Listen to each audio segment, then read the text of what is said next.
Senhoras e senhores, bom dia.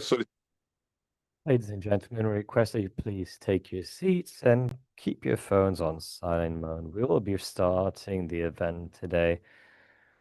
Very welcome to the 7th Ibero-American Children's Rights and Violence in Digital Environments, led by the National High Court and promoted by the Ibero-American Center for Children's Rights, in partnership with the Federal University of Rio Grande do Sul's Law School. They support the National Magistrates School and the Alana Institute in the post-graduation in law of the Federal University of Sergipe, the Ministry of Human Rights and Citizenship, the International Association of Judges, Youth and Family, the Coordination of Higher Education CAPS from the UN and the UN for Development UNDP.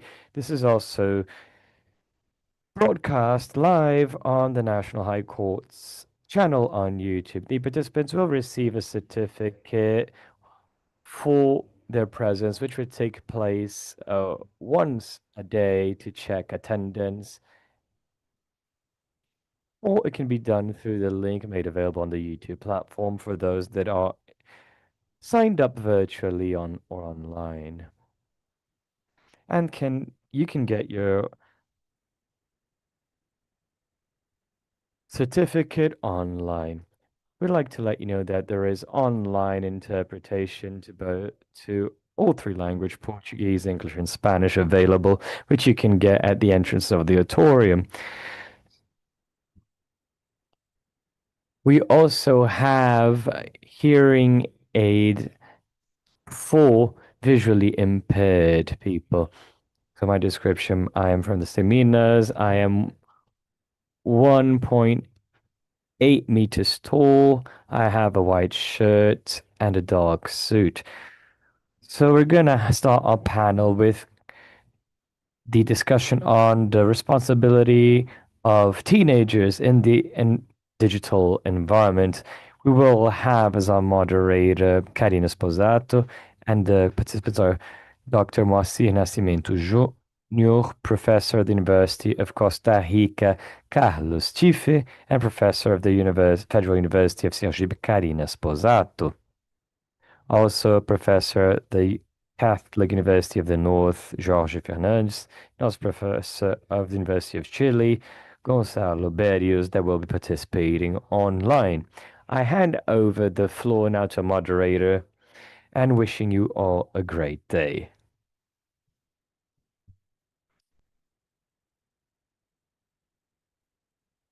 Good morning. My name is Caroline. It's a pleasure to be here with you. I'm going to be moderating, and I'm a postdoctorate of the USP. So I greet those here. I greet everyone here at the table, and I thank you all for the trust of Professor Fiacobo for allowing me to be here with you today, and my supervisor at my postdoctorate. And I greet everyone who's watching us from home as well. So we're going to start today. And we have with us the panelist, Dr. Moacir Nascimento Júnior, doctor in Constitutional Jurisdiction and New Rights by the Federal University of Bahia, Masters in Human Rights by the University of Tiradentes, a specialist in digital or law by the University of Rio de Janeiro, a degree in law from the Federal University of Rio Grande do Norte, was a student of the current Education of Science and Technology, student of Information Technology, member of the Public Ministry or Defender's Office of the State of the Capital, and specialized in crimes practiced against children and teenagers, a collaborating member of the National Council of the Defender's Office of Education for Youth, coordinator for cybernetic crimes of the International Forum for Childhood and Adolescents. We also have Carlos Tife, Bachelor in Law for the University of Costa Rica, has the title of Legal Magister by the University of Freiburg, and a Doctorate in Law by the University of Greifswald, both in Germany. He's a lawyer since 1983 and was distinguished as the lawyer by the Collegiate of lawyers in Costa Rica, currently a professor and masters of penal sciences in the University of Costa Rica, and is part of the university in the School of Law in the same university. He's also a coordinator of the Youth Penal Justice Council in Costa Rica and is a group of the Ibero-American Studies Group. He is the author of a Bill of Law of Youth Penal Laws and also in regards to sanctions. He's an international reference and has many papers published in penal sector, criminology, and bring to the summit the authority of those who designed the legal frameworks of his country. Dr. Karina Sposato, a scholar from the CNPq, she's associate professor at the Federal University of Sergipe, which coordinates the postgraduate in law program, doctor by UFPA and masters in the USP.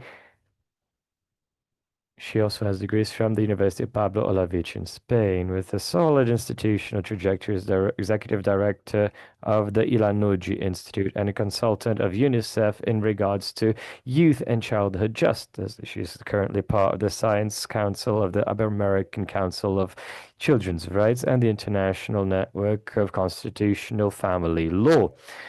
Academic reference in Brazil, she's the author of fundamental law works such as the youth penal law. Her expertise includes the right of children, adolescents, acting actively in the coordination of school councils of Sergipe and director of the GK magazine. Dr. Jorge Fernandes is a lawyer and master in penal processes by the University Diego Portales de Chile. He's a doctor in law by the University of Milan. He has an international academic career, having been a researcher at the Cornell School of Law in the University of Madrid and Cesare Beccaria in the University of Milan. He's currently an academic in penal law at the Catholic University of North Chile and recently has a degree in youth and teenagers at the University of Portales. With previous experience of a legal researcher at the CDMI, he deals with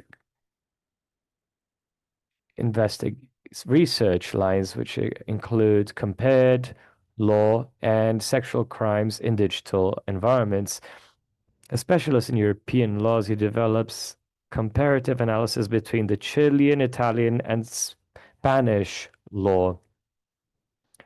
And Dr. Gonzalo Berrios, who is with us online. He's a penal sciences professor of the University of Chile. He's a master's in penal rights and law and a doctorate in law with a trajectory that is highlighted in academics as well as in the Chilean justice system. He's currently the counselor of the Legal Academy of Chile, the organism responsible for the training of magistrates in the country. He has a vast practical experience in fundamental law and youth justice. The organizer and first chief of the penal youth defense of the defender's office whose mandate he was in during 2016. He has a specialization in attention to teenagers in conflict with the law. I'd like to confirm that Dr. Gonzalo is here among us. Is he online? Yes, okay. I will follow the order of the schedule here and hand over the word immediately to Dr. Carlos Tife. Good morning. First of all, I would like to apologize for not speaking in Portuguese. The only thing I'm going to try to do is to speak as clearly as possible in Spanish. Thank you very much, Professor Carolina Peregrini, for the presentation. Greetings also to my colleagues here sat with me. A cordial thanks to all the organizers of the event. I'm really happy to be here. I am impressed with this fantastic city and this beautiful scenario. I'm also really happy to have met up with colleagues and friends that I haven't seen for quite some time in Brazil. Professor Ana Paula, Karina, Amario, that worked for a long time in UNICEF that I met many years ago. But to all colleagues and friends of the Sideni, and so it's a great pleasure to be here, truly. Well, how can I describe myself? Well, I'm a male. I've been working on subject for many years, which is why I have white hair. I think I'm 1.75, 78 meters tall, rather slim. I'm wearing a blue suit with a sky blue t-shirt, and I'm wearing glasses. Well, I was asking myself how to think on the subject of youth penal law in digital environments. Well, I think the first thing that we should try and do is to analyze the context because criminal realities cannot be analyzed without a context, which I'm going to briefly reference the context of uh, digital context in general. I've made a prepared a presentation, and that's the first part in digital environments, and the second part, and the second one is on the responsibility itself.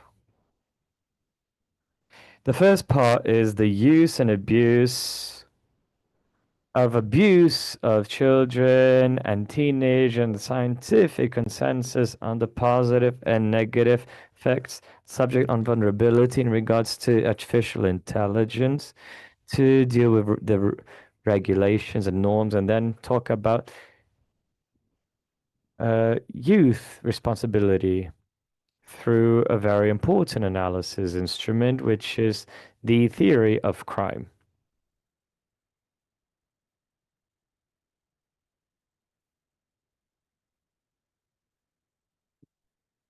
On the current realities of children in digital environments, well, we have a whole x-ray of the context here of children in 14 countries of Latin America from 2024 and 2025 that was undertaken by an institute in Chile.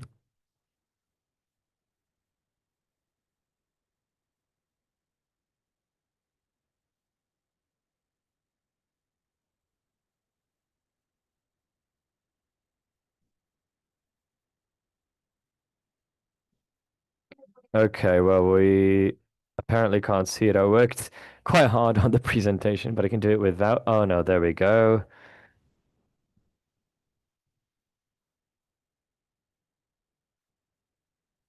Well, this information here of this organization says that 63%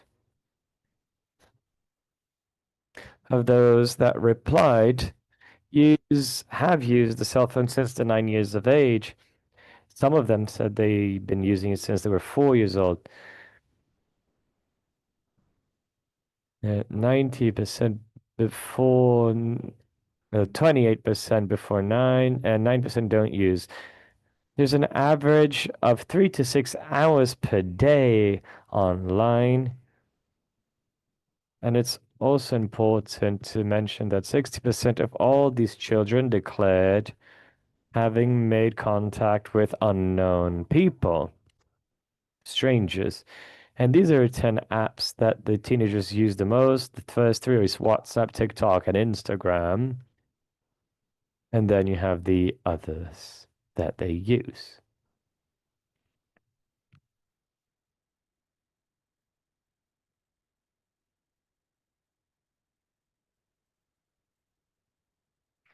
There is a consensus in the literature, and by the way, there's a huge amount of literature on this subject, to find a scientific consensus on positive and negative effects I can't mention all the details, but the positive effects, well, social networks create social connection and support, and also access to information and education, creativity, expression, participation, and rights or entertainment. The negative effects that the literature has about this, and there's lots. It's psychological, mental, interruption of the sleep, the social pressure that is negative, bodily negative feelings, and also distraction from academic uh, questions. There's a whole vulnerability of risks in the artificial intelligence. I think we noticed in the previous panel of the need of updating the regulation and generating a critical literacy in teenagers. It adds a whole new layer, qualitative layer for underage people. There's not enough to broaden the classical dangers of the internet, but introduces dangers referring authenticity, manipulation, automation, and a whole synthetic generation of abusive material. And this makes it also easier to be reproduced at a bigger scale and less transparently. It's important because you can generate a distinction, a negative distinction in the teenager between the real world and the artificial world. In regards to the regulation of the digital environments, literature mentions that between the prohibition and regulation, then we've come from a reactive model towards a more security and protection by design model, super specific protection, especially in regards to verification of age, especially control of AI, deepfakes, and also penal law in regards to digital violence against underaged people. But there is a structural problem in the or question of the regulation that also is behind technology. Some examples of regulation, part of the regulation here in Brazil, for example, is the Australian model that is prohibitive model that was introduced in 2024, a minimum age of 16 years of age to have access to social network platforms, and this regulation generated in all of the countries of the world. I have an example of Spain here that has integral regulation that is penal, civil, administrative, health, educational, and looks for this project in September 2025 to raise the minimum age to 16 years to open accounts in social networks. France is also looking for this, and the French one is already approved that they just had to ratify it by the Senate. And social media to be accessed by minors younger than 15. Costa Rica, the platforms and AI, they forbid minors to use social media for minors younger than 14 years.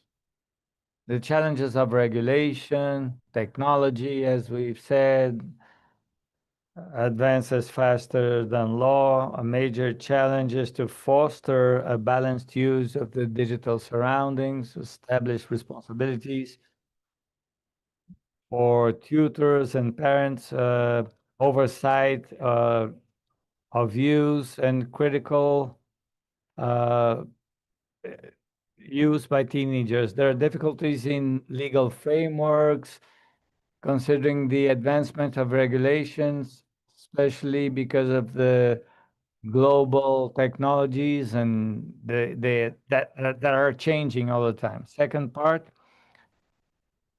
we mentioned the trend of regulation. and that is how to analyze responsibility in youngsters in digital surroundings. First, the participation of minors in digital surroundings brings serious problems regarding norms, interpretation, and the application of the law. It's not only a technological problem, it's also a normative, a dogmatic problem. And the crimes, the violations are not thought of in for a digital environment. Three specific problems regarding the conduct, subjects, and the digital surrounding.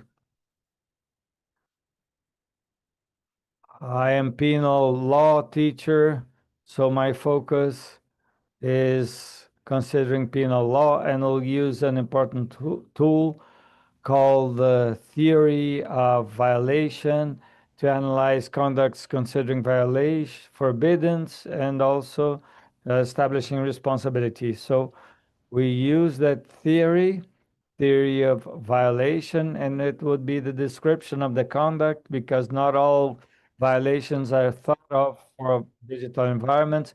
There's the typical submission, the material justice, and we'll analyze that from the elements of the theory of violation, which is action and anti-typist. Regarding the analysis of this part, I divided it into two sections. And the main problem when we analyze an action, conduct by a teenager, I think in principle, we should say many teenagers realize the internet and the interaction in social media, sometimes without considering the consequences, the penal consequences that could come from that. So when we analyze the actions, we see it's hard to identify precisely what human conduct must be considered relevant penal action, because there's a dematerialization of the conduct, there's a fragmentation, uh, multiple acts, constant acts. There's a difficulty of establishing a difference in preparatory acts, the execution acts, the consummation acts, and there's a confusion between the interaction of teenagers and the penal relevant action that is seen as a voluntary action, all the conditions they have when they access social media regarding the typicity, the penal types, the violations are not thought of to be perpetrated in digital environments. There's a tension between the demands of protecting effectively children and teenagers and keep the penal types as a clear relationship as established by international standards. And there's a confusion between these preparatory acts and typically consumed conducts. There can be an excessive anticipation to the punishment barriers. There's a difficulty in uh, distinguishing the interaction of teenagers as a typically violation conduct that constitute a violation. So we also have this difficulty to submit that conduct into a penal type. Regarding the anti-juridicity or forbiddance, I think it's an important element of penal types, because maybe many teenagers are not aware of the anti-juridicity, of the forbiddance. and the penal forbiddance, because it's not always clear. There's a clear material protection to the asset that is protected and regarding the consent of teenagers. So we run the risk of over criminalization between actions and between peers, and versus a minimum intervention that is established as a standard in democratic penal rights or the democratic penal law. So there's a risk of converting them into anti-juridical penally, convert these manifestations that are typically from teenagers. And we are before an anti-juridicity, sometimes of a material character, but it's itself. So a forbiddance that is purely penal. Fourth element of fault is also a problem because it's complex to establish the demand of a different conduct from teenagers. There are problems around the neurological maturity that is incomplete, especially in the field of dependency for technologies, and that creates dependency. So think of us adults when we lose our cell phones, so we're dependent on technology, but in teenagers, there's a pressure from the peers in the digital environments. There's not enough criteria to establish blame. So, considering the age group, that is not enough because we need to adjust the conduct of teenagers because we might not demand a different conduct. So, we could transport the blame or the blame model of adults to teenagers. Just to mention the most usual violations to be perpetrated by teenagers, well, literature appoints 6 violations as the most frequent: cyberbullying. There's another problem, which is conceptual, because oftentimes the development of penal types is not a standard. Cyberbullying is the most frequent category for authors, for perpetrators and victims. The broadcast of digital images without consent is in second place. There's a non-consent broadcast of an image, hacking or not authorized access. The information introduction is another, youngsters, cybercrimes, and reiterated harassment. We also mentioned, and I heard apology as a limit to the freedom of expression, comments that incite violence or hatred against given people, given groups, or even the apology of violation as incitation to suicide. And we also find evidence of minors participating in these violation conducts. Digital violations with more victims are cyberbullying, grooming, or online sexual harassment or sexual seduction. Sexual grooming is one of the most recurrent categories in victims.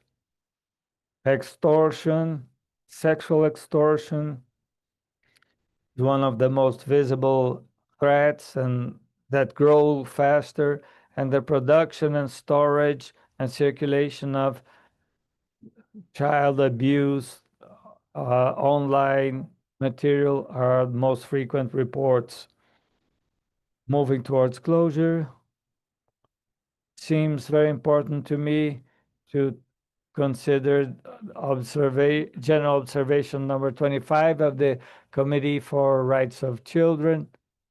And briefly, I'd say that from this observation, we approach youngsters' penal responsibility with three focuses. First is the prevention, and then the superior interest of the child and the need to adapt legal frameworks to technological realities. That observation recommends the prioritization of prevention and alternative measures. And that makes a call about digital profiles and something very important, restorative justice focus in harmful conducts with minors involved. Well, as final comments, I want to tell you that in digital surroundings, we have a larger need to restate the ends and goals of young justice, as well as consequences, responsibility of children and teenagers of considering all the conditionings, all the influence, the use and abuse of digital surroundings have in minors' conduct. We can't analyze these conducts with parameters of adults. The educational and social reincorporation seems to have more relevance here, but also a larger challenge considering new strategies regarding a very complex reality. So I think instead of punishing or forbidding, we should use critical thinking and teenagers since their tender ages, as well as caretakers' responsibility, and also internet providers and the owners of the digital platforms. Forbiddance without prevention policies and follow-up of teenagers, I think would have no success. So I'd like to reiterate my thanks, and I'm at your disposal. Thank you very much.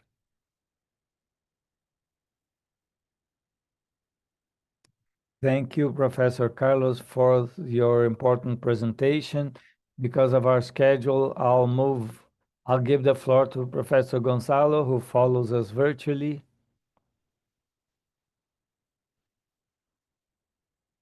Hello, good morning, everyone.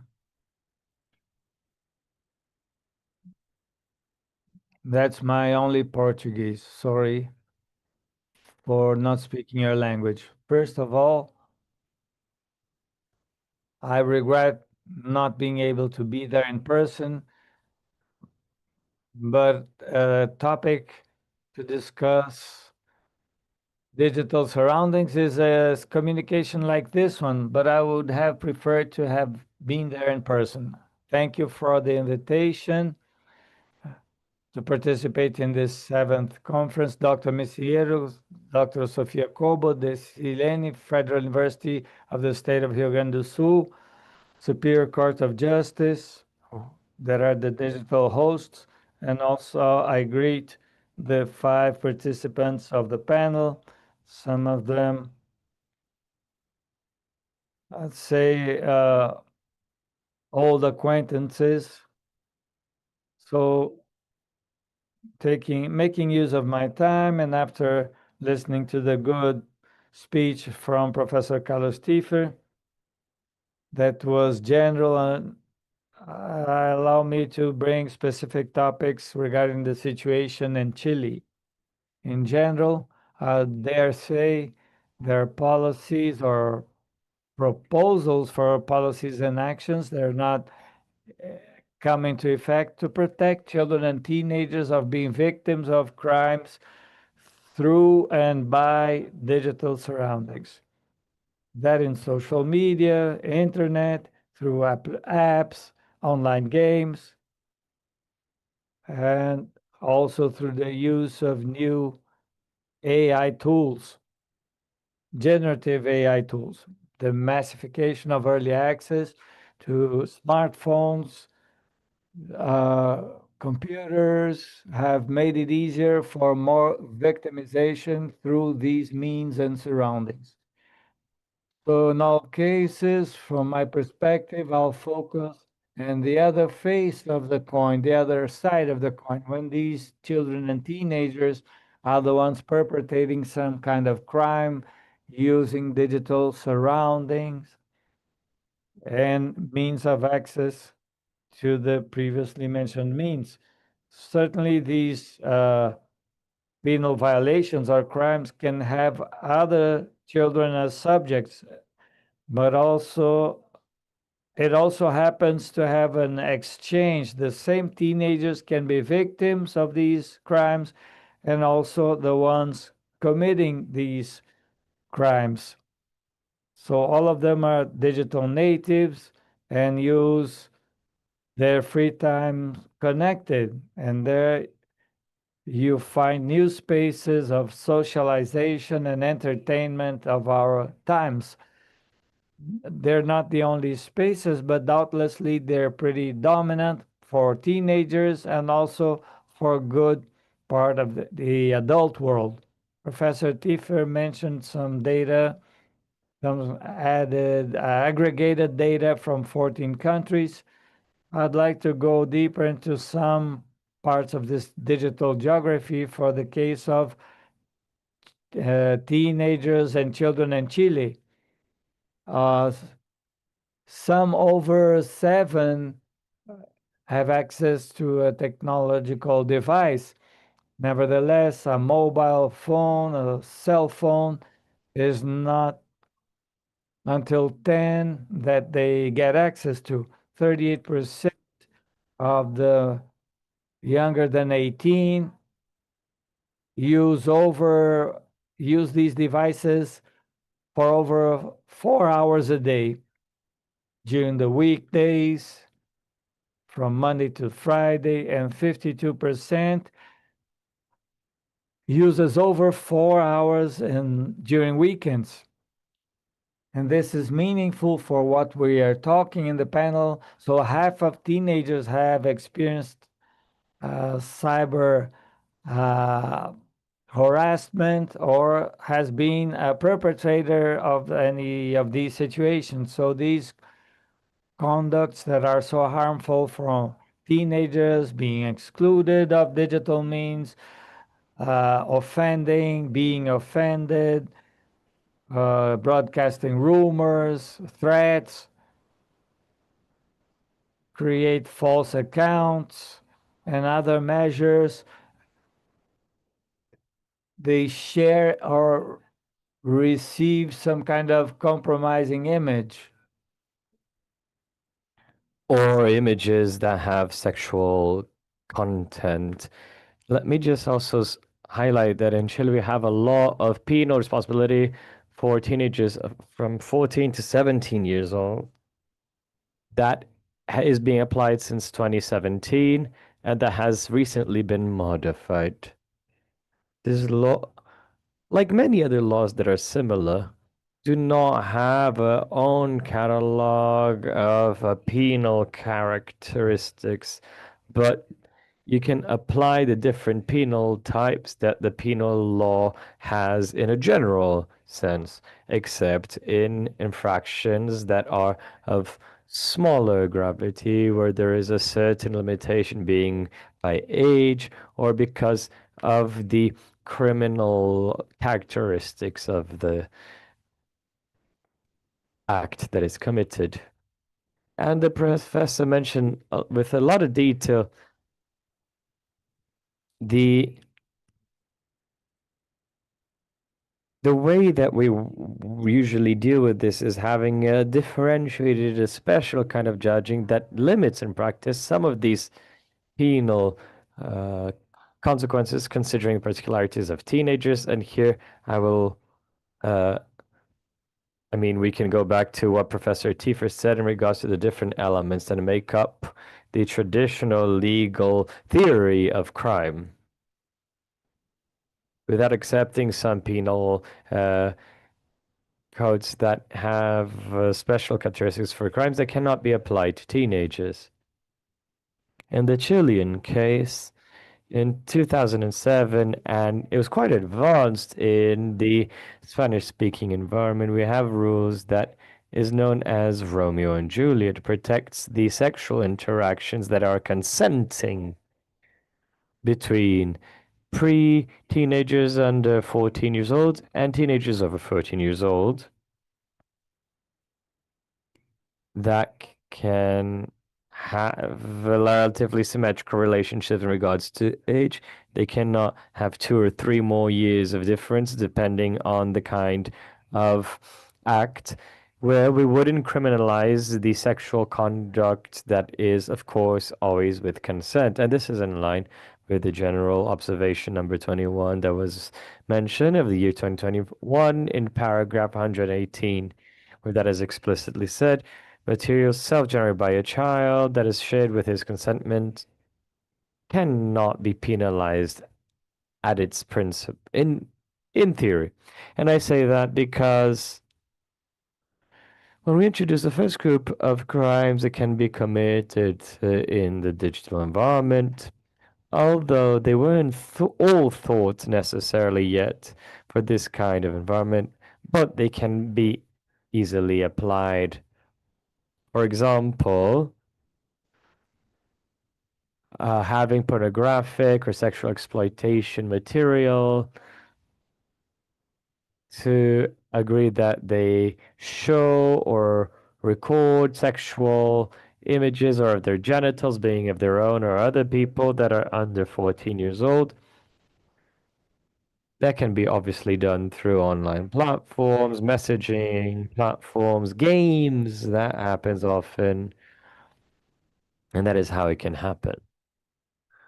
However, this kind of behavior that I've mentioned are currently protected, or rather not penalized, when it's done between teenagers and preteens with consentment without that huge age difference, where there would be a consentment between them of sharing these images of this kind that can often is referred to as sexting. Also, not to go into too many details, but to give general idea. We have traffic or distribution and porn materials where under 18s participate, where underage people participating, where this trafficking and discussion could take place through digital means. In the case of participation or production of such materials, when this takes place between teens and preteens under these rules of Romeo and Juliet, rules that the Chilean law has, where you also have consentment and there's not bigger than a 3-year difference between 2 participants, is not criminalized usually because it is considered behavior appropriate for the age.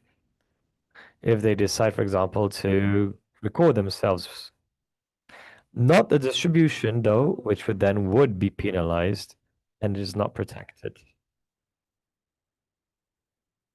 We could also say the same for storage or acquisition, where the penal code, especially in regards to generative AI, are not thought of and therefore not applied for this kind of images created through these means. But the Chilean doctrine initially that considers the exposition of their body, also the showing of their image or distribution of their image, or criminalize capturing image in public areas or free access and its distribution, where we could see the digital environment as a possible place to distribute this kind of images, where often it can be teenagers, the ones that are active subjects, and also the participative ones. So there's all recently had a new trend, which is porn revenge, where they share intimate images independently of how they were acquired, that try to deal with the gap there was in Chilean law, where people shared images or consent, had the consent to have them or were sent with consent, but then they share them because for different reasons. So the exhibition or diffusion are penalized in this regard. So in regards to sex crimes, where we had the important part, as Professor Tifer said in his exposition, of the crimes in digital environments allows us to have a first line of defense. As I mentioned previously, in Chile, there isn't a special penal type or norm that sanctions the generation through AI of images with sexual content with that is made with original images that were manipulated, which you could before used to called I don't know, edited, and nowadays are known as deep fakes. I don't know, but however, in the rest of Chile, we have had public authorities that, when in educational areas such as schools, be it in middle school or high school, we started having this kind of events, image especially of uh, girls, teenagers are manipulated through AI, generative AI, that are manipulated to give it a sexual connotation.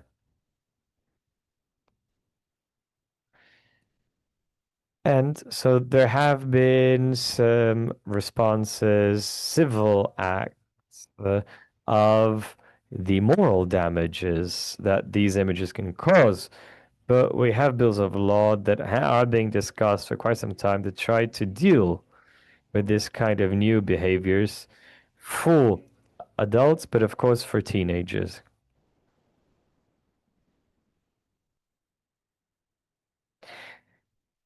There are also crimes that take place through the online environment. And threats can be done through these means, extortion. Although in the Chilean case, we also have behaviors, strict, very famous ones, with some names that don't actually show the gravity of the behavior, such as the so-called happy slapping, where people record themselves and distribute themselves hitting other people in real life.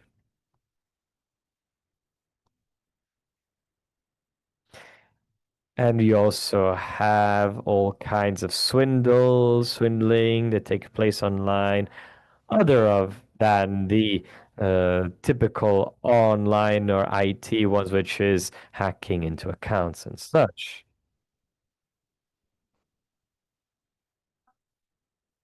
Also, within organized crimes,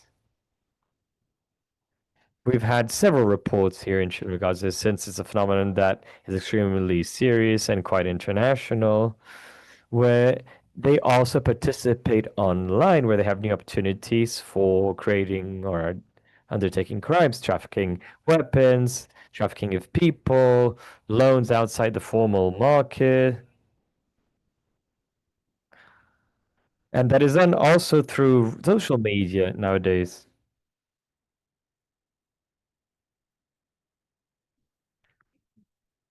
And social media is also being used by criminal organizations to coordinate and also for the public ostentation in these means of money, automobiles, of them to show power, status, and such.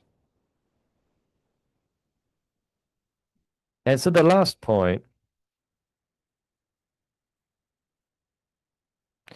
and also the fact that they were just a click away from receiving their money through crime. And we know that teenagers, for example, that are having their brain developed where they are a click away from getting gratification or from their peers and the plus and where the consequences seem far away from their actions,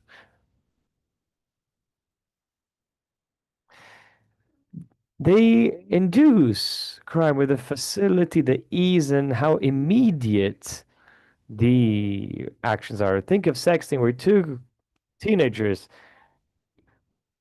have shared their pictures with consent, and one of them, in a unilateral way, decides to share it with third parties.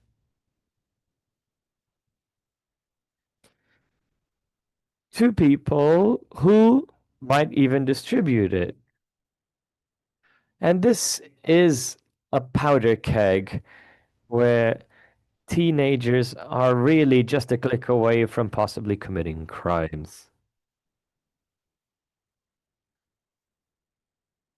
And so the penal youth systems need to be able to answer actively with details and even that can change very quickly.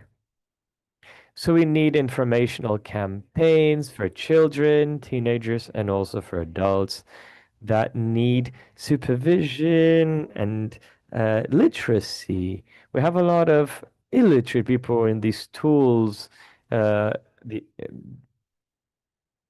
Although we can establish some restrictions, such as access or use of intelligent phones in the educational centers, the truth is that it's almost impossible to isolate yourself from this new world that has been here for a few decades, but it is now speeding up incredibly. We have to learn how to use technological tools and artificial intelligence as one of the most important tools that is moving our world nowadays. Protections often do not have real effects, but we must have some nevertheless. And then penal justice, youth penal justice has to deal accordingly when you have a crime that is made with these characteristics, but obviously always under the Convention of the Rights to Children with special treatment, privileging the alternative conflict resolution mechanism, and to only broad the sanctions in an exceptional manner where we would try to avoid incarceration. So, in this sense, to protect all of those involved, and since the victims of a lot of the crimes committed in the cyberspace suffer a lot because of public exposure that this implies, of trying to use restorative justice has a relevant reparatory nature of crimes that are undertaken in the cyberspace. Thank you very much for your attention, and I hope to have been able to contribute to the discussion of the VII Ibero-American Conference. Thank you very much. Thank you very much, Professor Gonzalo. Hand over now to Professor Moacir Nascimento Jr. With you, the word. Thank you, Professor Carolina. Good morning. I'm Professor Carlos Gonzalo. And I greet all my partners here in this panel. And I'd like to also thank the organizers of this event, thank in the name of Professor Sophia, and thank all the organizers. I liked a lot this text the at the National High Court right here. Well, I'm Wasi. Uh, have brown eyes. I'm wearing a dark suit, short dark hair. I wear glasses, reading glasses, and have a blue tie. So I said it's a pleasure to be here participating in such an important event. And we're preparing, we prepare here what we're going to say, but then we have people coming before us that have such complete speeches. Well, I'm here that is in a non-academic uh, manner. I've been acting in social interaction for a long way. I do have some academic point of view because of my doctorate, but I'm trying to talk about this subject from someone who's actually trying to repress these extremely serious crimes that have been taking place in the digital environment, also practiced by teenagers. And my awareness when I think, unfortunately, we're not on the best path when we're thinking on how to face this. We have an increase of violence that generates a lot of pain, trauma in the victims. And in my path as 15 years as prosecutor, I've also lived or seen their experience of these victims. It's impossible to not be affected and also uh, have or see these deep marks that people have psychologically of suffering these crimes. And it's difficult as a prosecutor, even judges or lawyers, to deal with this subject without exposing the intimacy of these people. We have to obviously talk about it generally. I cannot bring individual specific cases, but I divided my presentation in three axes. One of them is very explored here by Dr. Gonzalo. And if we were to debate, I'd have to use 20 minutes just to debate a few points that you mentioned, but I have this idea very much inspired by Professor Sonia Lingi said about the systematization of what we see in the digital environment. It brings a division between the content risk, contact, contract, but also brings a second dimension, which is dimension of sexuality, of values, and of violence. So I've taken here one of each of the dimensions, and I'd like to start with the one on sexuality. Sexuality is part of human development and needs to be respected. So Professor Aaron from the Defender's Office, professor of my doctor in UF, and said what Freud went to defend his thesis, talked about sexuality of children. And the counselor said, look, I've got nothing to do with this. He's the one that invented it. And according to Heron, uh, well, I wasn't able to present this thesis. It's difficult for us to live with this. Children have sexuality. Young teenagers have sexuality. 12-year-old children can leave a very violent environment from home. They're raped by their parents, and this is the reality that we have in our country. It's sad, but we must be aware and face this. So children and teenagers are beginning their sexual convivial in through media. Children produce porn material and broadcast it. There's an NGO in the US with an important work for guidance and online prevention. One of the videos explains to children of 8 what to do when they have pictures broadcast because it's something that happens, unfortunately. Adults are disguised as children in online games, send credits, children send them nudes, and that is something that happens daily in the digital environment. That evolves to the point there's a first boyfriend, girlfriend at 14, 15, and our legislation sees that as child pornography if they're younger than 18. That's illegal content. As a general content, dealing with that, we can't criminalize teenagers that have girl sends a naked picture to the boyfriend. The boyfriend gets angry and broadcasts that. So how do you define that? A baseline for social education that is not repression to illegal activity. That's something larger that in Brazilian legislation involves protection. And it only involves protection when you have crimes perpetrated by children under 12. Our country doesn't allow someone younger than 12 to uh,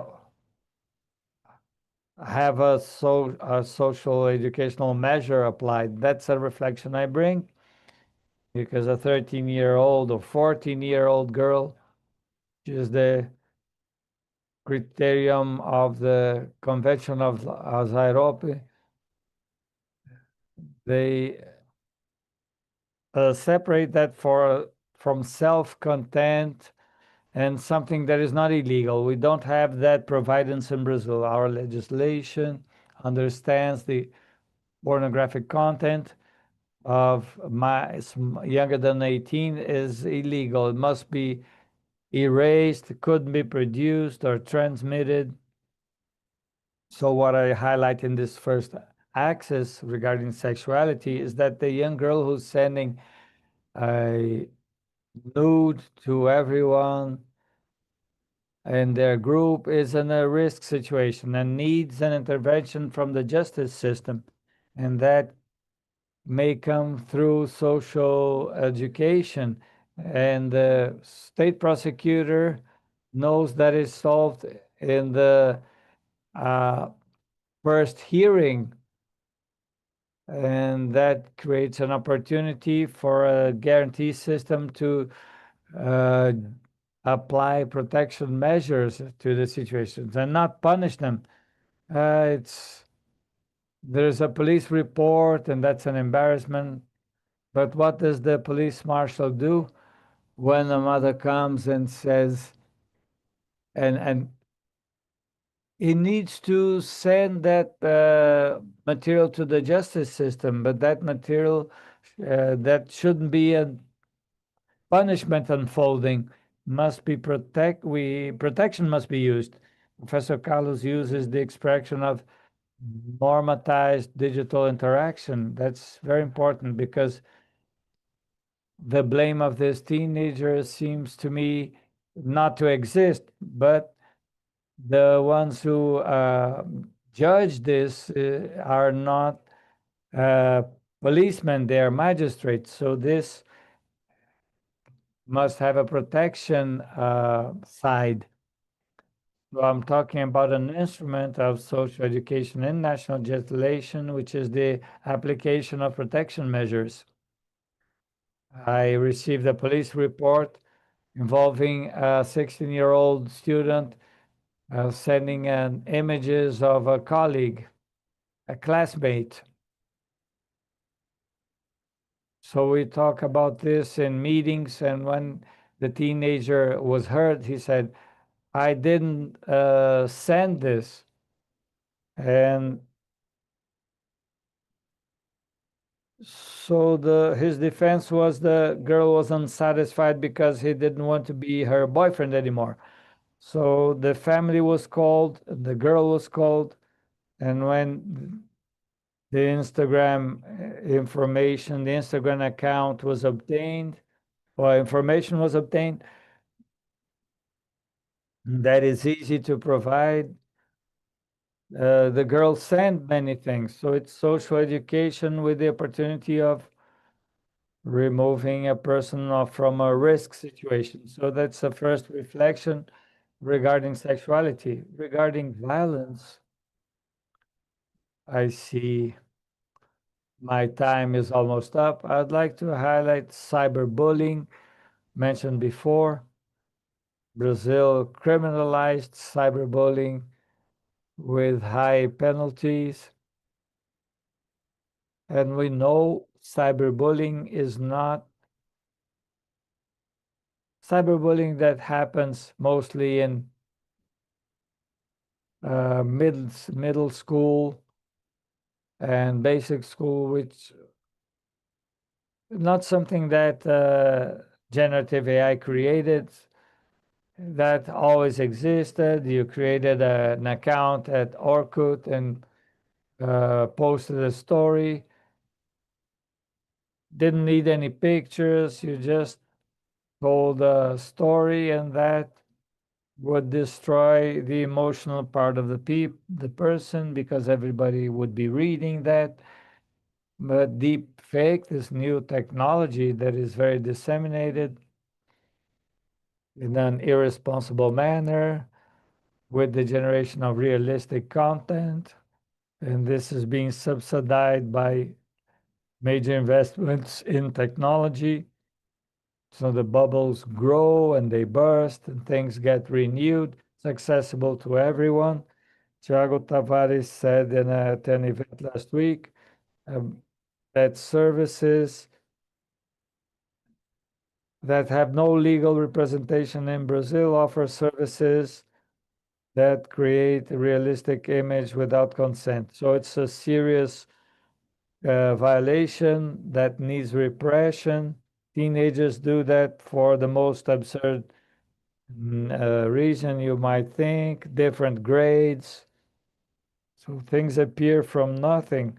We need repression, but not punishment of the aggressor. That's not going to solve the victim's problem. But we have a later problem, which is to contain the dissemination of that in digital environment. And that has economic interests involved. There are media companies that hold our attention, and they sell part of that to propaganda, creating high revenues, and there's a decision of not removing contact to profit. And that is based on legal interpretations. There are hundreds of written pages, and these are in doctorate thesis, and they say it's like that. We must have freedom in digital environment.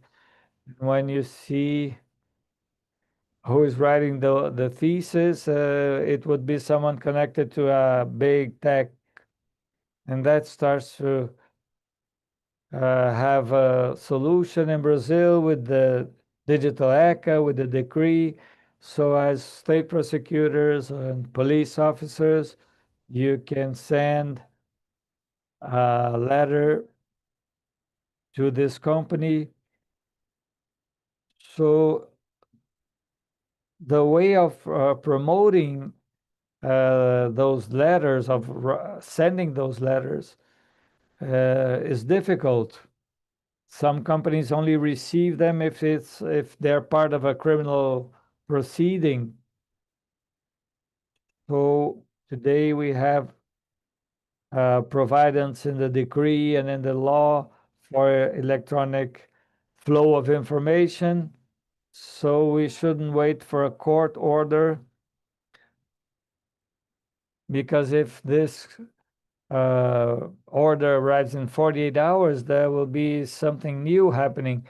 So we now have a national center being structured to receive these reports, and this will make a difference for the victims that will have, in all those happenings, a perception that the state moves to reduce the broadcast. The person wants that information to disappear from the internet. That's technically unfeasible because there are backups, and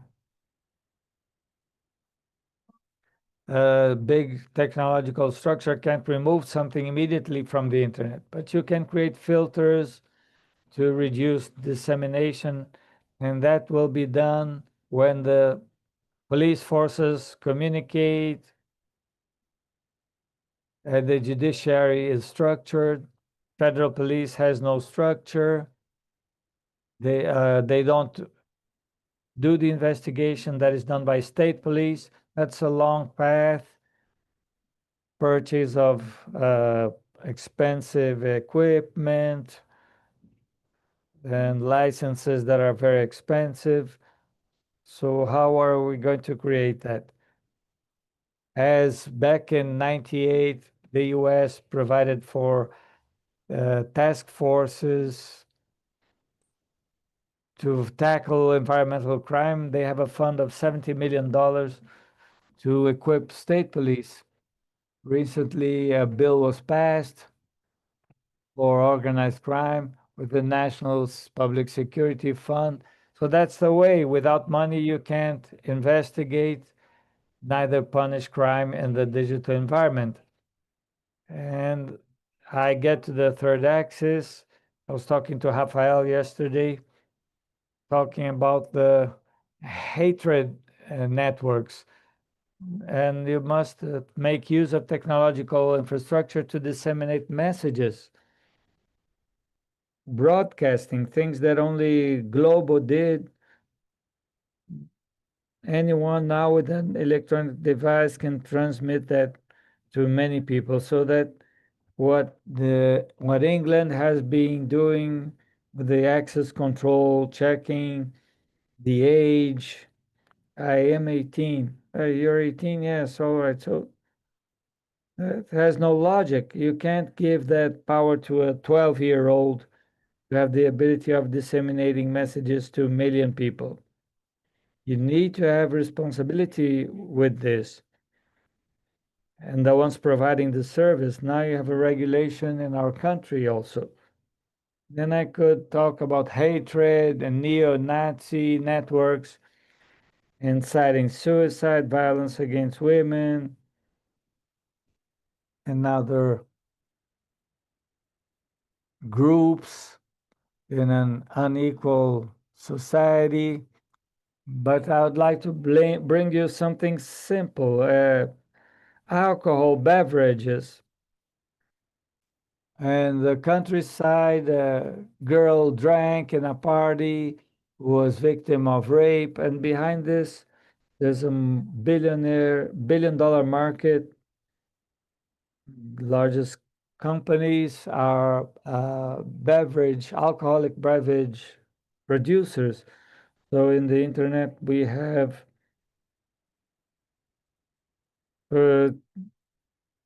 alcoholic beverages used by children and teenagers, and that is content with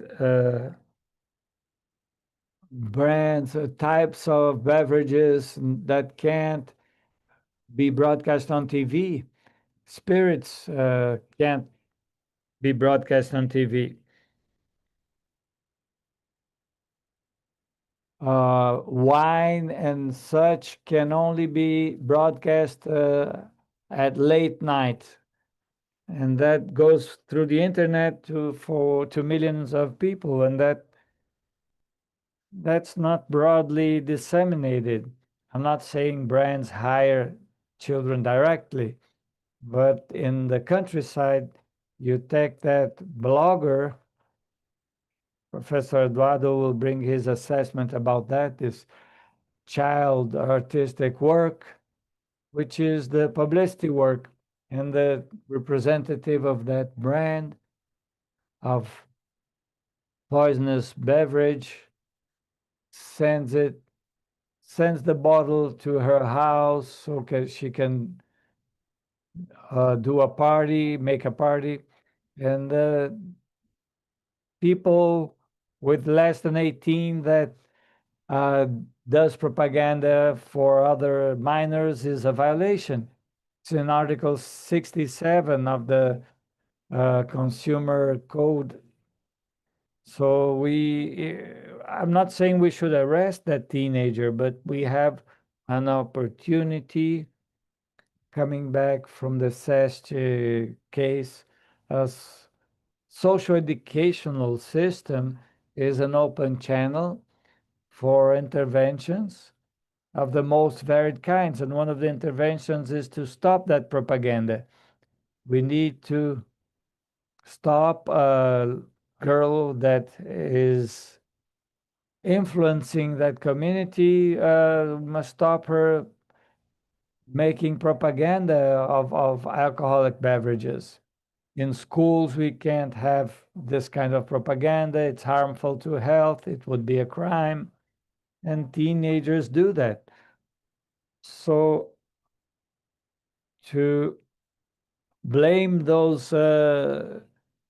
teenagers is not a path. We should remove the profile from the internet, like other contents in Article 15 of the decree.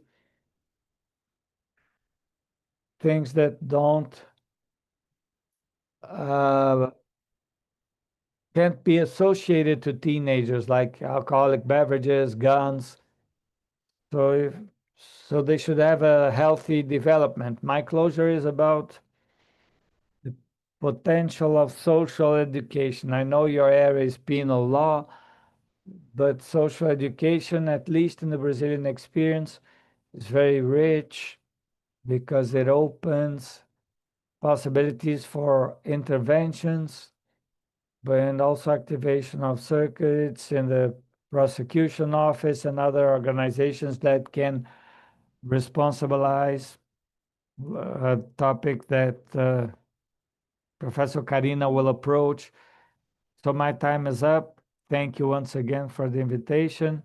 I give the floor to Professor Carolina and thank her for the opportunity.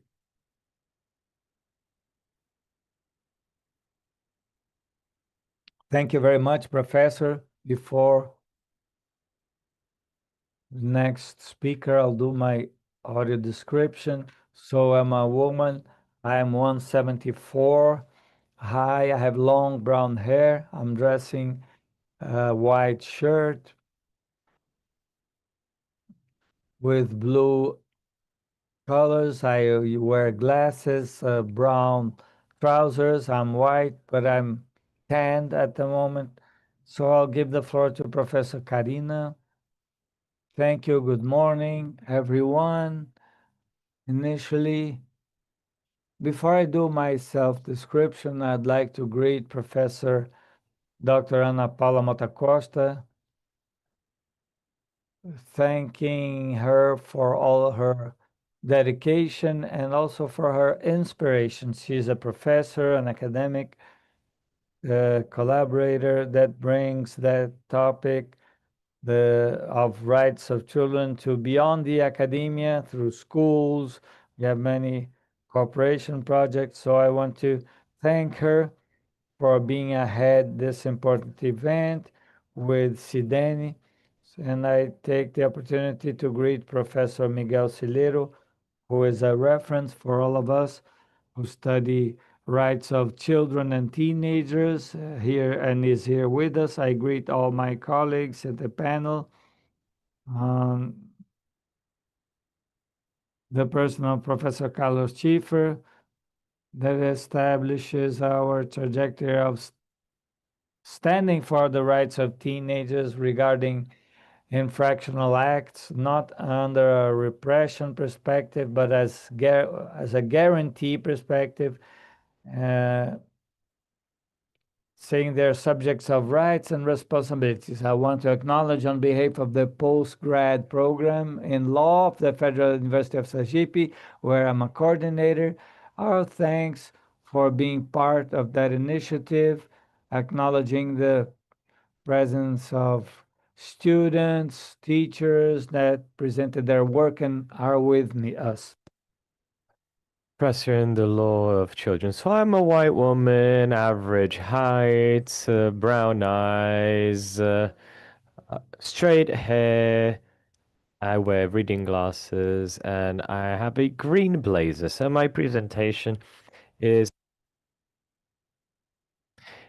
around the challenges of coordination between what we have regulation-wise in digital environments, which involves what we've been discussing for the past 2 days now, especially teenagers. But of course, all of us human beings are vulnerable to the digital environment. But the challenge of articulating, coordinating this regulation for digital violence and social education and justice itself, specialized justice for youth.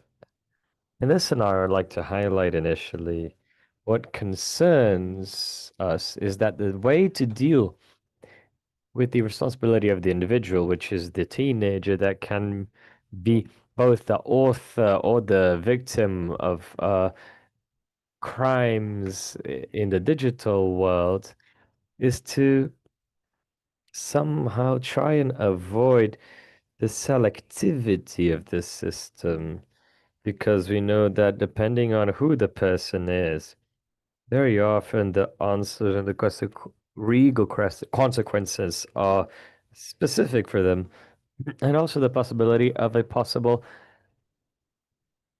disproportionate measures in regards to what the law has to deal with these situations. And as my colleagues that came before me mentioned, we have in Brazilian law a definition of infraction or crime, and I'm mentioning this so that those from other countries are aware. Our description of what is an infraction is in Article 103 of the Statute of Teenagers and Children, has the following thing. We consider an infraction all conduct described as crime or contravention. So we usually say that the statute of the teenager and children adopted a technique of delegated typification because it does not have within its articles and dispositions the crimes defined, but it delegates it to all that's criminalized for an adult is also considered a crime or infraction for a teenager from 12 years onwards. So this whole of digital crimes at the Brazilian right by this technique of the article. So when we're dealing with this, how are we going to think of this possibility of the teenager in the digital environment with all the questions and context and of the laws for the teenager and youth, and also the specialization of the justice system? Because we're advancing a lot in the regulation and the responsibilization of platforms, but the specialized justice and youth with the rights and law of teenagers and youth has not paid the given due attention to this. So the application of legal consequences permeated by the ECA nowadays, which is the social educational measures of Article 112, are rather broad. And they can be applied with a level of legal insecurity depending on who's judging and who the person, the teenager, is that is being judged. Now, these questions are more specific. There's Dr. Carl's mentioned of penal dogma, special penal dogma. I wanted to bring a little bit the social side of things, the scenario, so we can better imagine context. Something that has been spoken about a lot already here, but we have a new conflict scenario of conflict with law. Why? Because we have new conflicts, youth conflicts, mediated by digital technologies. If we take as a reference the seminal work of Castells of the Society in a Network, our society in the new way we're socializing creates new interaction dynamics, producing new spaces for socializing, but also other kinds of conflicts that we're not necessarily used to. The use of smartphones and defining networks have profoundly transformed the way that youth socialize. We that have teenagers, family members, we know that school itself have been one of the protagonists to encourage teenagers to access platforms, participate in meetings and such. There is a new kind of socializing that cannot be disconsidered.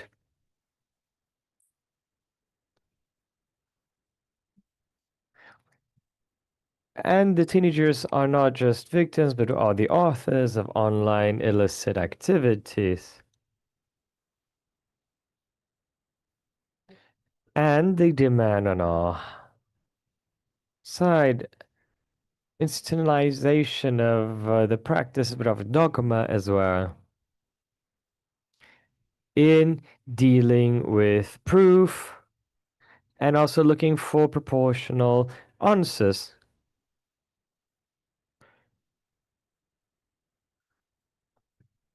Well, in the meantime, we have a broad definition of what these crimes are. All crimes done on the internet, penal infractions done through electronic means, especially through the internet.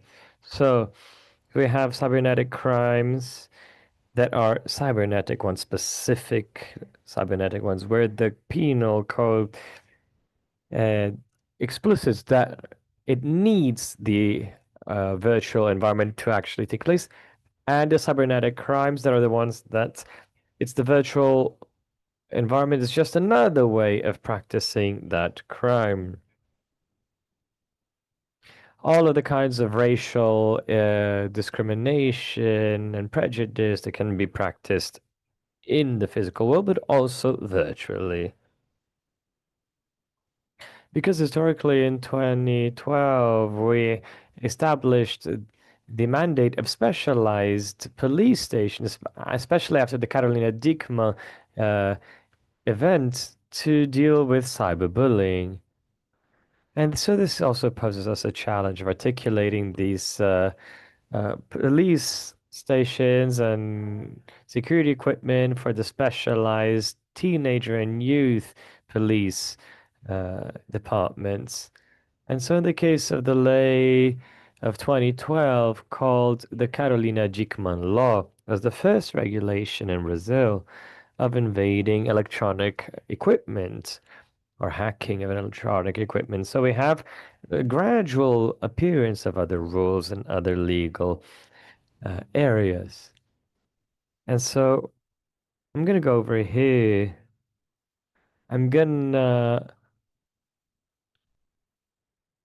talk about the statute that in 1990 already brings in its one of its articles the forecast of practicing or of crime of offering, exchanging, making available, transmitting, broadcasting, or divulging by any means, including online, the photos or videos that contain explicit or pornographic sex scenes involving children or teenagers.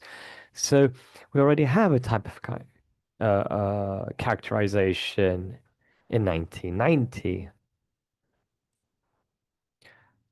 So the new goal for our challenge is how we're going to articulate this more recent situation complex of digital crimes in specialized justice treatments. So bringing a timeline here of this ecosystem that was mentioned yesterday, we saw in 2012 with the lighter typifies the practice of invasion of equipment or hacking, and then 14 the civil uh, framework, and then in 15 the cyberbullying one, and 2025 the prohibition of use of phones in the schools, and now also in 2025 the approval recently the president ratified this law and the new decrees are presented. So within this context, so none of these legislations change the ECA, the ECA, or alter the system of responsibility of the teenagers where it brings a new challenge, because a lot of this is geared towards the attention to responsible accounting, keeping accountable the online platforms. And so here at the table, we also have the thing, but what about the individual that is involved in this crime, in this digital crime?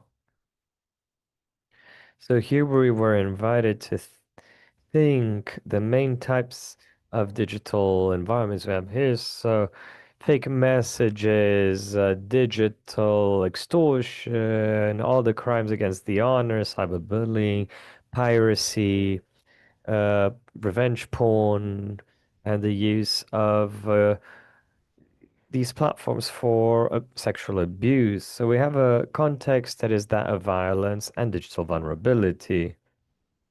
Here we use violence as a broader term, leaving from a typical category, which includes all kind of discrimination, isolation. So the research that we have nowadays shows that the teenagers, especially Brazilian students, report that they have already suffered some kind of offense or threat or cyberbullying. And recent data of the IBGE, the research institute, showed that 13.2% of teenagers already felt threatened, offended, or humiliated in the digital environment. And we've noticed that this question of cyberbullying, especially, is violence among peers normally. So the infraction acts, digital ones, if we think about specialization, the most common ones are related to sharing offensive content, hate speech, and so-called memes, personal attacks, the leaked images, and cyberbullying as a repetitive conduct, reiterated one of uh, harassment, discrimination, offense.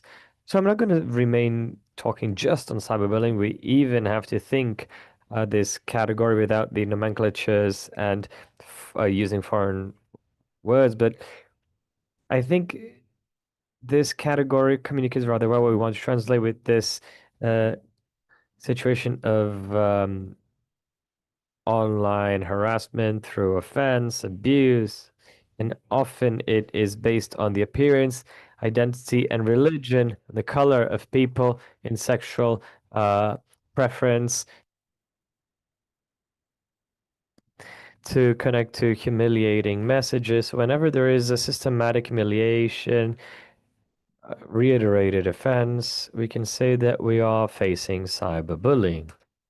And on the other hand, the hate culture and digital hate is disseminated nowadays in a very broad manner in social networks that also affects and touches and affects a teenager through prejudiced messages against minorities based on racism, misogyny, homophobia, ethnical differences.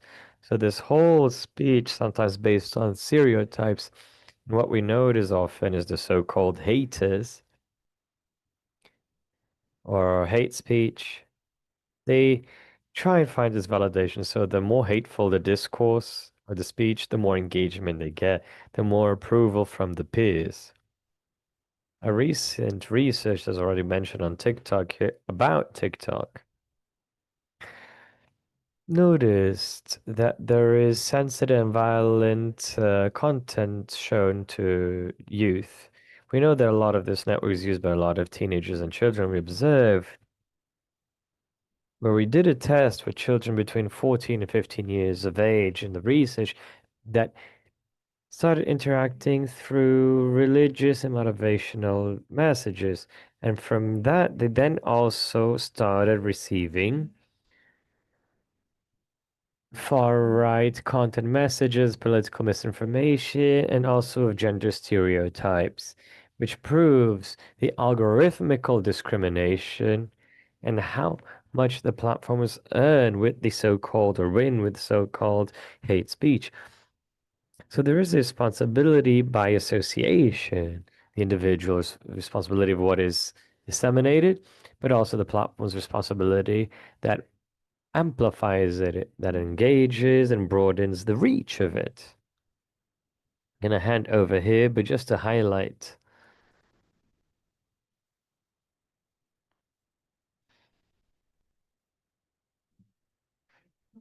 Can you help me out here?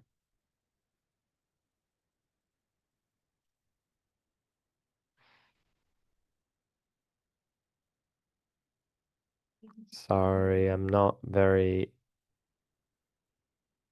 digital savvy.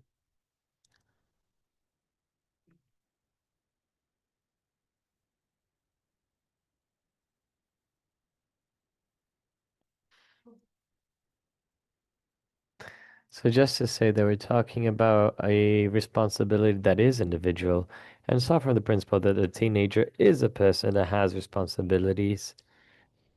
In our case, we have our regulations, Brazil, that is from 12 years onwards. Now, how this accountability or responsibility is capable of promoting digital education, reparation, and not a repression per se is the question. Now, going over to some examples, but those who have teenagers will probably know about Discord. Discord is a game that was created that has the following operations. It can be used by several online users at the same time. They exchange messages, they can publish media, that can make the use of audios and voice conversations and video and several interactive measures, be it by the phone or the computer. And the platform is structured around service. And there is an option for these service for public communities where anyone can come in and people can interact among themselves. So any person can join that platform. So all you need is to receive an invitation to participate in the game. And then you also had a follow up on how the users work. Well, they adopt nicknames to enter the chat rooms, and differently from the other networks like Facebook, Instagram, and TikTok. Here you have the flow of algorithmic content as well. So Discord end up summing itself up to a space of where people from different places communicate while they play. And then that can be anonymously or through nicknames, which facilitates the sharing of information. Where in Discord they have incitation to suicide, self-mutilation, cruelty to animals, and the share of homophobia, misogyny, and neo-Nazi groups.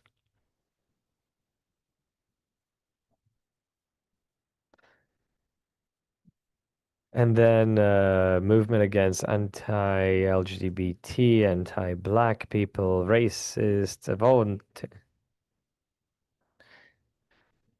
and then you bring a recent case that we had news and the news of the so-called WhatsApp list of the rapeable girls, where the students share on WhatsApp in a list with the names of their female peers of what were the rapeable girls after they heard about this news of this group rape.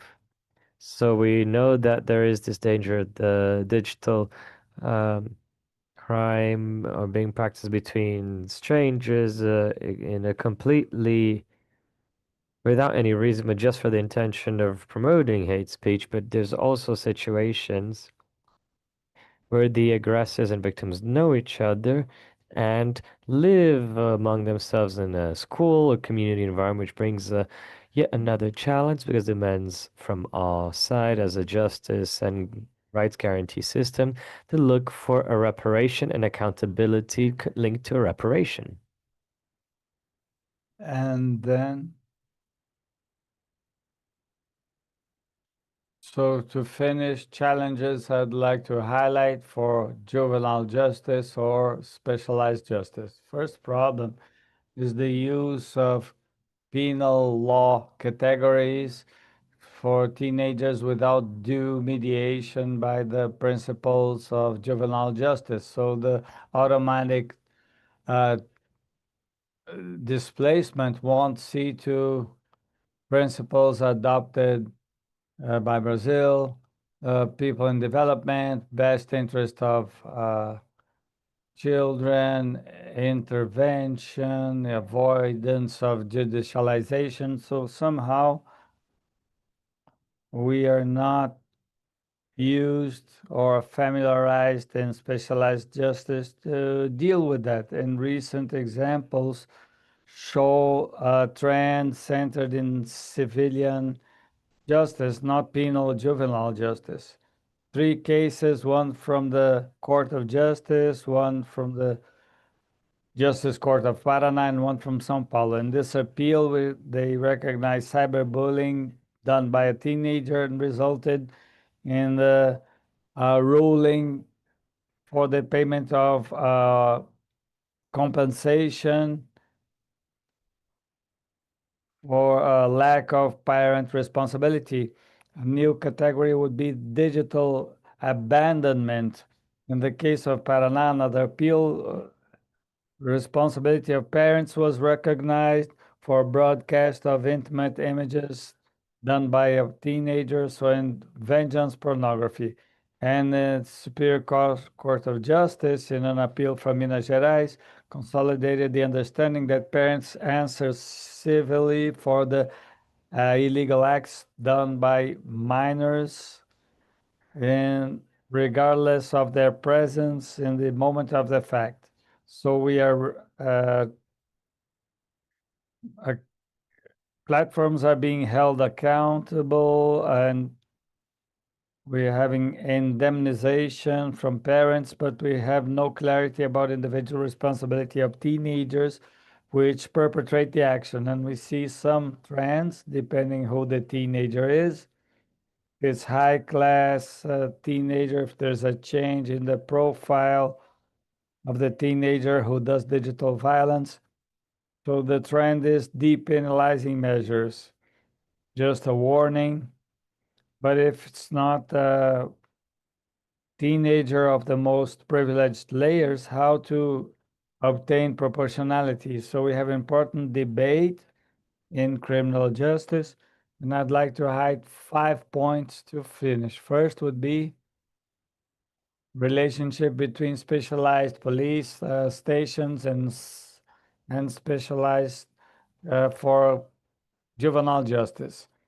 As the informal hearing is presided by the prosecutor, can be an important proceeding moment to use the transaction added to a measure in open means or depenalization and other ways of recognizing individual responsibility.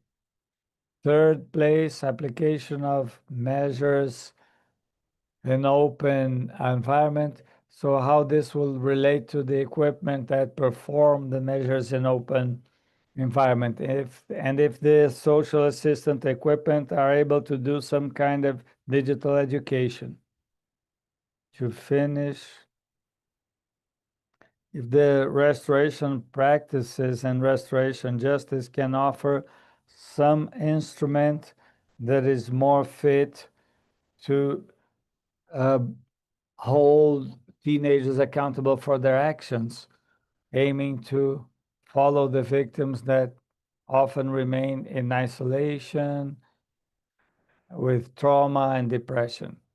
So our role is to bring digital education based on solutions that are anti-racist and feminists, and to contribute for the responsibilization of for holding teenagers responsible. Thank you, Professor Karina. I give the floor to Professor Jorge Fernandes. Good morning. Sorry.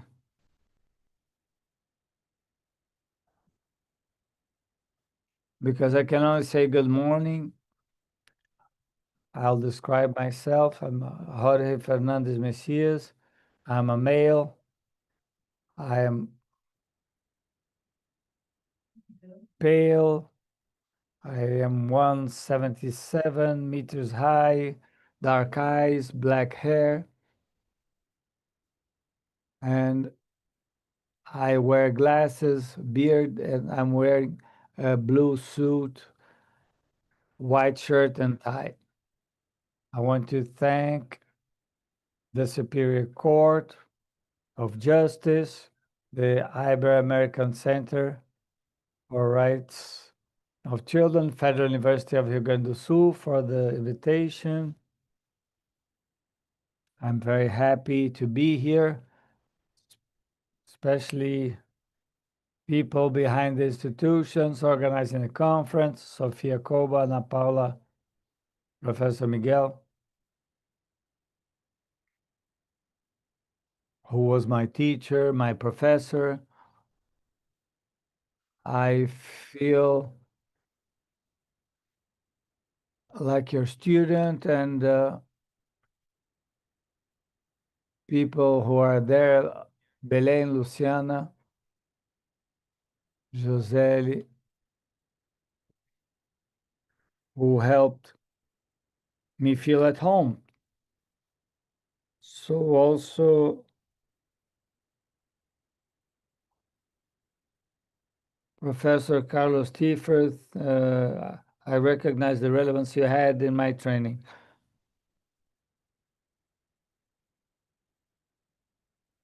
So the idea of the presentation is to see to images sent by teenagers without consent. The premise is that the exchange of images is a growing phenomenon, and that confirms the presence in diverse geographic contexts with reputation damage outside the network and with risk distribution that is asymmetric. The question guides the presentation is the following: how the penal justice system should respond, especially the juvenile justice, to the production and exchange of intimate images between teenagers.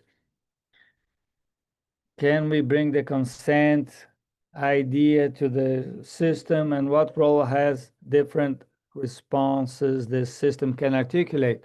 On one side, penal legislation in most countries establishes an age normally between 14 and 16 from which they recognize teenagers as able to consent validly to sexual conducts. That is seen as part of a sexual autonomy, although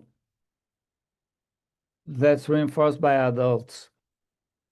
The childhood protection defines child without introducing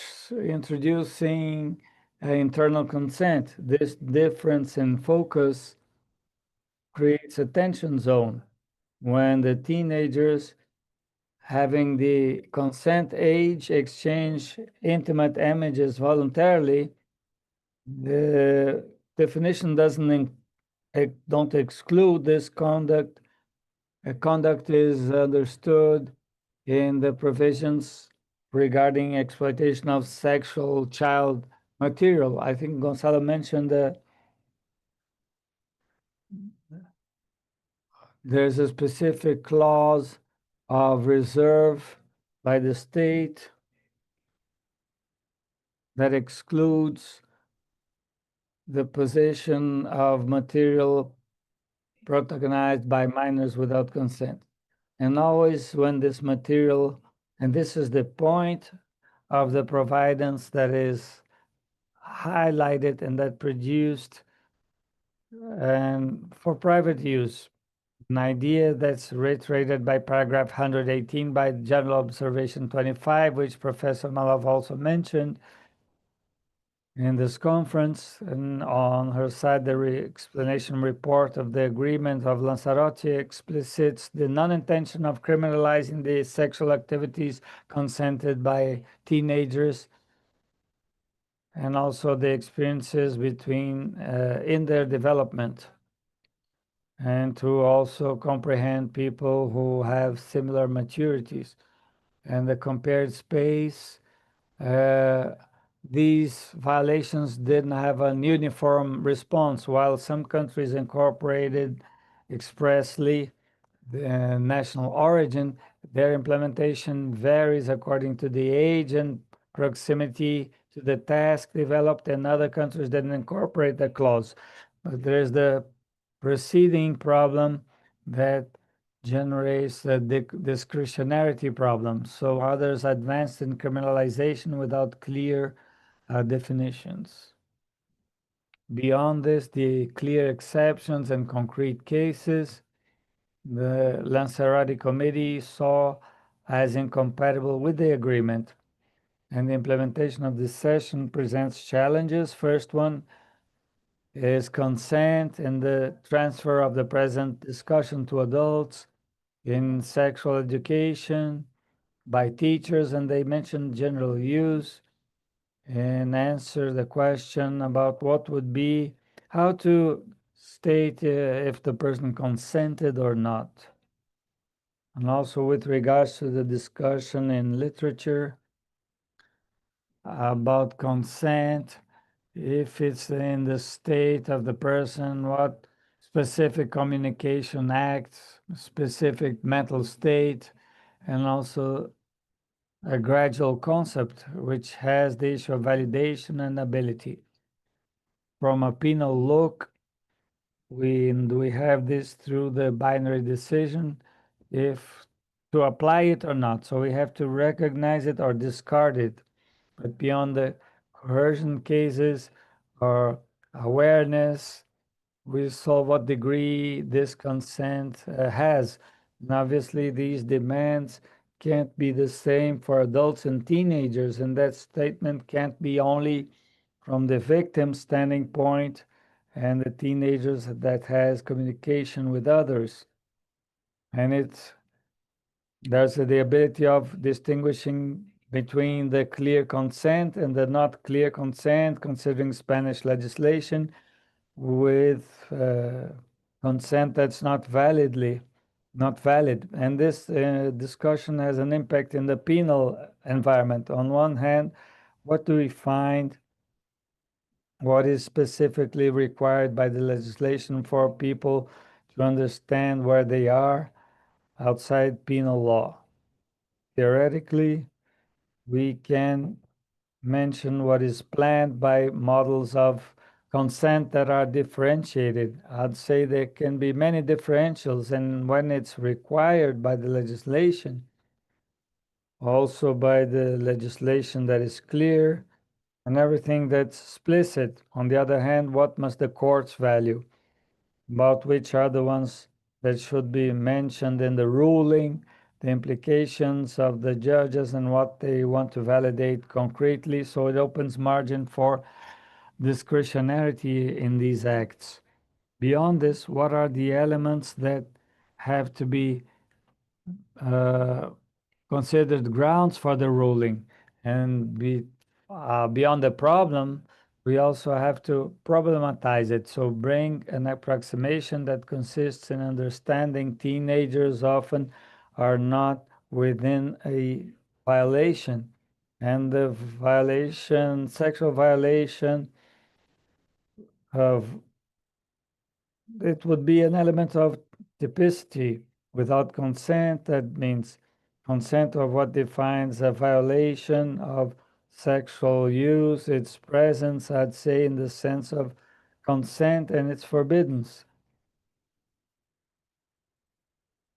So, on the other hand, consent of child pornography can be a justification, and that defines forbiddance of the participation of minors in content, sexual content in the chain that goes from production to broadcast. Consent works as an authorization that doesn't authorize conflictuous actions agreed upon, and the need for reflection that must be between the children and the teenager, and the provision and the specific context of the trust space between peers in a symmetric relationship. That distinction that seems technical has consequences and is relevant. In Chile, we have a sector of doctrine that understands the statement use of child porn material implies in exploitation. Well, with consent, it's not exploitation. And if all the chain that comes afterwards understands it wouldn't be only material with exploitation and without the definition of porn material. So what's being stated would be broadcast of the material, and that would be punishable or not. And that can have other measures or not. 161 of Chile. And that would be the norm that doesn't distinguish precisely what has to be distinguished at international level. So it provides solutions in material levels involving minors or people over 18. Solutions would be the same. On the other hand, the abuse environment, intimate image violation can't be a general manner and established in valuing the conduct that is not extended in consent and sexual conduct that is not connected to the consent. Each one requires differentiated consent. On the other hand, the child pornography crime sanctions many conducts, production, storage, broadcast, which are acts that unleash into the childhood material. All of them are autonomous, and each one would require consent to produce images, and they can't understand the storage and consent and the broadcast to third parties. Somewise, the scent of intimate images in the context of confidence, of trust, where we have a meaningful act, which is the one that can't be extended to third parties with differentiated destinations, age of teenagers, and that's not included many times. So the broadcast to appear is extended to indefinite storage. What happens to privacy if this would be the relationship? This is a consent action under criticism when we have physical sexual interaction and given conducts and violations considered sexual violation. And what would be the most frequent objections considering an affirmative consent? Because in this environment, sexual conduct is within a continuity of progressive development that goes from actions, inertia, and has an authorization rule that is would bring rigidity comparing to its own nature. And in the digital environment, contrary to the objection, I'd say it would be force that is differentiable, and the image would be a decision that would be biologic, adopted by an environment or a controlled situation. An exchange with complex demand, which is minimal, resulting in the consolidated obligation you can see from another part of the rules with differentiated treatment, both in the intimate space. If you admit the possibility, question is, till when goes the consent from teenagers regarding the dissemination of intimate images? And that would be a consent limit that couldn't go over the age, minors, beyond the private trust cycle. And it goes beyond a purely paternalistic idea. It brings a background that can have a basis on a legal background. So, and then it's presented and all these real possibilities what happened with her. So the digital environment has this compatible image that can be stored and redistributed in a way that its original owner cannot anticipate. And beyond that, we have the risk of the control expectation that goes through the trust control. Differently, the diffusion out of this environment limits these possibilities that are reversible. And then in this moment, the part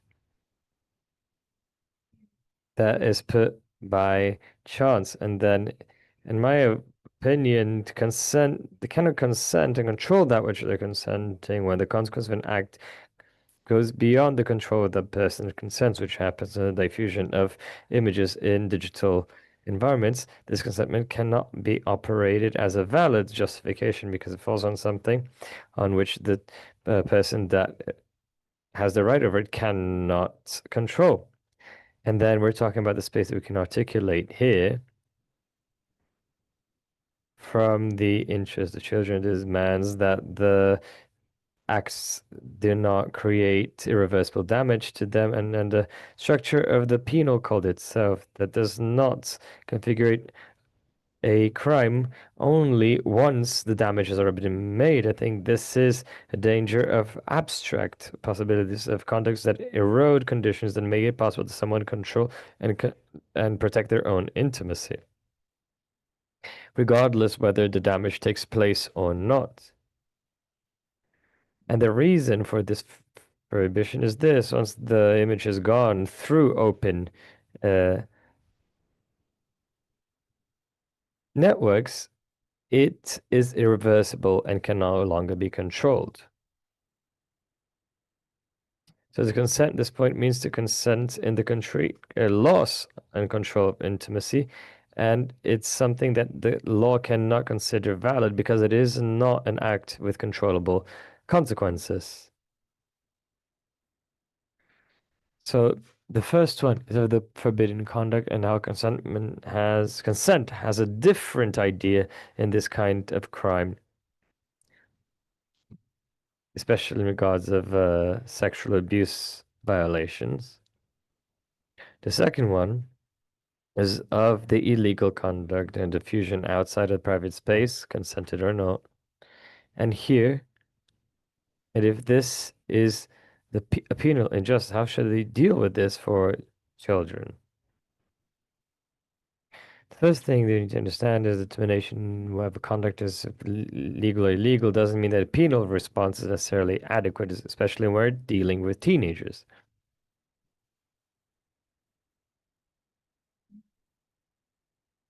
There's a need of satisfying the principle of damages, but the answers of the penal system must be rational. And here we have the penal rights principle can have that function.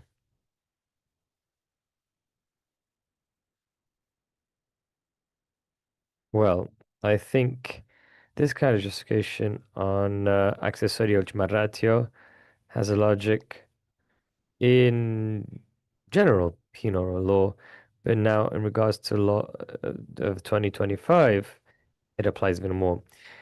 But it needs to have the same response. A teenager that produces a content but then has it distributed should be treated as a victim, not as a perpetrator. On the other hand, the or person could be acting under the idea that the consentment that was included in their receipt also included the distribution.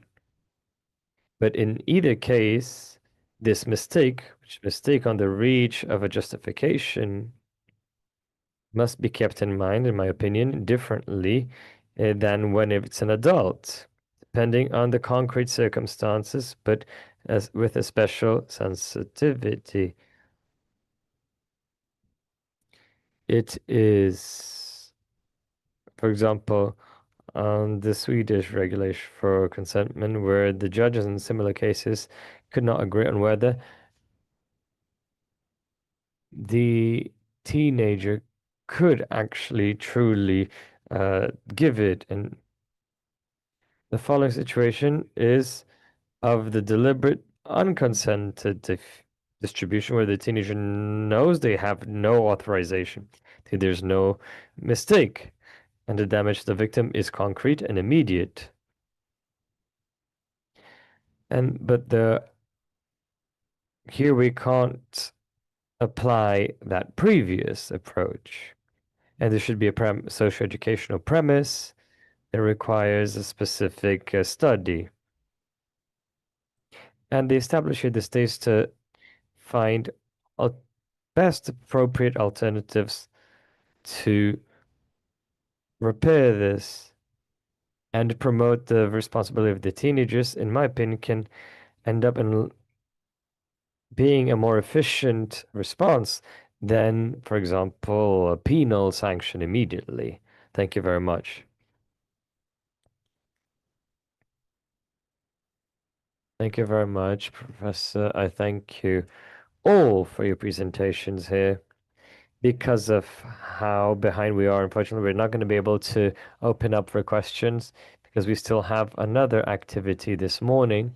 But I'd like to just to leave as a summary of our panel here the challenge that we can identify of all the speeches that the teenagers sometimes are victims, sometimes are authors of crimes. So we have to be very careful when we give simplistic answers or excessively punitive. Because we can, in the name of protection, broaden the punishment too much and produce stigmatizing effects. So you have to be very careful and have a very active and holistic onlook with all the necessary contextualization that can face this issue the best possible way. So I thank you all for your presence here and invite you to stay for the presentation of the report, Emerging Risks in Digital Platforms, Criminal Recruitment, and Child Labor Online child labor. Thank you very much. If you could please place yourself for the official photo, and we'll continue with our event.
Dando continuidade à sétima Conferência Ibero-Americana.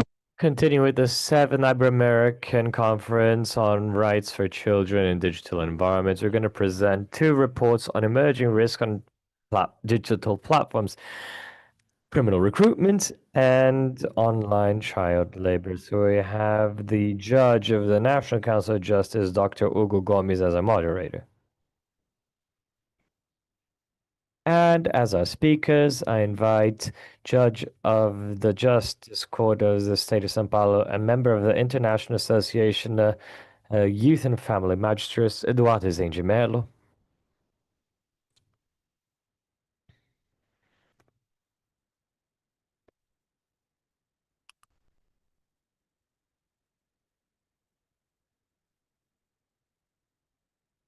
Organizing commission of the event informs us that we'll have the participation of the professor Technological Institute of Monterrey, Mexico, that will Rodrigo Peña, that will participating online.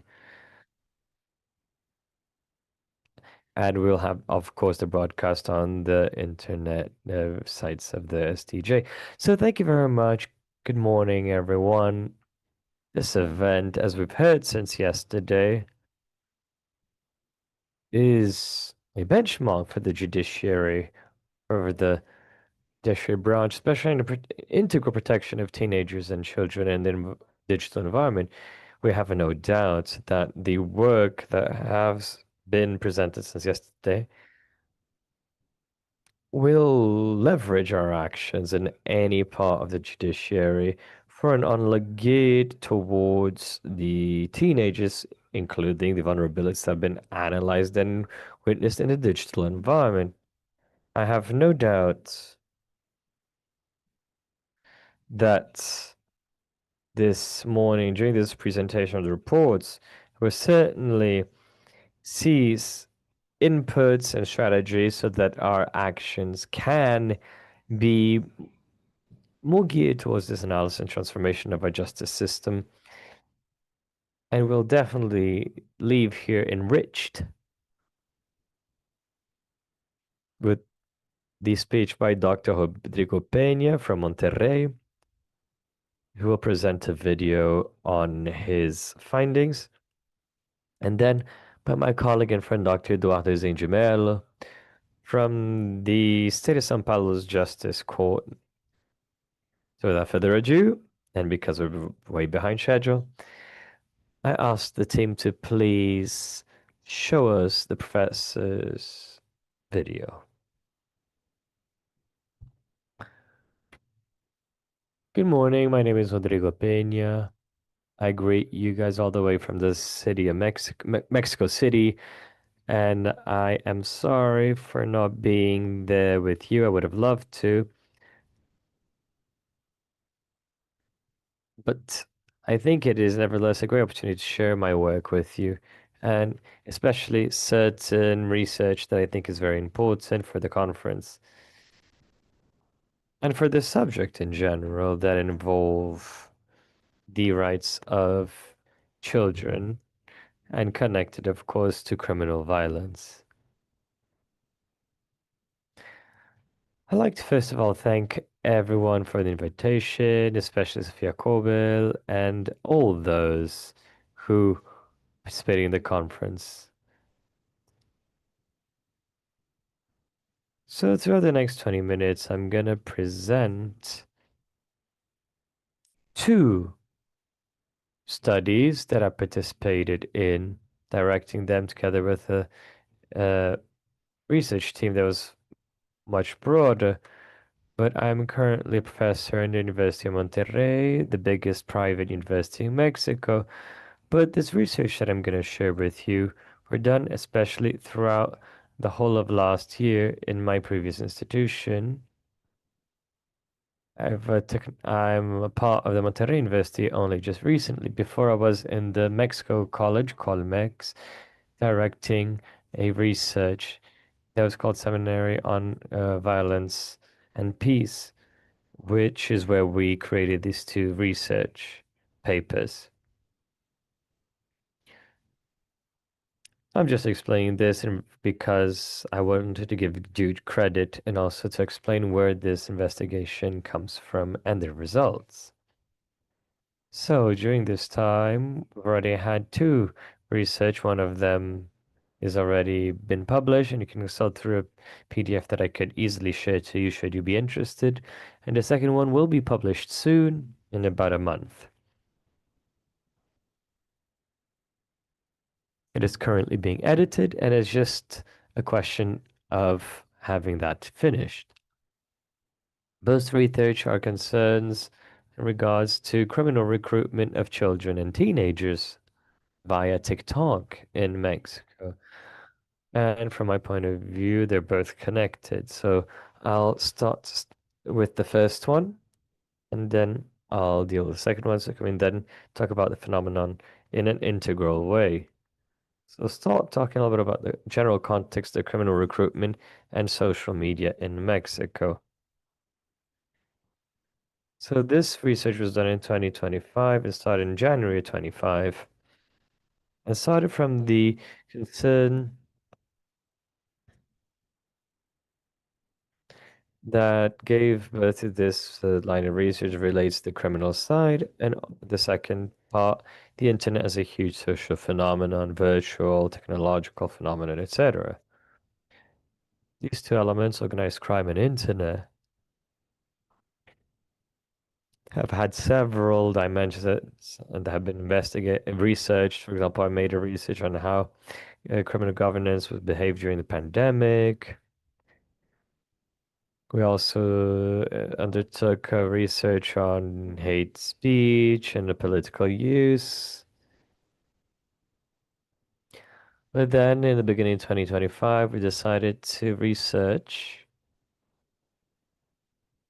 more specifically on what we observed on digital platforms, especially TikTok, and the dynamic of interaction between crime organizations and not recruitment necessarily initially.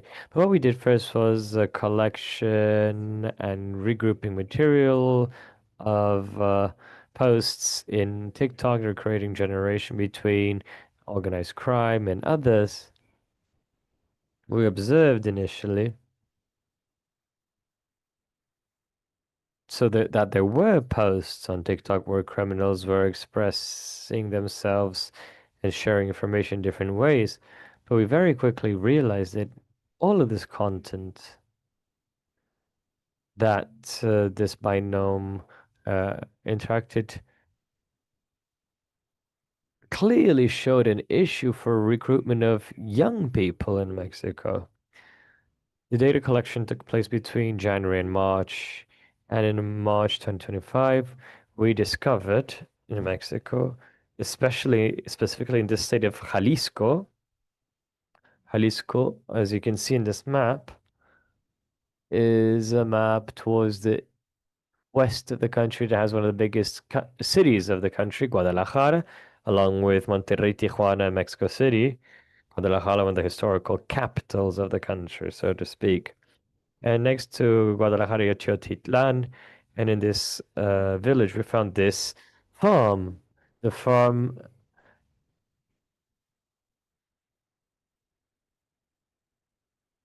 there, when we found it, we were very surprised because the finding impacted the press and society as a whole. And it's not that they found physical things necessarily of people that disappeared, but we found pieces of clothing, shoes, and then, if I'm not mistaken, they also found strands of hair. So the findings of that farm really brought the subject to the forefront nationally, connecting violence, disappearance, organized crime, violation of human rights, and many others, such as security. And from the finding of this farm, Isigirre, there was a media discussion and political discussion on what that farm was. The image of the shoes of the victims, of their clothing, reminded extermination camps from Europe, whereas while the images of weapons and bullets also denoted a connotation much more connected to organized crime. And within this context, the discussion was whether the farm was an extermination camp, which reminded us of some European experiences, or a training or recruitment camp. And it seems to me that where there was a bit of a consensus on the collectives of the civil society, press, and federal government of Mexico is that the farm, without doubt, was a recruitment camp of youth, especially for the Carta Jalisco Nueva Generación organization. And the leader was killed precisely in that region, in Jalisco. That was March 2025. For March 2025, as the investigation began in January, we had 100 videos in TikTok of recruiting by criminal groups involving minors. In April, when the topic of the Rancho Izaguirre was known by everyone in the country in the context of Marionera, which is a conference that is done every morning by the President of Mexico, a practice he inherited from his predecessor. One morning of April 2025, Mexican government saw the security secretary in a professional profile of Marcial Grafus that tried to, for many years, to extinguish a cartel in the main avenue of Mexico. He announced that because of the measures involving Rancho Izaguirre through the federal government, they were able to close 39 recruiting accounts in TikTok. So we detected over 100 accounts. And of these 100, we had analyzed. Those analyses provided a first report called New Frontiers. This report does an analysis, a description through digital geography to make us be able to generate an explanation of how they could use those recruiting accounts. You can see it's available at the university, and that gave us access to data, access to these 100 accounts through some collaboration. And what we found was described here, how they use the emojis in the recruiting. So the ninja emoji was used to represent the members of cartels, wherever they should be. They, in Mexico, call them people who are in criminal groups or patrol those spaces. So they have a military grade to be able, and I say military because they use those names to reach those places. And here the pizza emoji refers to the appeal of one of those two parts that dispute the cartel. The old cartel is more active, and for over a year they are into an internal dispute with other parts. A part called Lecha Pisa and those sons of Chapos that you remember, and that part is the pizza emoji refers the bond to the with this part of the cartel, and they are also leaders of these criminal groups, but they use the chicken emoji, and this emoji has the level of new generation, so they use new generation NG, and they would be not only messages for the new generations, but beyond the emojis, they use the music, the songs, the artists. So some artists bring messages coming from given groups. They use hashtags. They use many kinds of communication in these accounts. So about the context of this recruiting, this criminal recruiting in Mexico, what do we know? Some data I want to bring. On one hand, we have the killings, the disappearances, but according to the national record of disappeared persons who are missing, up to October 2025, we had over 130 people missing. Homicides in 2024, we have a record of over 30,000 people, 33,000 people killed in 2024. So through that work of registries and bodies, we identified the killings and how many people were recruited, how many teenagers, boys and girls. We have no idea. I can say that openly. We have some estimates. I'll talk about that later, but there is data from the federal government in Mexico, but in the case of recruitment, we have no records, at least not trustworthy. Here's an example of the map that my colleague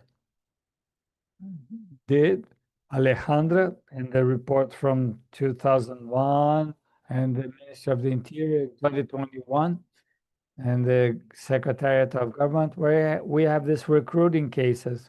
We can see 1 from 5 cases here in the map and 0 where we had no cases, and the location of the groups and where they are with the cases where we have registries of recruiting. From 1 to 5 is something we can say that is in Nuevo León, Elipas, Ciudad de Mexico, and Jalisco. Here we have in this map Rancho Aguirre, and I'm telling you we have 1 or 2 cases that can be identified. That's just to give you some data, but we don't know officially the size of the problem.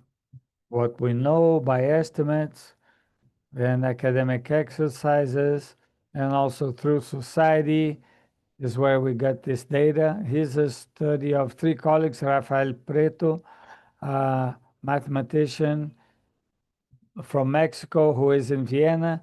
He was doing that assessment last year. Gian Maria Candabelli and Alejandro Oppi, who is a security analyst, another one that was involved and died 3 years ago.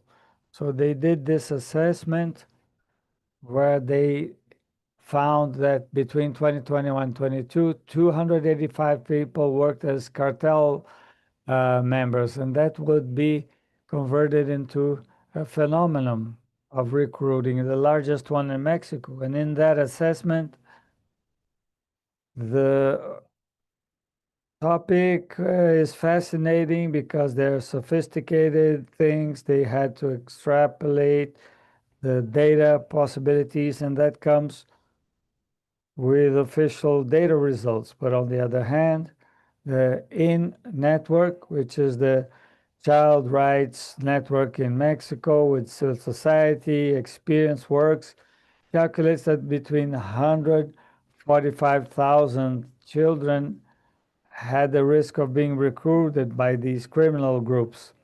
This estimate is too large. So 145 to 255 is a more precise data by rating, and that still is not enough because we still see we have a very high level of problem. And after we found Rancho Saquide, we decided to carry on with the assessment. And one of the questions we asked was how to carry on.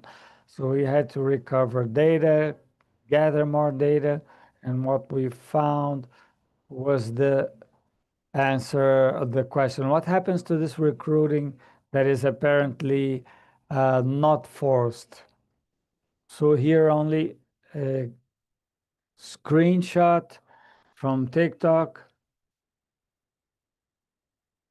where you can see the chicken emoji, the NG statement and questions that are differentiated from hashtags and songs. And the comments took to this. I want to work. Another one says, please send me information. And the other is me, me, me. And so here I'm 16. People said yes. And here we have another example. Another one in the northern border with the US. We have former military policemen that send private messages and the comments. Do you accept foreigners? Yes, I'm interested. Former military. Do you accept minors? So we asked when we gathered the data if the recruiting would anticipate the answer to the question we asked. Yes, with a capital S, or with a capital Y. And here we observe the publications. This broadcast that are apparently not forced is forced by other violences in this recruiting. And yes, this is still a high level of violence, more than physical violence. To have this recruiting, they act majorly, but in this case, we have other kinds of violence. So symbolic violence, structural violence, and structural violence in the sense it would be poverty, marginalization, that make people interested, like teenagers, boys, girls, and symbolic violence referring basically to recruiting problems, masculinity, respect, and I'd say ideas of what a recognition would be. Maybe many ways. Teenagers in general often appeal to youngsters that become victims, generally victims because they are victims of recruiting, and also because they perpetrated a violation.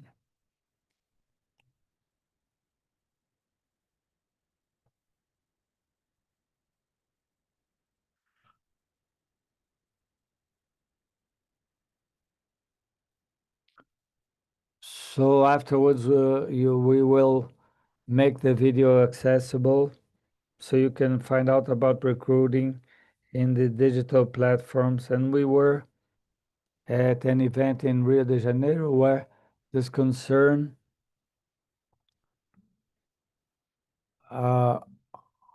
these countries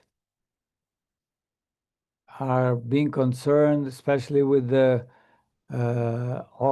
resolution from the UN, are trying to find mechanisms to avoid strategies to avoid this kind of action that violate fundamental rights of children and teenagers, especially under this perspective of trafficking, because even by the ILO convention considers child labor, even if they participate in activities coming from this recruitment as victims. So the manual, the booklet from the National Justice Council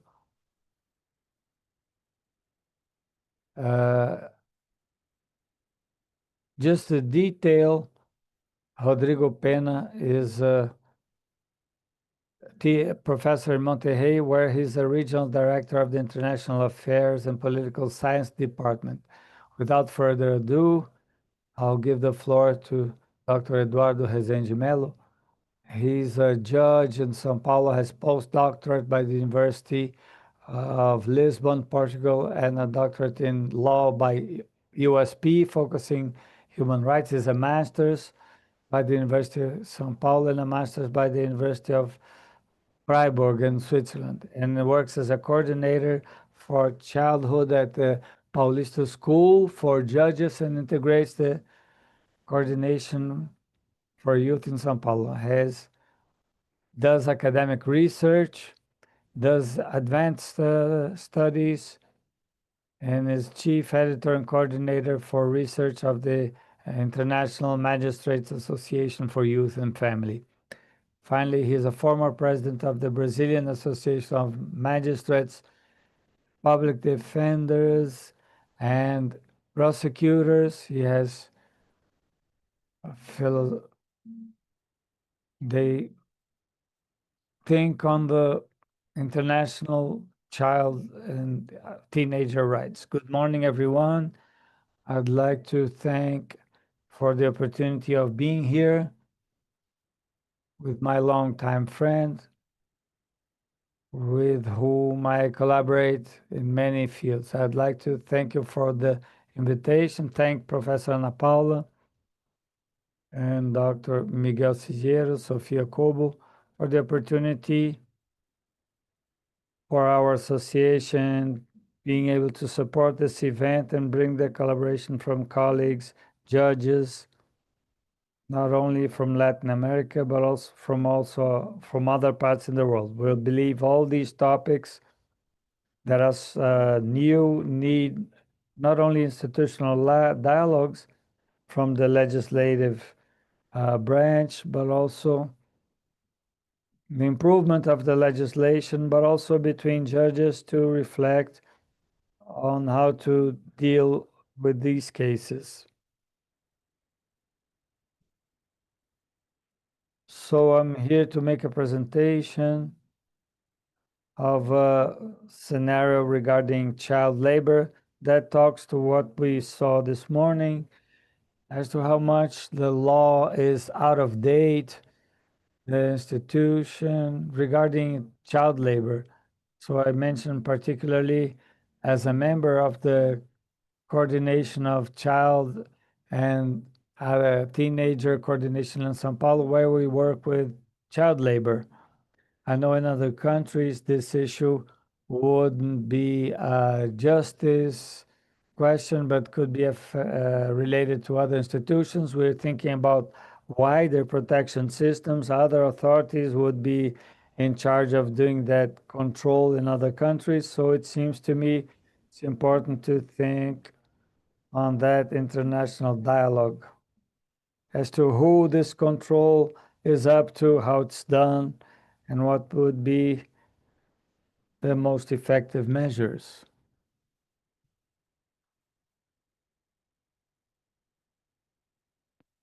So the focus we are going to work at young influencers, and particularly we'll talk about the challenges of the justice system and the protection of their rights.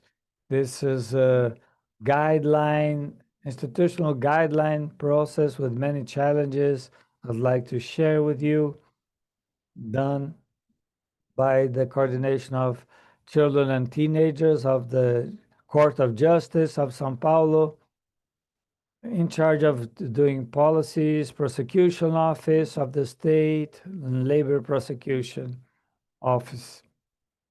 In the morning, as mentioned, the influencers, the child influencers dialogue between who's the influencers, who's a user, who's a child influencer. That's flexible.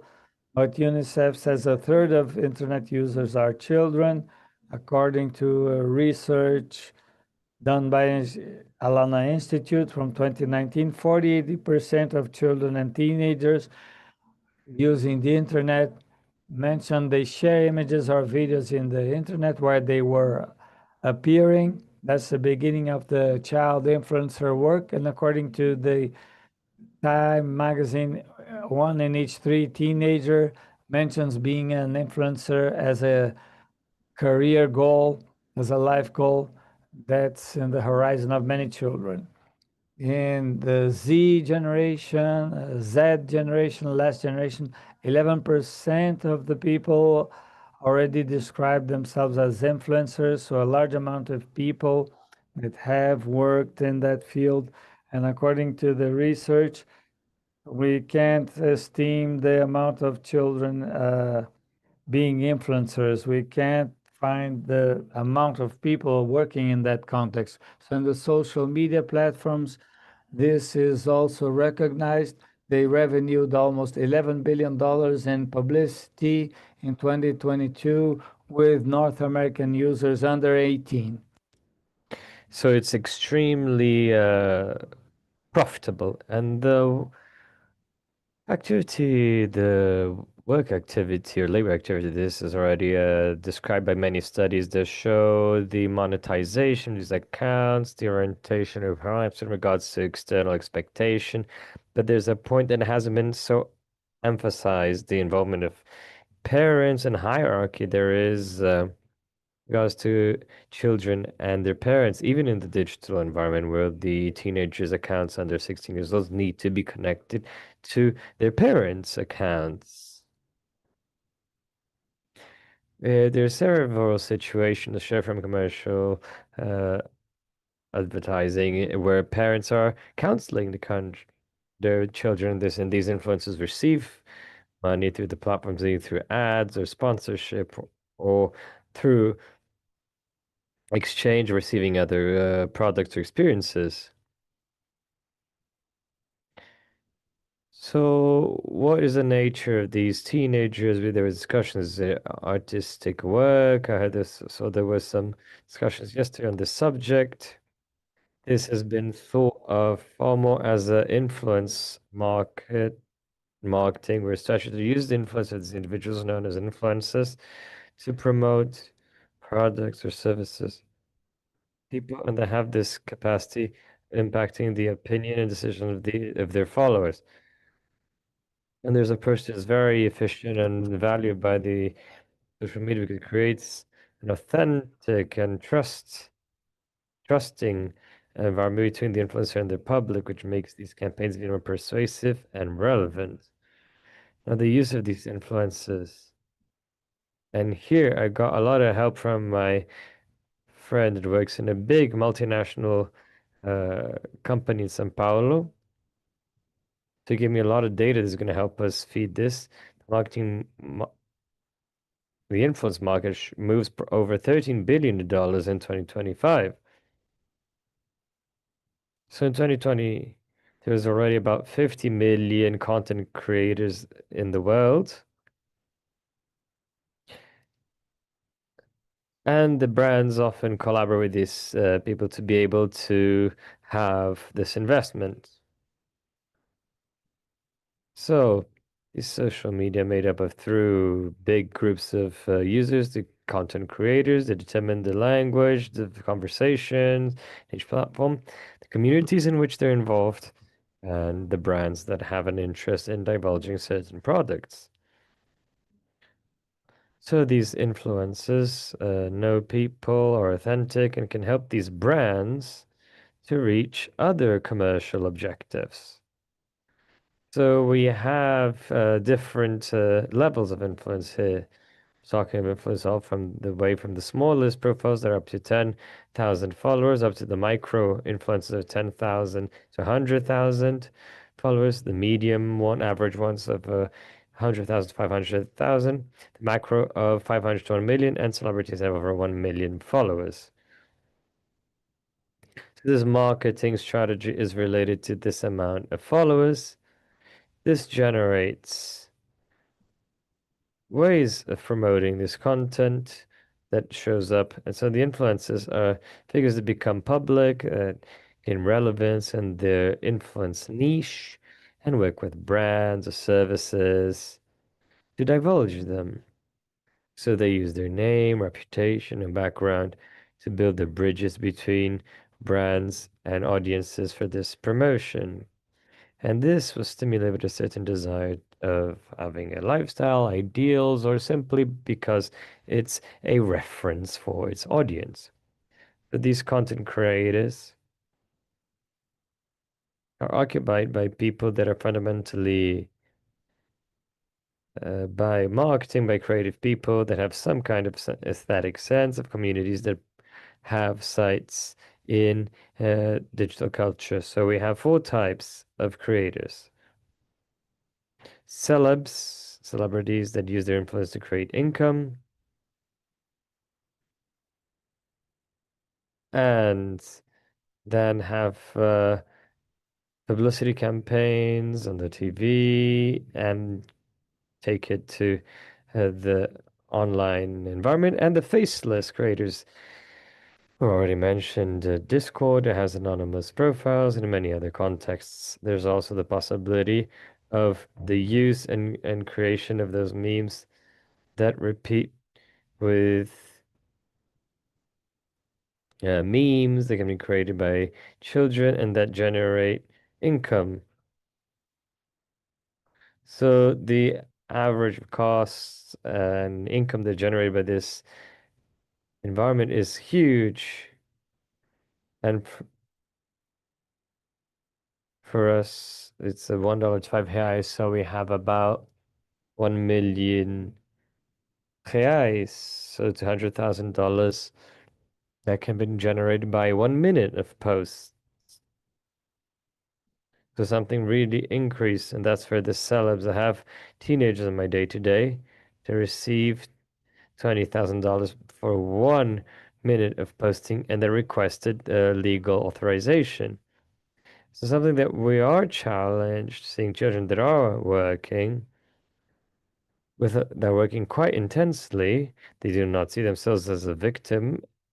Quite the contrary, because there's a highly high paying activity. Many of us would wish we could receive that kind of amount, and that put us in a very difficult situation when dealing with the issue. I follow the recommendation of the CNJ, the National Justice Council, and then I've been with the judge, and he asked me several questions and even divulging saying how this should be dealt during a hearing. So we have this theoretical debate and this dissonance of the law that was made, thinking on one kind of artistic work and how the control should be done, authorization and of children that are involved in this with current reality. And so the question is if digital influences autistic expression and work. This is what we have in our legislation. And even within our justice of minors that used to do this work, that it would be up to the children's justice to discipline or authorize to have the children participating in public shows and such. To have several institutions, the state defender's office, when there's a lack of any other mechanisms, has defended this analogic comparison between artistic work and digital influences. So we can have some control, and so we can then condition this action of these teenagers in this area. And so the work ministry entered public civil actions against digital platforms so that any accounts of teenagers that be monetized must have a legal permit. So we have requests of teenagers and children requesting the authorization, and with millions of influencers for demand so that we could regulate this kind of action and we can give the authorization. And how, this is what I'm going to try and present in the remaining 5 minutes. So these are the challenges we have found so far. So we created this work group in the children's defender's office to reflect on this, on the competency, who would be the judges that would verify this, and requisites for the request, the sharing information for the request, the criteria and the care that must be taken, the formal requisites to allow a surveillance by the Ministry of Work, so that we can think on data sharing. So the challenge is to know if they work daily and several times a day. As a teacher used to talk about 6 to 3 hours of internet use. So these children are on the internet every day and trying to work. So they're not participating in just filming one scene or such as in a theater or a movie. It is usually at home. It's not an external environment. The accounts are often made by the parents. So the parents have an interest in this because they earn a lot of money. And time measuring is very complex. It's the post of 1 minute, but now I'm going to measure for the preparation and the creation of this minute so that it could have been done. So I have a way of measuring the time and dedication of this child for this 1 minute that is worth $10,000 or $20,000. And there's additional things. If I'm a celebrity on the network, I'm called for filming, for pictures, for ads. So we multiply this involvement that they have in the work. This work, according to the advertising companies, do have a production step. So for 1 minute, there's initial briefing. I have to say what it is I want, worked through this, and this has to be discussed afterwards with the influencer, and are then going to post. And then after the post, still needs to do the whole control and report of the activities, of how many people accessed or saw the posting, and to prove for the company that this was done. So there's a whole workflow that the publicity companies, advertising companies consider in this, involving not just the strategies of development of the brand, but also creative development and a campaign that implies reports later on the reach that this resulted in the public. So we have the recommendation of the CNP, the National Defender's Office Ministry, that determines the attention to reflexes of the action and development of the teenager, think of routine, preservation of the time for study, leisure, and rest, and the recommendation of the CNJ that determines that we collect the child through a hearing or a judiciary authority if they are actually in agreement with this participation so that they're not exploited by third parties. So we are centered on the child. So we're discussing the need of changing the onlook in regards to how this action is considered and to actually have a protective measure established. We do have a tradition that these requests reached the legal departments through companies, the companies that requested this. So in the justice system, we had research data on the processes, the name of the company, and not the child's name. So I had a case where we had the creation of these working groups of an adopted child by parents that worked in marketing, and the child had an extremely tiring routine. He was playing, and the parents calling them to record, saying they had to help pay for the rent. And it was a case that really touched me because the child had just been adopted. Then the judge said, "Look, I know this case." And then we saw there was a situation where the justice was not being dealt properly. He came to film something in a commercial establishment in my city. And so this way of the company making the quest gave very little control to justice, and the way that the judge that was judging, thinking the traditional rule of presenting the teenager in a certain location, also did not allow an integral onlook of what was actually happening with this child and to know if they're going to school or not, and the impact that it had in their life. The amount of authorizations that were being given, we didn't have this kind of control.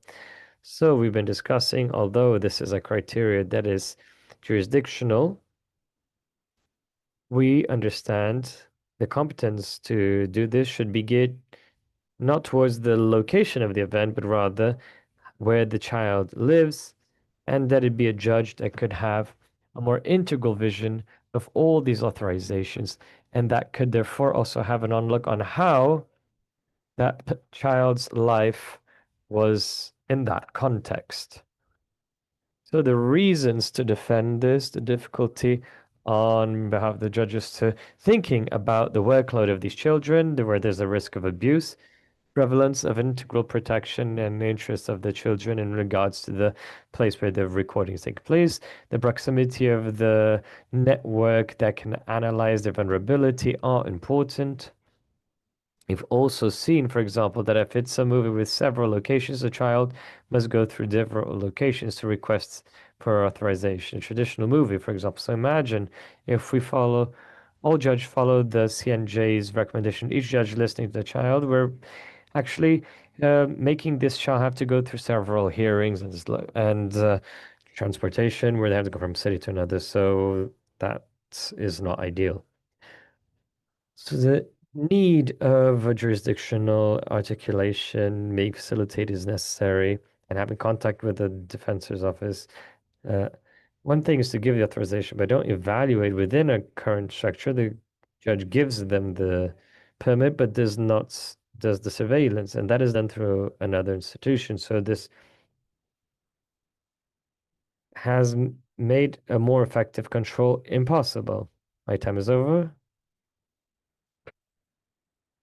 I have cases of celebrities, and when talking with children, these teenagers, they talk about the difficulty of having friends, social relations, of the impact of depression, having to choose schools because they're not accepted. And the teacher, Professor T himself mentioned that they're related to child labor because that is a work role that has a public persona that must be maintained to continue as a celebrity. So how can we evaluate this kind of impact when the judge authorizes or gives that permit that should be exceptional or unique in accordance with ILO? So we've increased the professional technical teams in the team. So we've made a partnership with the psychiatric associations that can do a screening, mental health screenings that we can evaluate. And just as we have a partnership with the Brazilian Association of Anthropology for case of traditional communities, we can also have professionals in this specialized sector for this kind of evaluation, especially for the inauguration permit. So now this is a question of permits. I'm not going to give permission for a specific act, such as one filming where I have a script, I know what the child's going to do. I'm giving them a carte blanche for them to give or have an account or do an activity for a specific period. So that's very broad. So we need to create control mechanisms, and we're discussing a period where we can give a carte blanche, and then we can evaluate what's been done by them, which is a deadline or a period of 3 to 6 months, at least what they're considering. So it's a difficulty of authorization with previous criteria. It's also very difficult to measure this kind of work. In the convention of the ILO, it says this kind of authorization should be exceptional, but a child that is daily 3 to 6 hours on social media already, that's far from being singular. They work daily almost as a regular adult worker, working, earning a lot more than a regular worker, however. So it's regular and constant work, and it's done through several kinds of posting, real stories, and so on. The estimate of this previous preparation time is very difficult to done. Of 1 minute's post perhaps took an hour to make. So how do we measure how much we're going to allow them to post? So what we've done is a previous determination, this guidance we're trying to build. This is where the links are going to be posted. It's only at this link they can post, and trying to define how many posts would be possible or allowed weekly, which makes a center on the child rather than the network. And so this is something we need to know of all the networks. What are the other counts of trying to define these questions? So we're trying to gear the activities, as Moacir mentioned recently, of these activities that we see children divulging. For example, alcoholic drinks, if we're keeping in mind on the legislation with these activities that are forbidden. And the major difficulty is we have authorization, but what happens to this? So thinking of reference against reference and monitoring. So in the recommendation of the National Justice Council is to send it to the Labor Prosecution Office, where it's very hard. We don't even know the amount of children who work, who is going to monitor. So the prosecution office has done terms of conduct adjustment for adjustment with social workers so they can inspect and transfer that information to networks and that to social media, and that implies report afterwards, and the prosecution office has found that those recommendations haven't been followed, and this is not being good for anything. There's a formal authorization, but things that don't work. So we are identifying the vulnerability situations. Juvenile justice is being established so we can have sanctions for the parents in case of violation of rights. This has generated new conditionings for the inspection of the permits with the prosecution office, and we are trying to develop a faulty company list. These companies that ask for permits but don't follow them. So we're trying to have a list so these permits are not granted to these companies. So thank you very much. And sorry for having gone over my time. Thank you, Dr. Eduardo. This weekend in Campina Grande, there was an event on Sunday of a YouTuber that I didn't know. I have 3 children at home. My eldest is 7 years old, and the tickets were obtained. A YouTuber, a teenager. My wife and I didn't know them, but we went there, and this was on Sunday. Then I asked, what's this? The age of this YouTuber? She was 13. So it's what you mentioned. It went below social media, the events, commitments, and I even joked with my sister, with my daughter. It began at 2 p.m. and ended at 5. And she said, "Aren't you going to school?" No, she doesn't go to the same school as I don't know her from there. So she was from another state, and I was unrestful as to the routine displacement of this girl. And so these norms from the National Council of Justice, like the 139, bringing the perspective of artistic work. Today, it's already a parameter we have. We have a decree for that and establishing the need for a permit for this performance in platforms also. And effectively, in the National Council of Justice, this was being mentioned.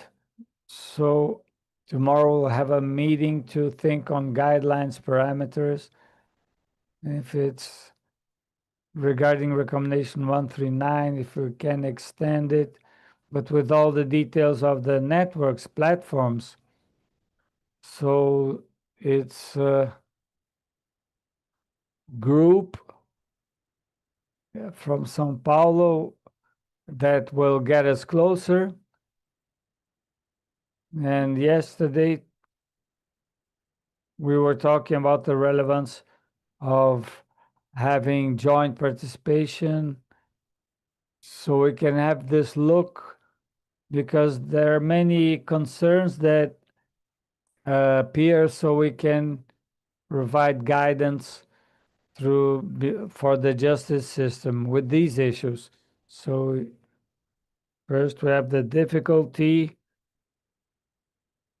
but we have no parameters to measure how many requests we have, who is asking. So something we must perfect at the National Council of Justice. So these permit requests have some analysis, and we'll have a policy. This competence theory is very important, and I think that social media issues and the countryside, well, we can have someone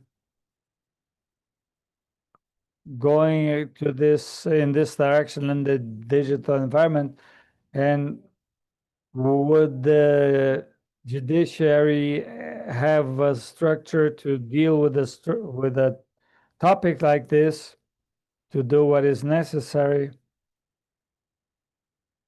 and think of these justice units that are sometimes full of lawsuits, and so we should have a drive to this content. So these are reflections. The hearing, the recommendation 139 establishes the need of hearing this child or teenager, but how are the protocols going to be, even to see if there's a underlying violence? So these are issues that the judiciary needs to get closer to, so we can provide proper guidance.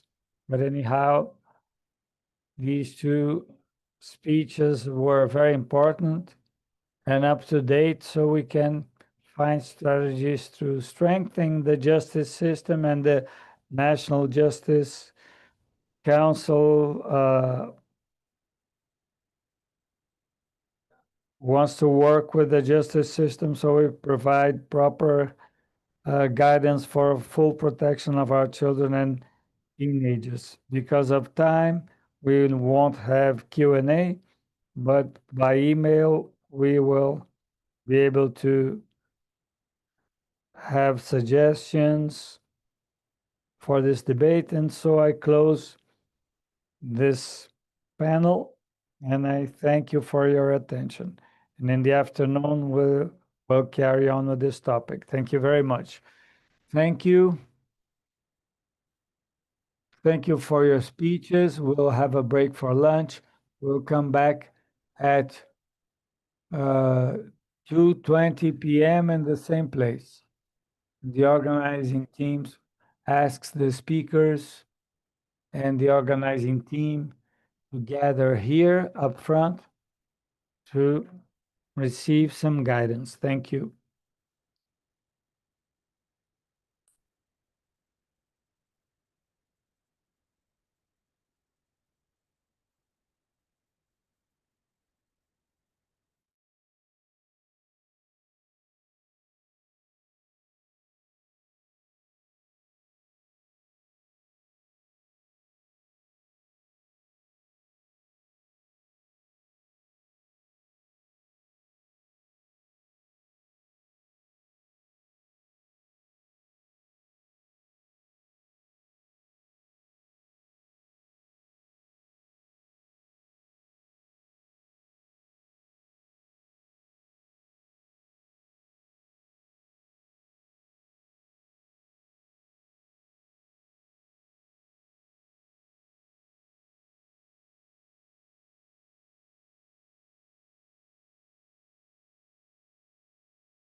Claudio.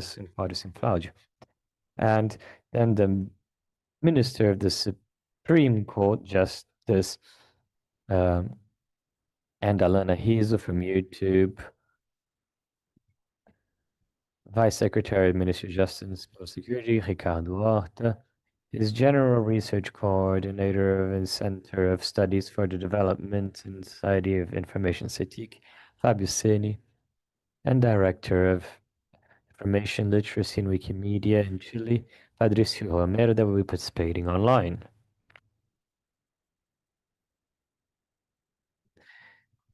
I now hand over the word to Justice Daniela Teixeira.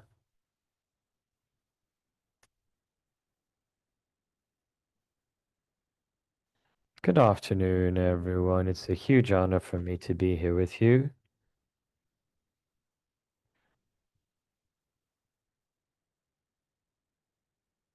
I've been told that this is just the opening, and afterwards is when we will have this speech. So it's a great honor for us here at the National High Court to receive the VII Ibero-American Conference on Children's Rights, a subject that is particularly important to me. I was a lawyer of the Alana Institute for many years, and I've always considered this agenda, that of children's, a priority. So I'm going to hand over now. I'll hand over the floor to Ana Claudia Cifali, that is from the Alana Institute, the legal coordinator of the Institute. Thank you very much, Ana Claudia. Well, good afternoon to everyone. So starting this panel to talk about the companies and the rights of children, something that's very important in 2025's resolution, and to discuss how companies, and I think it'll be very interesting to hear some of these representatives to understand how this is placed within these new guidelines and how companies are adapting themselves to this new legislation.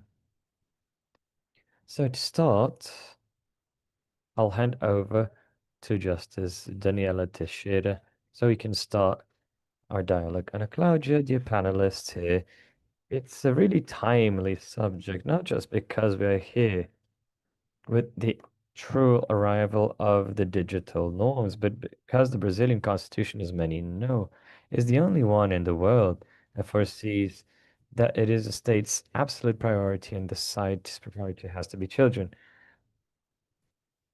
Our Constitutional Assembly could have chosen several people, such as the elderly, which is the case for many indigenous communities. It could have been women, which would be a hope for me as a feminist. It could be for man. It could be many things, environment. But the uppermost, topmost priority in the Constitution, written as such in Article 27, is the child. There they say it is everyone's responsibility of the state through its three powers, legislative, executive, and the judiciary,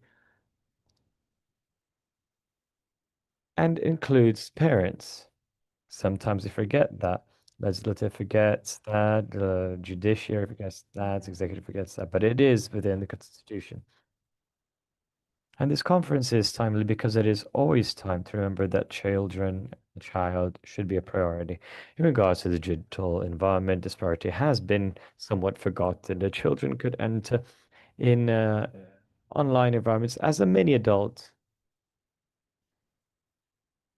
And this created a series of issues, a series of behavior deviations in children that were being treated as little adults in the environment, in digital environment, without any specific protection. So the company would say, well, if Daniela complains, I'll just remove her content. Daniela is a lady of many, there's quite old. And if Julia complains, I can also remove it. But it can't be the same on. Look, Julia, who's 11 years old, needs to be taken care of the moment she enters this company, this environment, digital environment, which I think was the big change in the logic here. And I think in the judiciary, my responsibility here is to bring this new onlook into this ECA Digital, the ECA. I am nowadays I used to be in the penal, now I'm in the civil one. I judged 36,000 cases. And for those who are outside of Brazil, that is the number. It is not a translation mistake. That is really the quantity. I presided over 33,000. And the worst of all of them, and I mean of all the crimes that are foreseen in the Brazilian law, the worst of them all. And this was on the day where I turned off the computer and said, I'm gonna go home now. I can't continue. And I went home, I could barely breathe properly. I cried for many years, and then I came back to finish the case. The grandmother was holding the 6-year-old grandchild so that the step-grandfather could rape her. And all of this televised or broadcast and sold for 15,000 reais. Everything was proven. The sale, the broadcast, the violence, the video I had to watch. It's something that the people that are here in this room probably wouldn't even believe was possible or imaginable. I could not see that and imagine that that could possibly happen in the real world, but it does. Far more than we could possibly imagine and hoped. So, and in that case, we were able to sentence us here. We were able to sentence the grandmother, the step grandfather, some of the people that were watching live. They were able to identify these people all within the same process where they were answering for criminal association. We get together to practice a crime.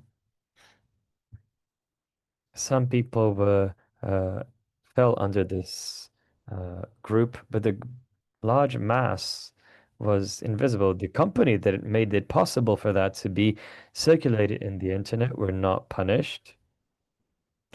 They were alive. They know they didn't know. It was not reported by anyone that was watching it. It was discovered by a specialized police station, which I'm going to avoid to say what states so we don't identify this child. But we have highly specialized police departments, and they infiltrate this underworld to identify this. And it reached us here in the National High Court in habeas corpus of the grandmother, who said that she could continue with the other grandchildren because the step grandfather was gone. Imagine she asked for home arrest so that she could take care of the rest of the grandchildren. I didn't even know what to say to the lawyer. It's one of the few time I heard the lawyer where he didn't say anything. What are we going to say to that? So it's the first time where we bring the relevance and importance of this digital ECA ECA, where we had an unthinkable crime of a sexual abuse transmitted online. This was transmitted in a digital game. Even things that we don't notice so clearly and influences our children so much. And the digital ECA ECA came to fight. As I said before, it was just me corporate goodwill where the mother could go get in touch, they would remove it, requesting to remove it from the thing online, and they would check this online, underage person and would remove it. Now we have very few civil cases where the company didn't immediately take it offline, which means we're advancing but the problem was reactive. We had to go online for them to then remove it. Now the new ECA, the ECA, brings this risk management. The evaluation of the content is the responsibility of the company to say for what age range this game or content is. So the ECA, the digital ECA, is a digital child and adolescent statute. And it's their responsibility, the company, to take care of these costs, especially if they're porn related. And the age checking, active age checking, which exists already for banks, for example, for a while. When we open a bank account or do a bank transfer, they have a system for you to request and take a picture with your ID. Is it possible to falsify? Of course, but it's much easier than to just press a button. Are you over 18? Yes, I am. You click. But no, with the picture, you'd have to falsify the ID, take a picture of the ID. Everything gets much more difficult. So now have this much more active measure that imposes these mechanisms to verify the age of this child that is accessing the internet. The law also demands transparency obligations with 6-month reports of what were the actions they were undertaking. So it was a great advance. And side by side by a digital ECA, we have the reform of the civil code. Maybe many of you might already be studying this. The commission is presided by our colleague, our vice president, Justice Salomon. And it brings not just this prevention, but a lot of people talk about the need of it being in the civil code if it's already in the digital ECA, but it's a different look. It would bring civil responsibility or accountability. It's the actual responsibility. When this control here fails, who's going to respond for that? Well, the company is going to respond for it. And further, it brings the responsibility of the parents for this overexposure of children to digital media. Nowadays, we have in Brazil children that were photographed and filmed from the moment they were born up to now. When they're 18, let's suppose that they're now 6 or 7 years old in 10 years, and they come to the court and knock on our doors. You can request the monetization or the money that the parents got in their name. They can request for moral damages for having been submitted to absolutely shameful exposure, which is normal for children, like if they're having a tantrum or anything of the kind. You can request a whole number of damages caused by this overexposure that is not legislated currently. Now you can just say, oh, it's so cute. Look at him cutely licking the dog's mouth and the dog eating from his plate. But you don't know the profession this person is going to have in the future. They might not be able to, they might lose or not be able to become a governor, state governor, because a video was posted by the mother when she was 7, 8, or whatever age. So the new code has been bringing its bill of law, 2025. They intend to bring this protection, the psychological identity and protection of them in regards to parents, which is going to be a huge advance, a huge evolution along with our digital ECA. So here's a brief summary of what our digital ECA does. Well, those who are familiarized with games, if you're playing, you have a place where you access and you earn some coins. This is a way of ensuring that the child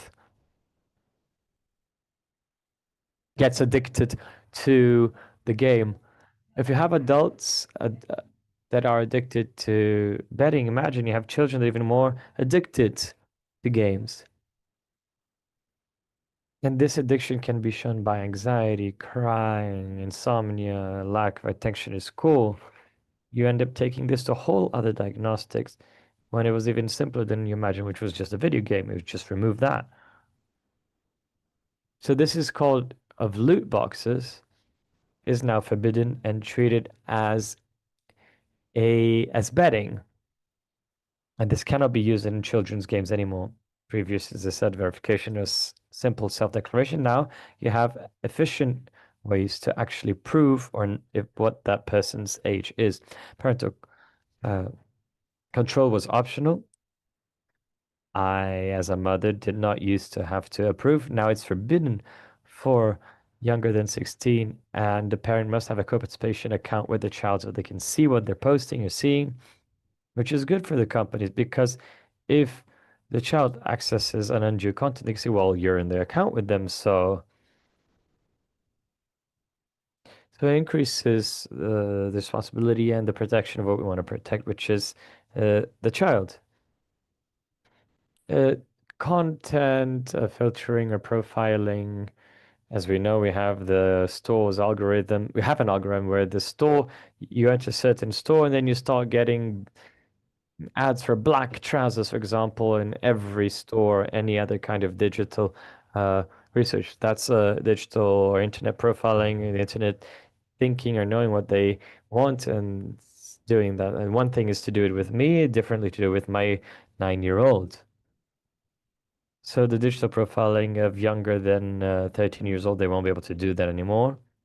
They really forbid the ads, using ads or showing ads to children. Advertising that used to be on the TV for those famous cases of buying watches and getting cookies, buying something, earning other things. That used to be a no man's land on the internet. And now that is truly not allowed anymore. Removal of contact that before used to depend of a legal request now is immediate when you're dealing with children. And I saw that on Saturday. My child is in a play and she made a video for her Instagram. reading the script of a role where she was chosen to play the main character. So it's very simple, her with the script and her writing in yellow her parts. And then you could see that she had many dialogues. And then you see, oh, the joy of a theater kid in highlighting the script when you're the main character. It was just a silly thing, her and her friends. Well, a famous YouTuber took this video and divulged it in his social media and got 1,300,000 accesses or people watching it. She was desperate because she didn't get recognition. And I was desperate because over 1 million people saw my daughter doing that. So we reported it and it was removed from the internet immediately. With a series of questions, who are you? Why did you say the video is yours? Why are you saying that you are this person? There were a series of questions. I answered all of them with the help of my 25-year-old niece that helped me because I'm not that tech savvy, and we answered all these questions that the social media requested. The video was immediately taken down. I was so happy to be able to come to this conference, and I said, we've barely had this coming into effect, and it's already have its effect. And the companies did and have prepared themselves for when this is finally come into effect. And it was taken down immediately because it was a child. My husband is a journalist. He works with videos. When I request to remove it from, take it down with the same argument, because I'm an adult, it takes days. Hers, however, was taken down immediately, so it does work. Now, following here, what we have, the talk about transparency, this data were completely confidential. How many alerts or reports were made, how many were taken down. Now they have us bi-yearly, 2 times a year, they have a report saying how many are done, what they do. Now submit themselves to the data protection agency. We have a data processing agency that is autonomous, strong, independent. Its councillors have mandates, so it's the independent even of the executive power, because their mandate goes above the president, that of the president that named them, and the monitoring as well. That is very important. Sometimes those who don't have a teenager at home don't think so, but monitoring before was hidden. Now the child is informed that their account is being monitored. When we were younger, and we would use Word from Microsoft, would say, you execute an illegal operation and this tab will be closed. We used to be scared of the FBI jumping out of a window or something, right? No. Well, it's kind of what's happening now. When Julia uses something that she shouldn't, she says, you don't not have the authorization to see this video. She almost stops breathing when she's that, but that's great in a way. So here are some of the changes that were brought on by the ECA.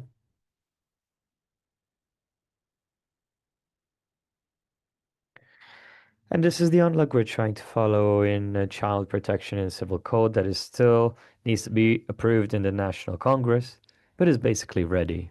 We just need to have it voted. So these were my comments here, and I'm here to listen to the rest of my colleagues here. Thank you very much, and congratulations to Alana, the Institute always being on the correct side of history, on the children's side. Thank you very much, Justice, to bring shared responsibility Article 227, our motto. I forgot to read the article for the ones who are not Brazilian, because the article is very beautiful. Our Article 227. It's the nicest in the Constitution. It's duty of the family, society, and of the state to ensure that children and teenagers with absolute priority, the right of life, health, food, leisure, professionalization, culture, dignity, respect, freedom, and family convival and community convival, and placing them safe from all kind of negligence, violence, cruelty, and oppression. It's the most beautiful article in the Constitution, and the only one to have this providence in the world. It's the materialization of that African proverb that says we need a village to care for a child. Thank you very much. Thank you, Justice.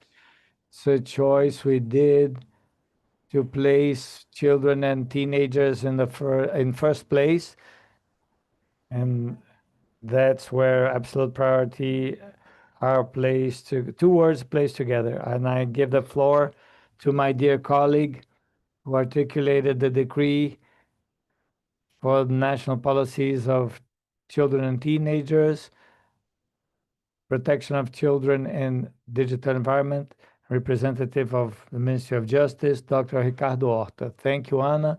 Justice Danielle, it's a pleasure to be here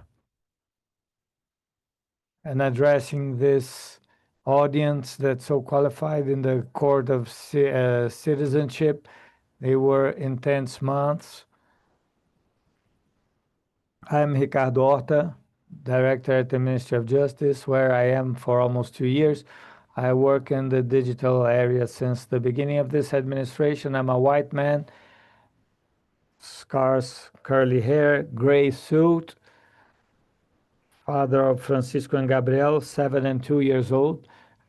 And carrying on with the points approached by the justice regarding the digital ECA, we are still celebrating because there are many online safety laws throughout the world. There are digital services, and we don't have such a comprehensive law to protect children in the digital environment like the digital ECA. You'll find in many foreign legislations or states of the United States provisions similar to the ones in the digital ECA, but no one has such a comprehensive law such as ours. So the amount of topics we cover is so large that Secretary Vitor Fernandes will talk about half of things and I'll talk about the other half. So I think an important point is that we have an advanced legislation, and another point that is important is that Brazil, since the internet civil framework, didn't have regulation in digital environment. Many things were tried regarding digital services, AI. Congress is discussing that topic. The first one approved was about children and teenagers protection, and here's something paramount, and that we call this law FELCA law. We don't like that term. Journalists here, please don't use that. The ones who wrote that law was not FELCA. FELCA had his merit, but who wrote this law were many women, especially. So to say a FELCA law is not correct and then not just. So risks in environmental and digital environment are many, and there are different ways of protecting in the digital environment. What we didn't have until September 17th last year were important layers for protection. There were government initiatives for mediatic and digital education. There's a policy inciting over digital apps since 2015. Families were called to responsibility, parents, because they didn't follow, didn't do their surveillance.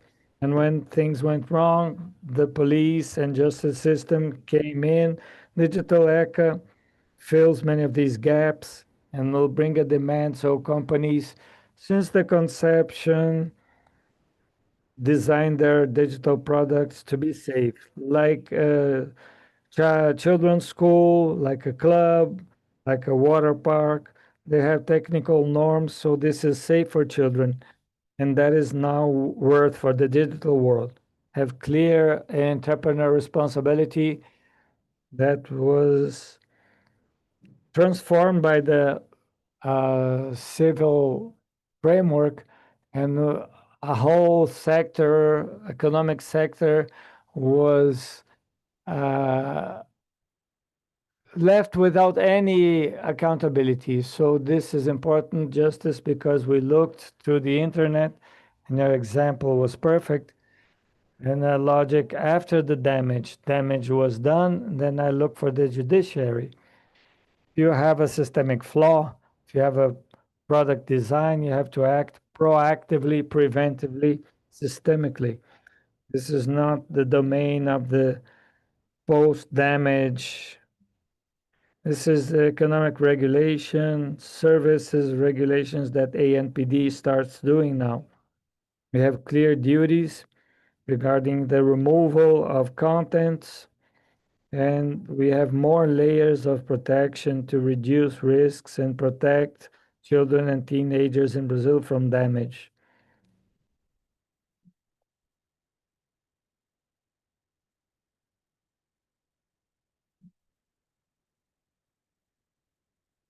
We are assessing topics regarding digital ec in the Ministry of Justice before the laws passed.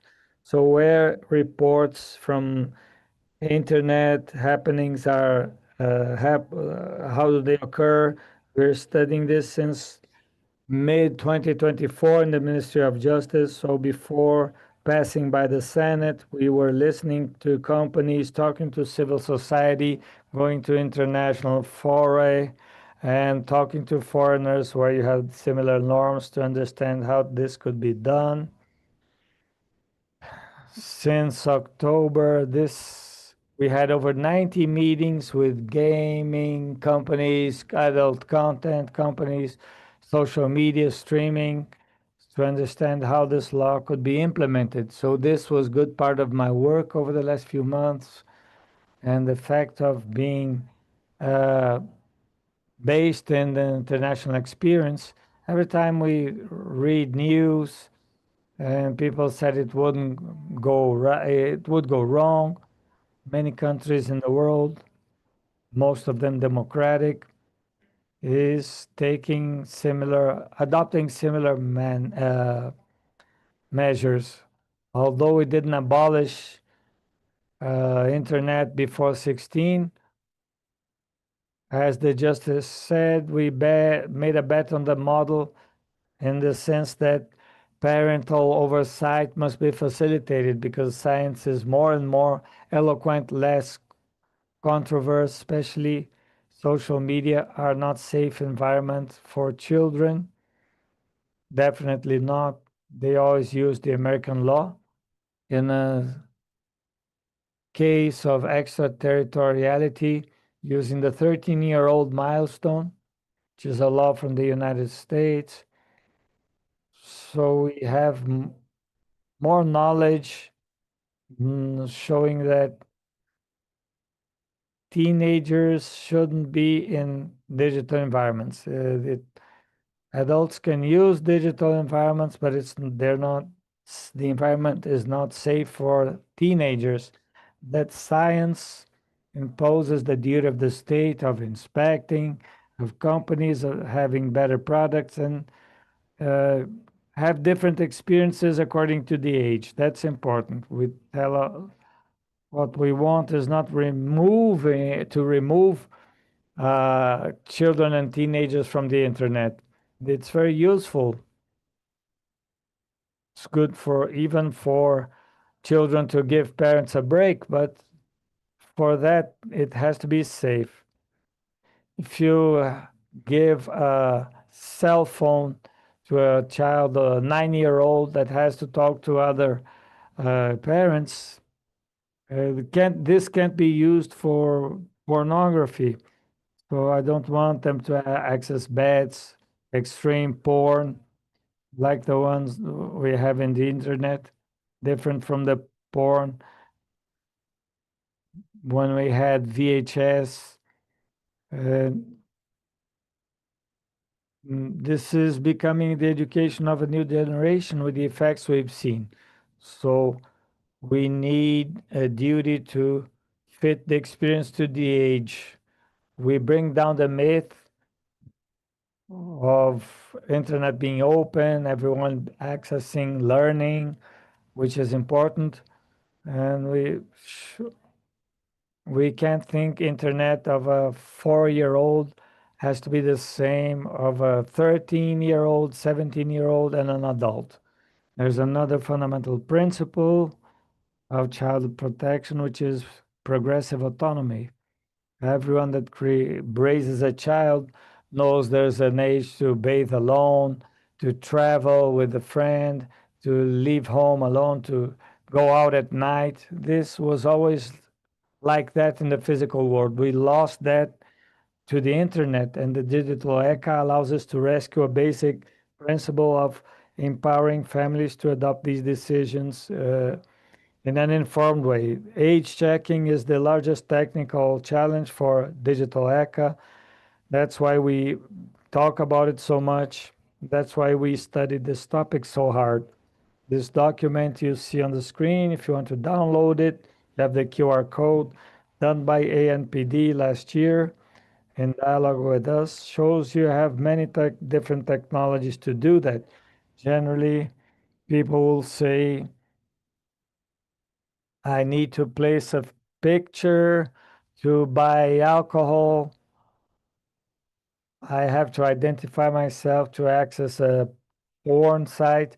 These are myths because we have technology nowadays, so you prove your age without having to identify yourself. We can use encryption and do methods that preserve users' privacy and at the same time measure their age. That's what ANPD pointed out in this document and in other ones. And these risks in the wrong technologies, we finished in the Ministry of Justice with public consultation analyzing all challenges regarding age check. So be careful with this debate because we've seen much disinformation regarding that. It's a difficult technical discussion, especially if you're not familiarized. But what we are seeing as Brazilian government is not the internet doesn't have to surveil everyone. We have clear causes in digital ECA. We can't do mass surveillance, and the law brings that providence, reinforced by the decree. In the decree, we move advanced in some discussions and in dialogue with the affected sector, with specialists, academics. We thought it was important to establish a difference not clear in the law. Unfit content traditionally are treated by jurisprudence regarding age recommendations. You can have an audio visual content which is not fit for children and teenagers, but access doesn't have to be blocked because we have the in classification preserving freedom of speech for children and teenagers, family participation, and avoids any association with a censor. That's different from the contents that the law forbids for the audiences expressively. So even if parents wanted to allow it, we're talking about alcohol, cigarettes, guns, all that is forbidden by law since the 90s. So there are not other issues that will be dealt with by the secretary, like young influencers, but the distinction you see on your screen is core for the implementation of digital ECA. Something is what the law forbids, so family can't provide access before 18. Here we have the domain of the age check. And another thing is what we already deal with in freedom of expression, but according to progressive autonomy, which is the age indication, which is an autonomous indication of unfit content. It's important to establish this difference. In decree, we say clearly what pornography is and what is not. Interesting because Brazilian legislation is not clear regarding this. One of the largest risks we have is easy access to porn. Many people said this is a moralist debate, but no, all cases we followed in the Ministry of Justice connected to extreme violence in the internet, school violence, self-mutilation, abuse, and sexual exploitation are connected to early access to extreme porn. So it's not an ideological issue. It's a big internet problem, has to be faced. So in the decree, try to establish a distinction of what is porn and what is not. We had to deal with discussions of free music that doesn't have a classification.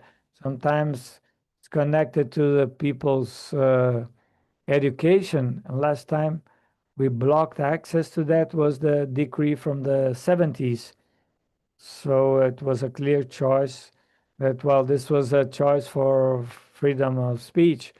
So we have a clear blockade from the Brazilian legislation regarding porn in the virtual environment. In the decree, we had specifications for every sector, and for gaming, the game can be violent, but we always treated it as with classifications. Family assesses, look, this is for 16-year-olds, you are 12. But there's an issue that Justice mentioned. You need to check age to habilitate the functionality in the games. We have fake news. We were banishing games. This is not written anywhere. It was a company choice from a few players that didn't want to fit into the law. And we brought clear devices so each sector had the ability of fulfilling the digital ECA's obligations. How is a marketplace, a shopping cart, delivery app, can a child see alcohol? Yes, but they can't buy it. Like in a supermarket, you wouldn't be able to buy it. So a porn product, explicit, with genitals, teenagers shouldn't see that, so different treatment. So we specified in the decree so we can provide the obedience to the law. The last subject is that we'll have to deal with categories that were a technical debate, but that will be important. Like the distinction we established in the decree between age check and the checking where you have the exact age. Falcon, many people said that already. Why didn't you specify a technology in the law or decree? First, because it's a bad idea. Because in 5 years the law gets out of date. Second, because providing flexibility of establishing what technology is better, we can not only bring new technologies, but the market also has a space to adapt and look for better solutions for their own size, their own business model. So that's a point also important to consider. No method was established because it's good to not have a method in an implementation phase, but we had clear guidance that's in the decree 2880 from the executive branch, and you can see there's forbiddance for excessive data collection or anything you might do to misuse data from children, teenagers, or adults. This involved a lot of debate. There are more points in that Secretary Vitor will bring, but I wanted to invite you all for this discussion. ANPD will regulate that over the next few months. We'll open for public consultation, call civil society, entrepreneurs, all interested sectors. So we are at the beginning of the implementation of digital ECA. We celebrate our pathway till here. We still have a lot ahead. Many institutions will have a lot to do, and it's important to call everyone to get involved so we can do it the best way possible. Thank you.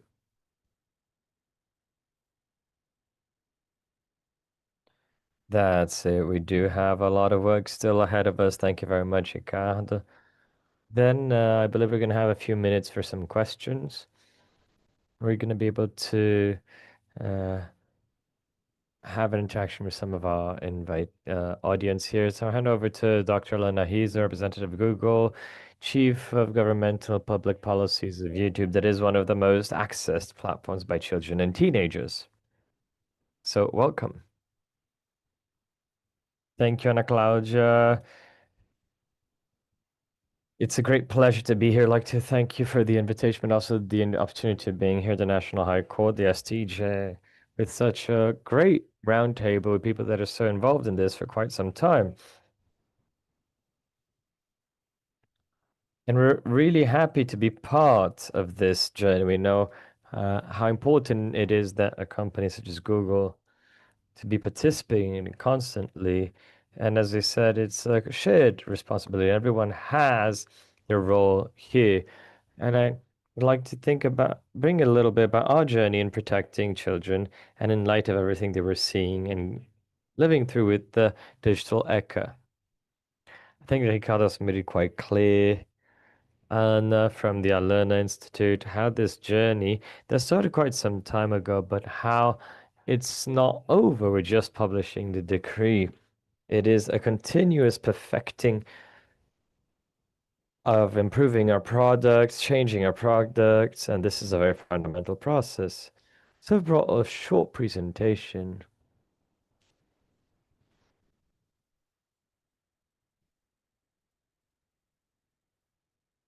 Could someone help me out here?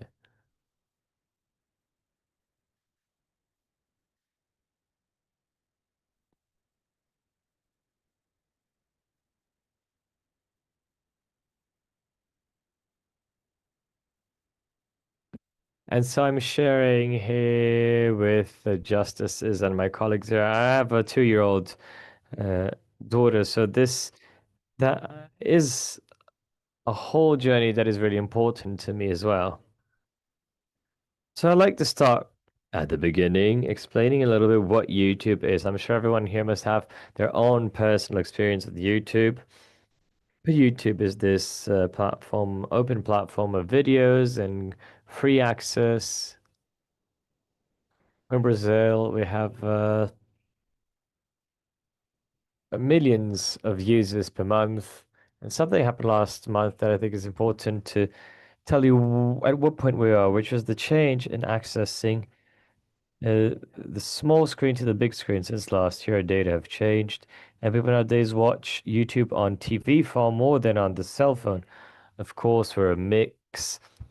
We have short form, long form, but we're bringing it ever more to the living room. And I see this in my own house's experience, and everyone has been seeing that. And this is an important role, especially when we're dealing with children and teenagers, because it also alters the logic of the content consumption. So when talking about the big screen's experiences, majoritarily a more shared experience. If we look at some data here at research from the IBOP, if we look at 4 to 11 years old, almost 40% watch over someone else with a family, where you participate in a very more active, shared way, which is something that was highlighted here, this shared experience and the social differences. Well, it's a discovery of content. We say that we're a big library where this content is available. And the role that this is taking on, especially in Brazil here, from the point of view of collaborating, that it be with the learning or teaching at home or with teachers, we know it's a platform that's much used. We see some data there in our impact report. 94% of parents and 84% of teachers recognize YouTube as an ally in both education as well as entertainment. And YouTube is a platform where we have a tripod. We have the user, which is us accessing the content, seeing the content. And the second pillar, which are the creators. They're the ones that upload the content onto our platform. And we have the ads. The ads that enable that this be a free open platform. And so the system generated 4.9 billion reais and several thousands of direct employment. So it shows how important YouTube is for this country, and especially when we're talking about this protection and the scale of these platforms. And so I'm going to talk about some principles that YouTube defined to offer this safe online environment for children and teenagers. From the very start, we defined it was fundamental to have a safe environment must have rules. We've also been evolving these principles. What makes an environment safe for our children? Since our topmost priority is children and teenagers. The first one is privacy. A lot of this is connected with the points that the Justice and Anna brought: physical privacy, security, psychological well-being that demand special protections online. Secondly, guardians or parents are important in defining these rules and their family's online experience, knowing that each family has their own desires, particularities. And we started, especially younger children, needs to have clearer guidelines. And the last pillar here is that we defend that all children deserve a free and equitable access to quality content adequate to their age, attending to individual interests and needs. Especially when we look at several countries in Latin America, it's fundamental that we guarantee access to quality content. And here a fourth really important point, I think Ricardo mentioned this, which are the different needs. The developmental needs of children are fundamentally different from that of teenagers, which must be translated to the digital content. And the last one, the technology can bring real benefits for children and teens. And so we must protect this environment. We don't want to necessarily remove them from the online environment, but that they have a safe experience on the platform. And from these principles, we've also defined our approach. Our approach to guarantee that this content and that the platform be safe. So we have these 4 pillars, the 4 R's. First, content removal.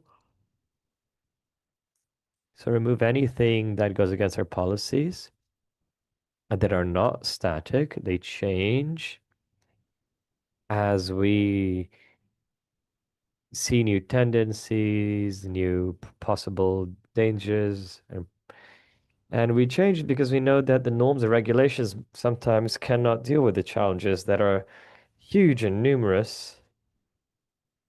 A few years ago, we had to create a rule to forbid content of dangerous challenges who would incite children or teens, for example, to drink detergent.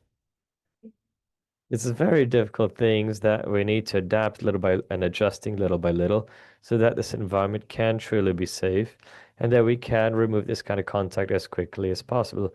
The second fundamental pillar is the recommendation one. To recommend quality content and inspire, educate, and in fact respect childhood. So we would remove content and we would reduce the exposure of low quality content. We've done a lot of adjustments in this, especially when we're talking about content for teenagers. So that kind of content that we know that affects girls, body analysis, comparison. We reduce the reach of this kind of content when you're thinking on these recommendations. The fourth fundamental pillar is the reward. As I said, we're an ecosystem of creators. And we want to reward those that produce high quality content so that they continue producing, we can continue offering it. And that can be interesting from an educational point of view. So I quickly mentioned our policies, but going a bit more in depth here, they're similar to what Ricardo mentioned. We work with 2 big pillars.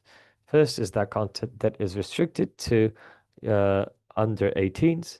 So we have the blocking of that kind of content, and the other kind of content that we understand do not violate our rules but are inadequate, which is why they have this restriction.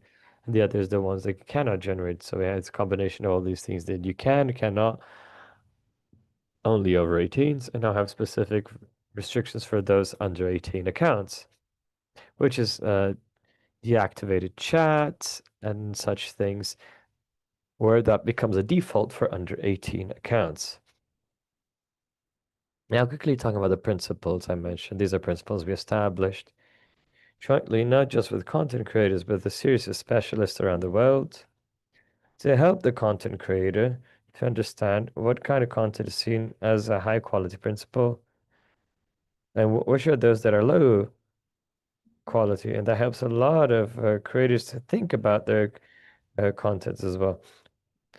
Well, high quality, the ones that talk about taking care of yourself, taking care of others, that might help the child to learn, that make them be curious, abilities for life, to show the world to children. These are what we call high quality. Low quality ones are those that are highly promotional, they're difficult to follow, sensationalist, or with misinformation, or that it induces to more aggressive approaches, or those that use childlike characters in an odd way. Now, talking a little bit about the importance of these different experiences. We understand that the journey is not the same for everyone. That is why from the very start we started creating different YouTubes for each one. The first one is YouTube Kids, which is an app entirely made for children, designed from the get-go for them. So this is the one we recommend for children. It is the one that guardians and parents should download. But I also said there's no point having just YouTube Kids and the main YouTube. So within the main YouTube, we created a supervised experience with different age ranks, 3 age ranks that families can choose according to what they wish and the children's ages. You make suggestions so that we can help families in this journey to identify which YouTube is the one that should be applied to the reality. Another thing we do is that we don't work alone. We have 2 groups here that are fundamental. Obviously, we work with a whole group. We have a consultative committee that's made up of specialists from our whole world. We have Brazilian that is sat in this council. It helps us think not just on these principles and policies, but also on the products. Another initiative that is worth talking about is this well-being. That is a global movement in partnership with creators and content distributors geared towards the promotion of this quality content and that incentivize this kind of positive experiences. Talking about other partnerships and this group where we don't work alone, we have an important role, but there's no point staying just within YouTube. We have to do this partnership with civil society, with governments. We had a program with the Institute that works a lot.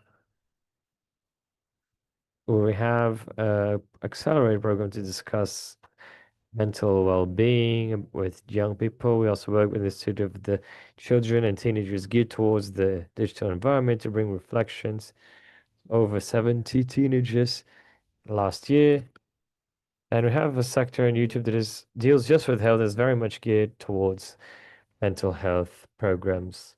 We also have a big part on education, and that YouTube has this important placement, teachers use this, parents to use this, and these strategic partnerships within education. Within YouTube, we have a channel called YouTube Edu, wholly supported by UNESCO as well.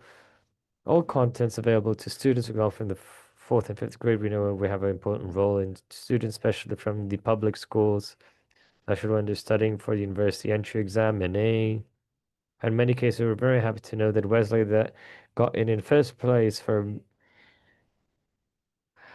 medical school, and that he said he used YouTube a lot to prepare himself. We also have a prize where we reward teachers that are taking quality contents to YouTube. So we call some of these teacher edutubers. See in a room with 60 students that have 6 million, and teaches, for example, Portuguese to so many of them. So have this concern with health and education with this platform and this content. Another important point in regards to digital education, we also have projects and programs. For example, Bartolina, and of those who have small children, they'll know he's a little cartoon character that is entirely geared towards digital education. Monica Romero, another huge creator that talks with parents and families all the way from when you're born up to when they're born and have children. So you have all talk about how to verify the account, email, etc. It's very detailed and is very much worth it, because when you also need to help to spread this information. There's no point this information just being kept there. Everyone needs support in this journey, especially with the ECA. So we have now a program where any content is created by under 16s or that have channels or that have comments. As an ECA obligation, you need to have parental supervision. So we're adding supervision layers for the under 16s. Everything that we're here in Brazil, we're working on trying to be proactive. We try to look signs and possible changes, verify accounts. When we notice something, and we notice that they're over 18, that content blocking and applying safeguardings and advertising all is applied now on this estimate. We've also launched the limiting of shorts. Now you can entirely block it, or you can limit from to 0 minutes up to how many minutes you want. Each family can decide when they go to sleep, how many pauses they must take.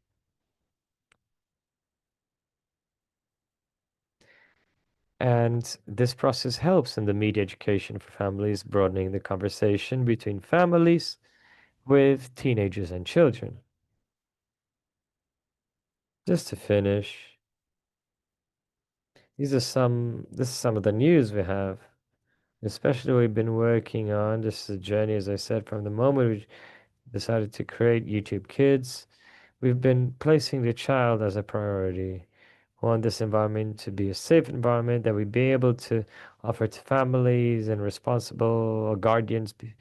This, where we have safeguards for and it's a cooperation. We understand we have an important role, but we need to build together so that it makes sense to everyone as a society. We recently launched a guide, and they were bringing this to the creators that are producing content. And what are the points they need to be paying attention to? Where everyone's discussing and bring an unlock, Brazilian unlock to this, as the Justice said, and I know they're going to reinforce the importance that Brazil has had in protecting children and enforcing this kind of measures. So that's what I had to say. At your disposal, I'd like to thank you once more for inviting me to be here.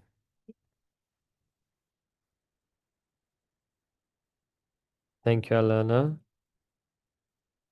I think it's really interesting after all these days to see how companies are adapting themselves and translating these rights and guarantees and principles that we're talking about into the policies, such as prevention, proactiveness, how that translates to results, policies, entrepreneurial practices. And I think this roundtable really honors the principles of internet governance, multi-sectorialism. We have here with companies, the justice branch, the executive. And I hand over now to our representative of the information and coordination of a .br nucleus, which is really important for the internet governance here in Brazil. We have Fabio Cini, coordinator of research of the studies for development of information, citiki.br. On to you, Fabio. Thank you, Anna, for the invitation. a pleasure to participate in this conference. I want to greet the panel on behalf of Justice Daniela Teixeira. I'm happy to have found the references that are paramount for the discussion of rights of children in Brazil. Benedito dos Santos, Malu Moura, Mário Volpe, Raquel Melo came by, people who think of rights of children since ECA.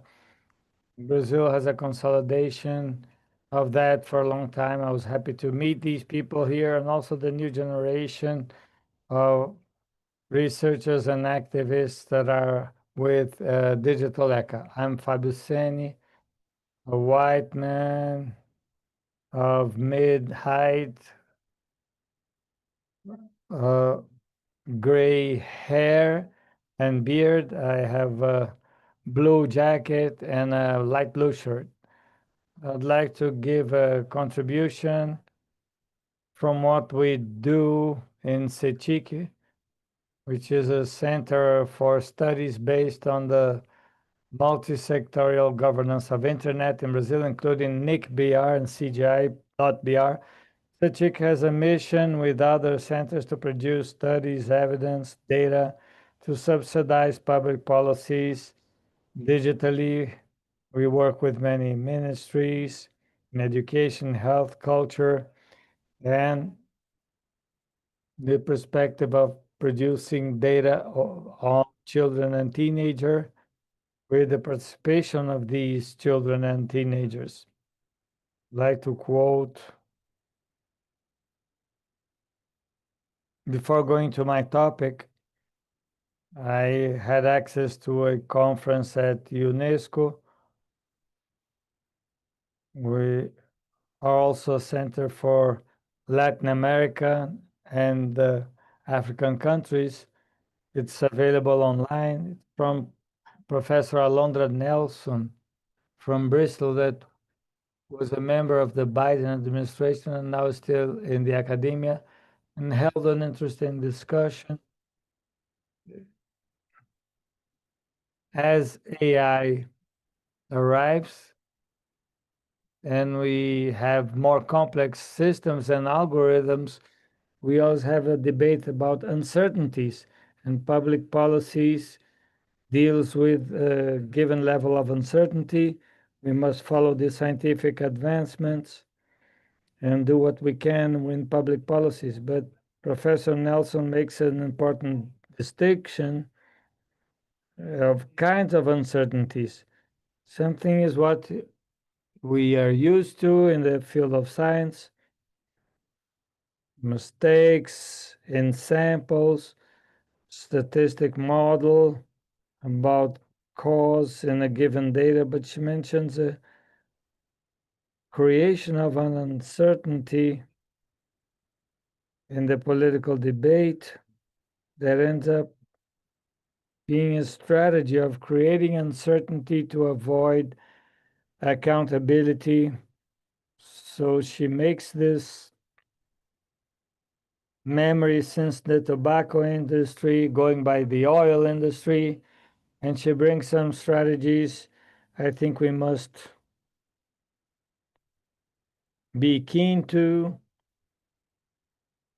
as to how these strategies operate. So to create uncertainty, discourse about facts that are agreed upon in the scientific field,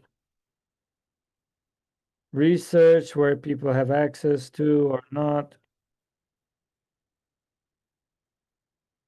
make unmatched facts match, and reinforce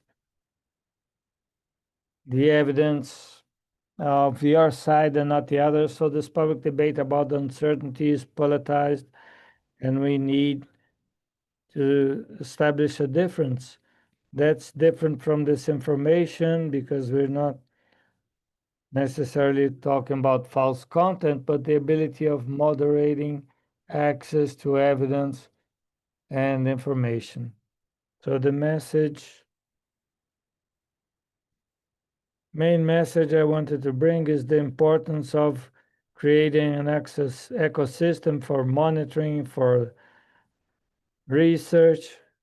Ministry of Technology was involved bringing resource to research in that field because we need to create a broad system for data production to follow and monitor the effects of this law. So at CETIC, since 2012, we do Chicks Online Brazil, Brazilian version of the survey of children from 9 to 17, created under the leadership of Professor Livingstone in Europe, and we work with a network of countries in Latin America. We have Kids Online in Chile, Argentina, Bolivia, Uruguay, Costa Rica. So we have the ability of producing information with children, even if the sample research involves children and teenagers. It's important because it involves information so we can make decisions. So Kids Online was quoted in many hearings and went by the legislation process generating digital echo. So to reinforce this monitoring space is important. I wanted to quote part of comment 25 mentioning the relevance of data collection and research that are constantly updated. Not every country can do what we do annually. To understand the implications in digital environment of children, evaluating the impact of our rights, the efficacy of states' interventions. So beyond identifying the damage and provide accountability, how we should monitor digital echo so it's an effective public policy for protection. Comment 25 mentions states must provide data collection that is robust and comprehensive with resources, with disaggregated data by age, gender, socioeconomical situation. So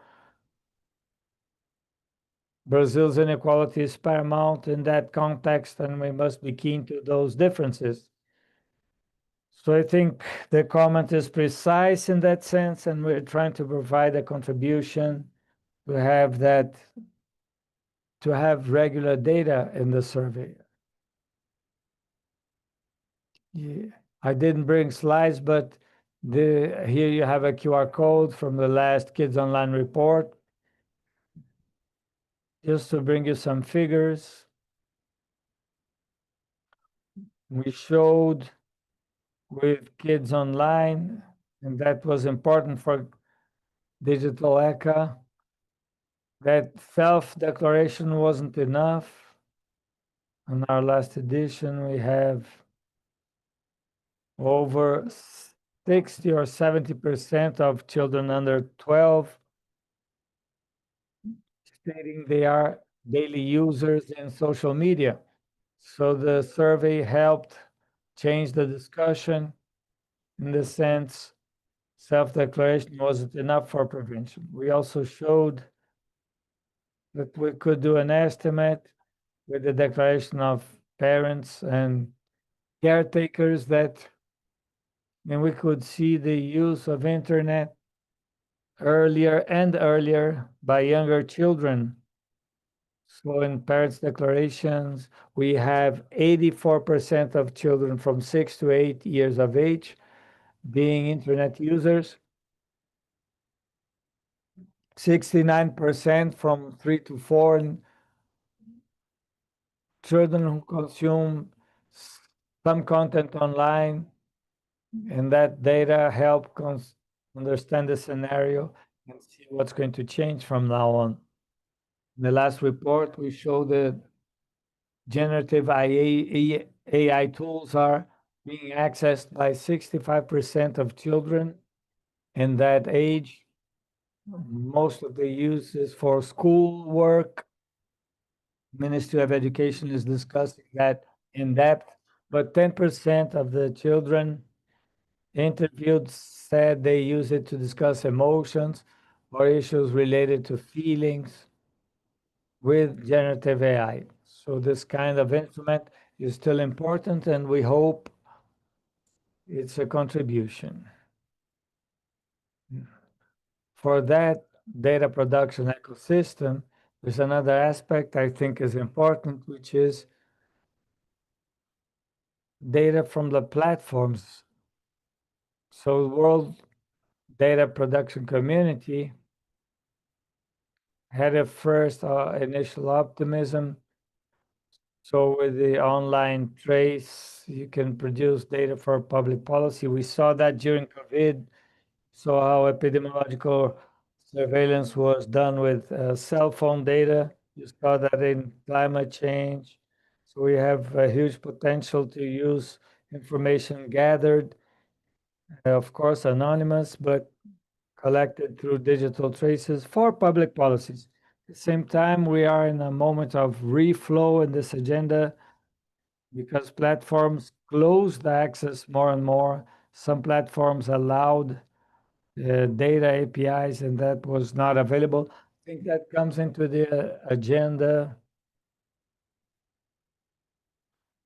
of the regulatory discussion. So I want to quote Digital ECHA that says, internet providers must provide free access to data.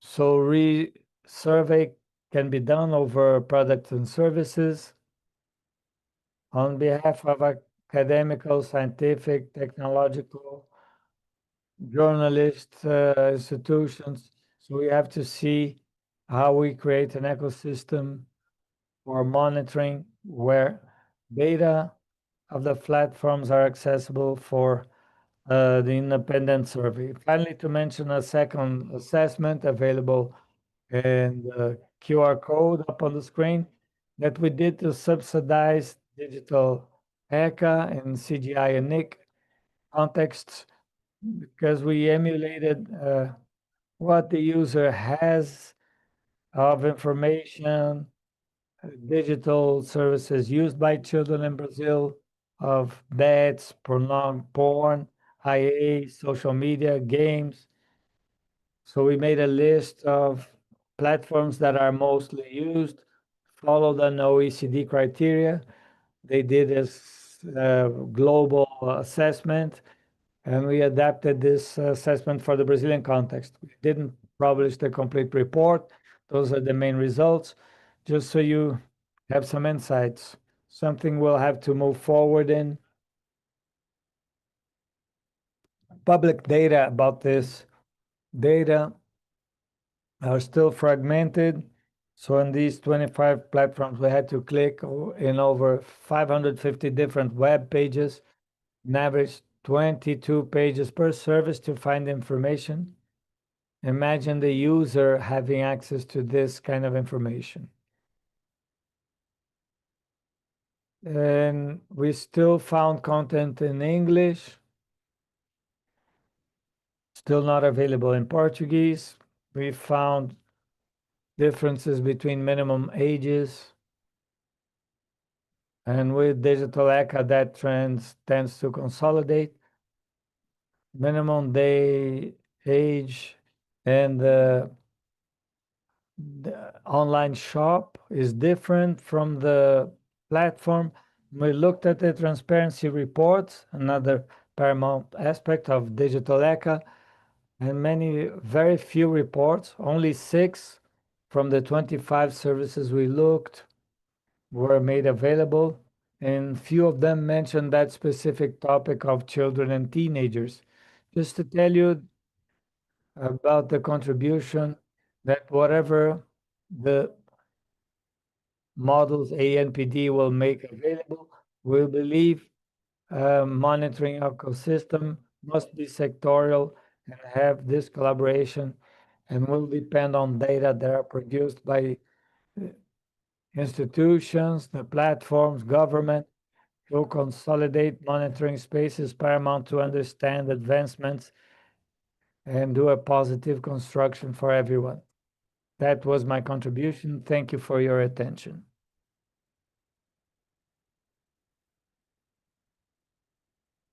Thank you, Fabio.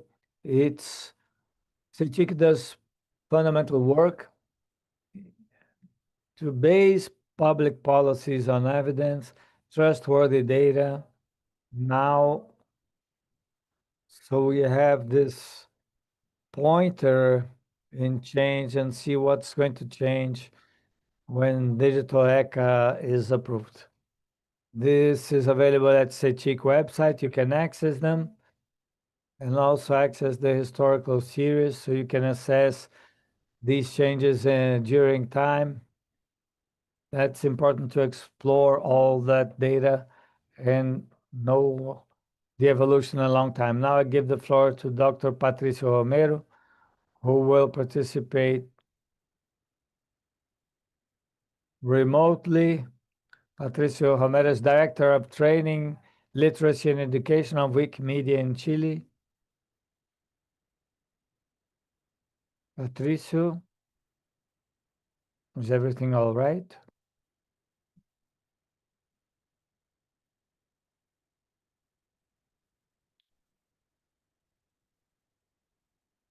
Hello, can you hear me? Yes. You have 15 minutes. Perfect. Thank you very much. Before anything, I want to introduce myself. I'm Patricio Romero. I'm a professor and care for education in Chile. I'd like to thank Sidene, Sofia Cobo, involved in the process, and the Superior Court of Justice, all the ones that could make this possible. So I'd like to greet you and thank for the excellent speeches done over these last minutes and be able to contribute with our standing point.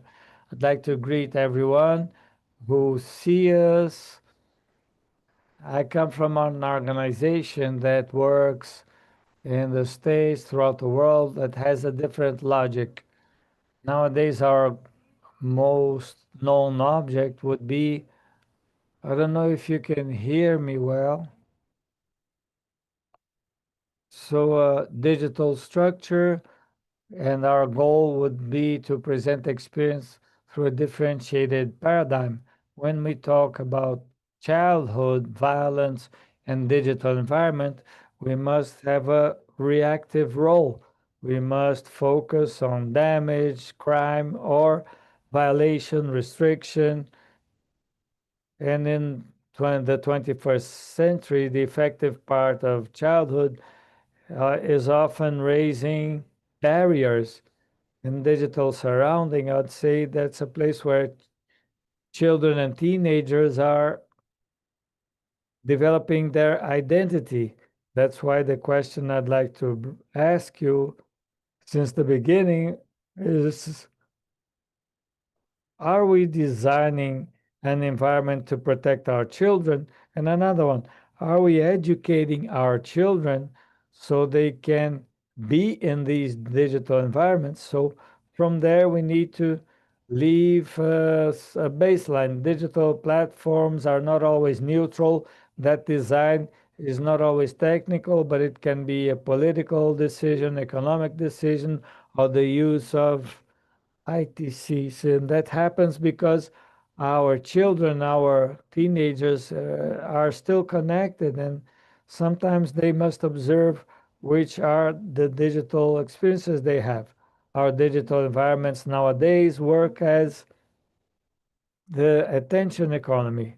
Depends on the business, optimization of time, and oftentimes we are for long periods in front of screens. So from there, the most science is presented in platform, better seen you are. So in this context, and the algorithms tend to prioritize contents that generate a reaction, that draws attention, that is more intense. They will recommend things that are not true oftentimes and things that are not educational. So it's very important to have in consideration what we think about education and law and how to protect children. And oftentimes, just by design, oftentimes we don't have the alignment with the environment. We work from a differentiated perspective, which is the one I'd like to share with you in this presentation. And for those that are not familiar with this, I have a collaborative system, an open system called Kinea. And Kinea is a uh, a non-profit organization, and what I'd like to create is to share free knowledge, guaranteeing that this knowledge be available in a free and accessible manner and effectively online. So the project is characterized by its collaborative model and a voluntary participation of people from all over the world. This sense, it's important to mention that the users are often there but don't consider neutrality, freedom of use, strict respect, or open licenses. So often we have reduction of the sharing, and this Wikimedia project can be understood as a digital good. But the projects work as shared resources that are maintained by a global community, and effectively it's an access of knowledge through effort and participative governance. Furthermore, Canea also contribute to the digital infrastructure system, open infrastructure that has data and structured images that is used more by instructions being public or scientific. But continuing, I'm gonna bring the example of our project is most known, which is Wikipedia.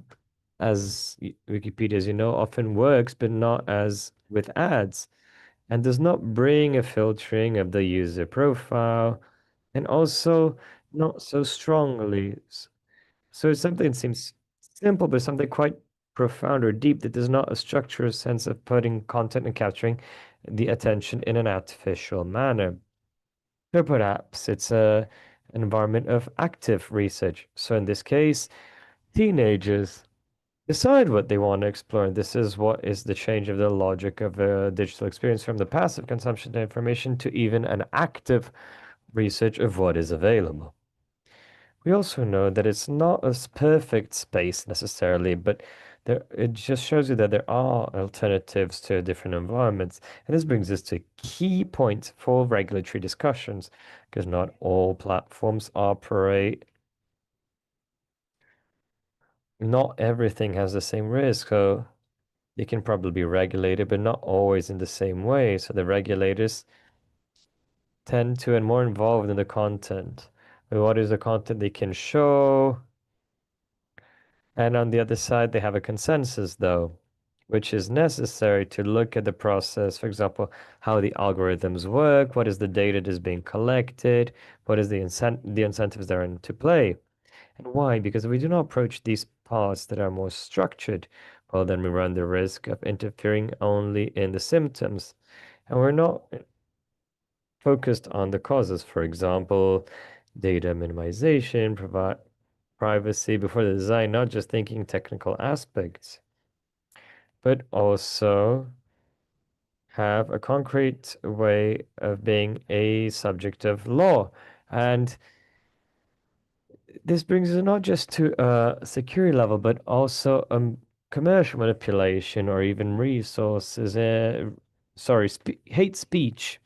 So thinking on how to restrict how this is done within Congress and how they could incentivize the environment, them to participate in digital environments, and they're also aligned with the organization. And that also starts considering the problem.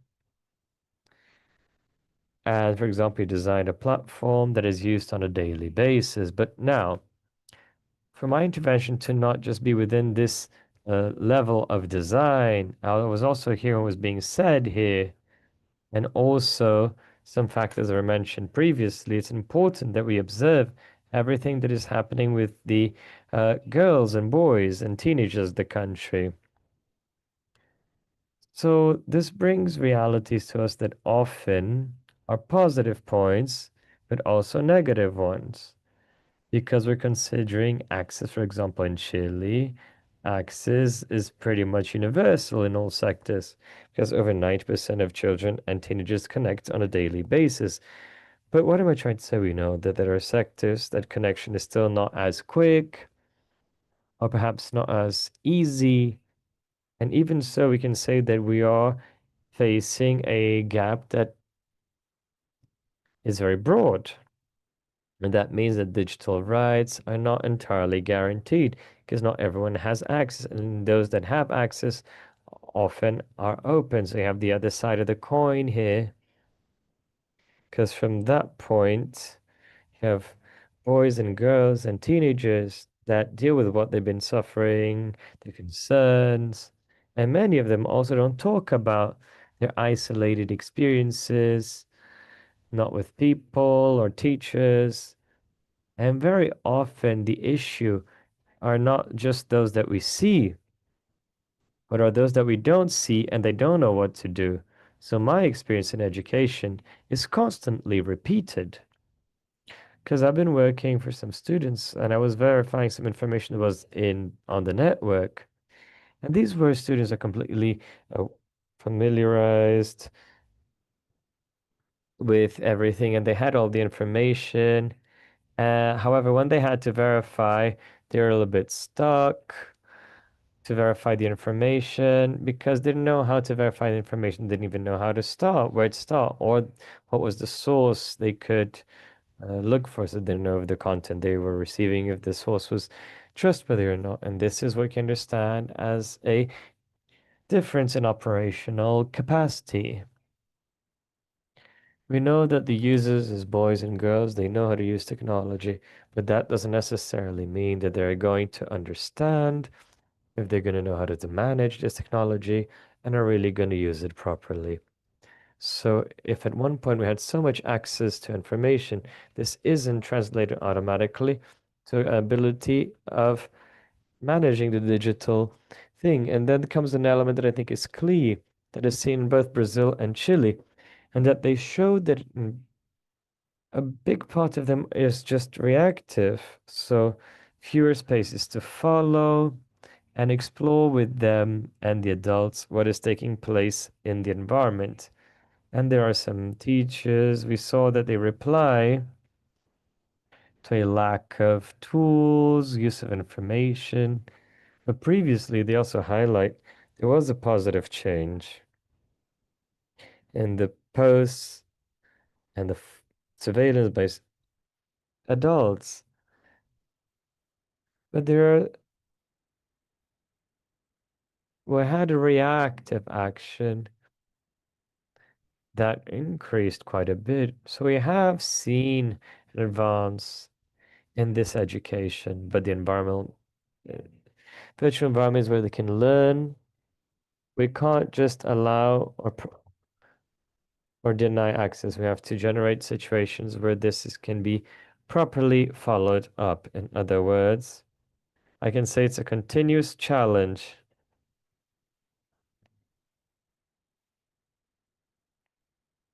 So I don't have much time left now. Everything that we're saying now is a question that is repeated in several different environments, but the digital environments, but we have to look at the users, the teenagers.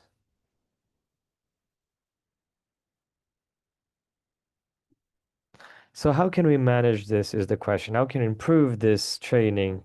And as we propose to bring literacy and technique.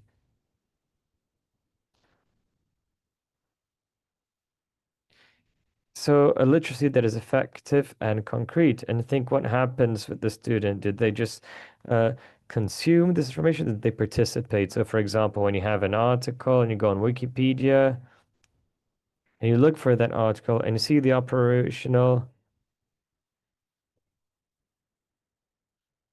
So are there abilities that are involved over the article that can be improved? So you can verify it so that a student can add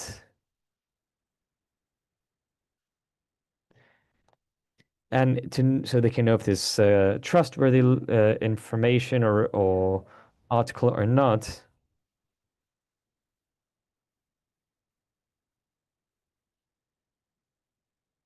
And this also works through agreements. And we have to look at that and how it's revised, because what goes on the article isn't just our opinion. We have to justify what we're writing. And in the digital ecosystem, we can see a lot of challenges on the context, documentation, perspectives.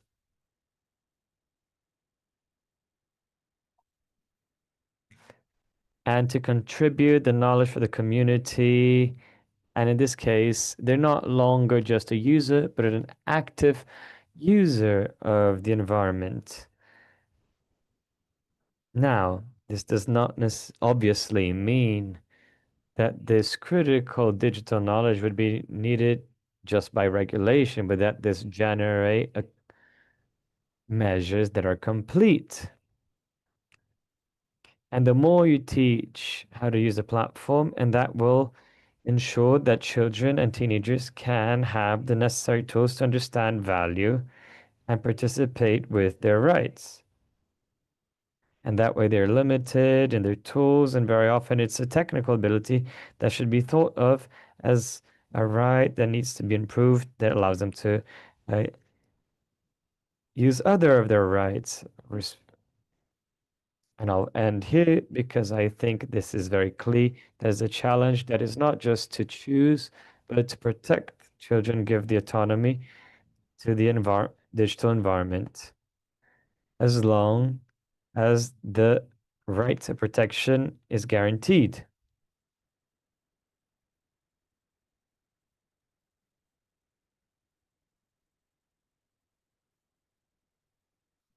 Muito obrigado, Patrício. Thank you very much, Patricia. As I mentioned, what I would like to do, well, we want to protect the children of the internet, but not in the internet. We want them using, and we want to make sure that they can make the most of it as well. And all these challenges that we're having through this building of the digital ECA, and how they can adapt themselves as well to these norms and for each regulation. So we're going to have to finish with this roundtable, unfortunately. So here with our invitees to the next roundtable is already.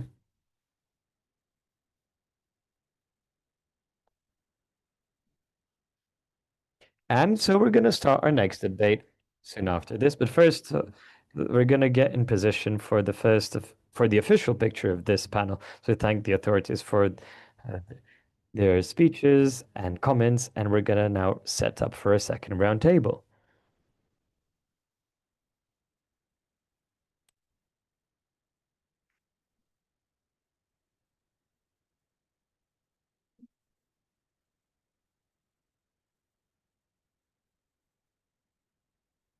Senhoras e senhores, compõem a Ladies and gentlemen, for the Magna roundtable to close this conference,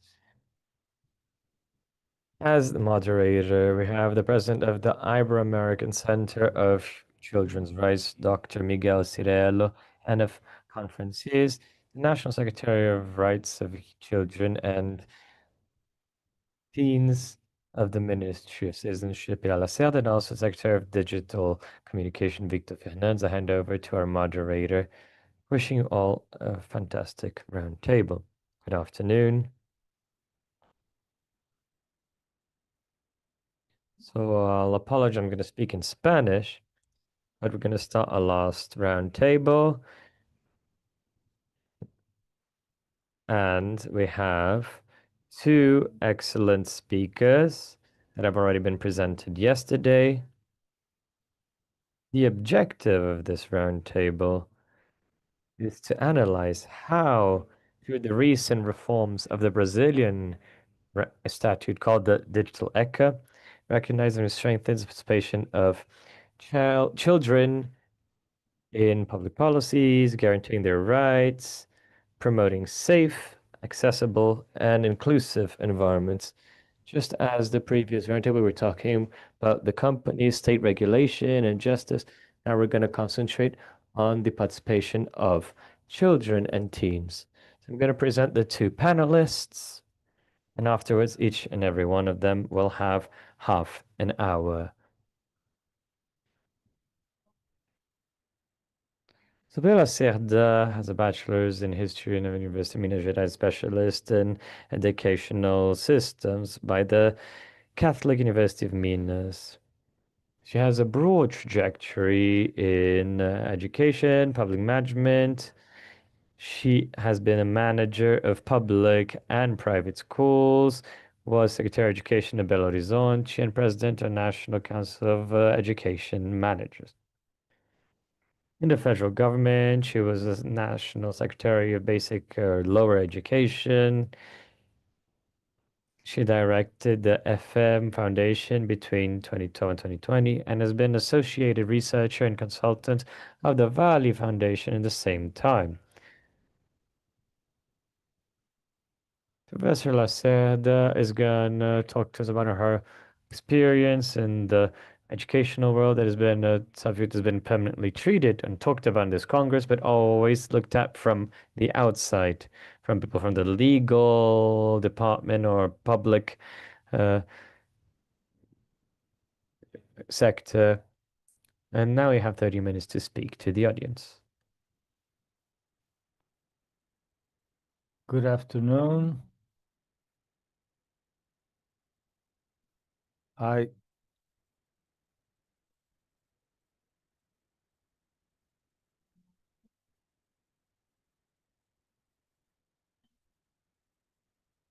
Today I'm National Secretary for Rights of Children and Teenagers, and that was an agenda that didn't exist in our secretariat